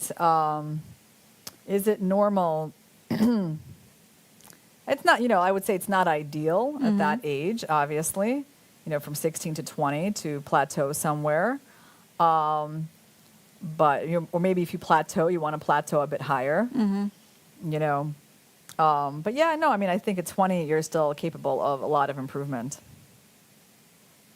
No, to me, I think she's just waiting for her moment to shine. So she's been patiently waiting for these 4 years, and I think this is the moment that she's been waiting for. Yeah. So what do we have on the board? Okay, so there's still no checkmate threats. So what's the threat of this move? This isn't really a problem. This isn't really a problem. So just keep the rook. Rook A. Rook H4. Yep.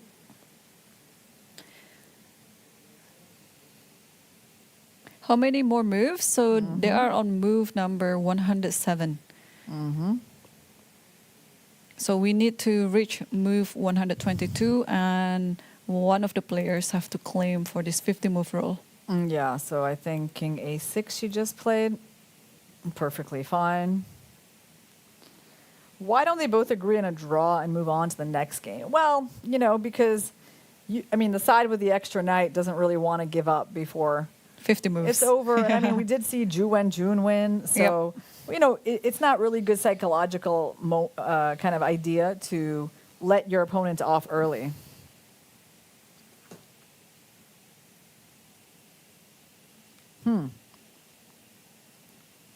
Irina, can you talk about the quirks that players have? Quirks that players have. Well, we know that Carlsen is always coming to the board like at the last possible moment. But he's been on time these few matches. Yeah. If you notice that. But he still comes later than everybody else, right? On this one, no. You see that handshake? He was waiting for Oh, yeah. Abbasov to arrive. Yeah, that's right. That's right. Like a solo handshake. Yeah. Okay, so 108. Yeah, Lotzi says, it seems you will be on time for the time massage. I'm glad you're keeping track of that very important fact. So 14 more moves to make. Yeah. All right, am I also playing Tata Steel chess? Well, Tata Steel, there's a Rapid and Blitz tournament that I'll be playing in a few weeks, guys. Actually, like maybe in like 10 days. It's not that far off, 10, 11 days. Yeah, the Biden opening is named by Irina. That wasn't exactly a difficult joke to make, was it? Based on what we saw.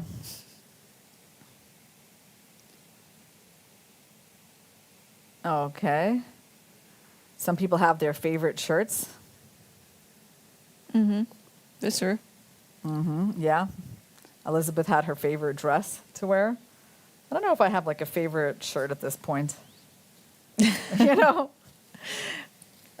Yeah, and the Indian kids, they have this gesture, yeah, just waiting for their opponent to come back to their board before they leave the chairs. Fabiano probably has like a dozen of white shirts because he kept showing up with the white shirt. Well, I think Aronian is the one I think of that has like the most flashy shirts from the top players.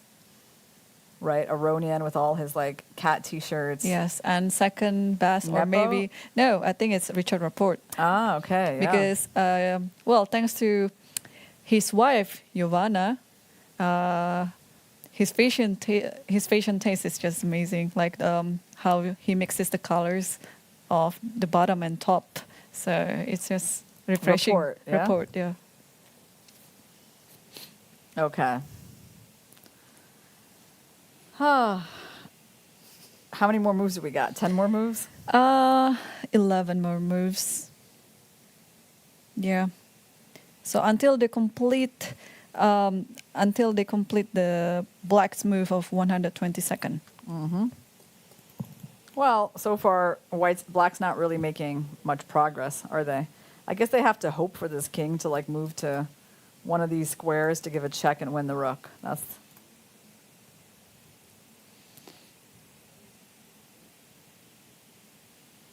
Yeah, Nepo has a lot of pink shirts. That's true. This must be a difficult part of the game to commentate over. Yeah, absolutely. That's why we're doing less commentary and just talking to you guys. Yep. So we're just waiting for the players to complete their 50 moves. And now we are 10 moves away from that. Yeah. I guess I'm not going to have a chance to stop by my apartment here to. I think you have to go things. directly. I just go directly to the Yeah, you don't have time to that. But it's going to be kind of cool. At least I got something to look forward to this evening.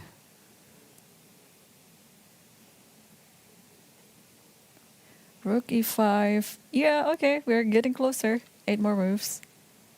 Yeah. There's also an idea for me to just leave you alone here and just go to my massage. That's a great idea. Yeah. Yeah, don't leave me alone, please.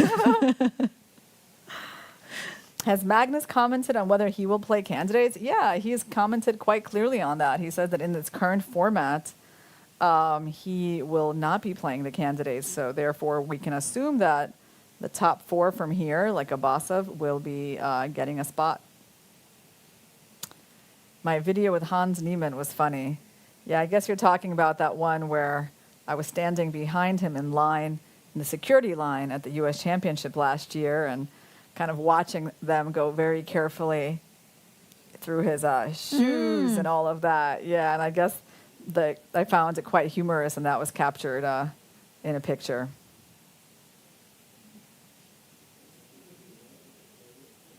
Okay. Wait, we're on move 115. Still, nothing's really happening. Okay. Yeah. On the far end of the camera, I have to make a shout out to my photographer friend, is Stevo, or Steve Bonhage.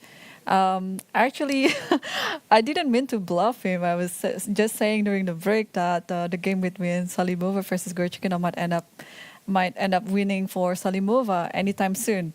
And he was like, okay, give me some estimation. And then I said, probably about 10 to 15 minutes. Because at that point, Salimova was really having like a better position. Yeah. Okay, little did I know that the game would turn out into something like this. Yeah. Oh, rook b5 is on the board. And they're exchanging the rooks. And that's it. That's it. After knight takes. And thank you it's so a draw. much. All right. Well done, girls. Yeah, that was a 5.5-hour game. Well, Geryachkina, she kind of tried with that extra knight for close to 50 moves. But rook and knight is not really easy to win. Right. So tomorrow we will have 2 tie breaks that will be played between Salimova versus Gorchikina. This is the championship title, and then also Fabiano Caruana versus Pragnananda, and who will be going to the final against Magnus Carlsen. We will find out tomorrow. See you tomorrow, guys. Thank you for watching.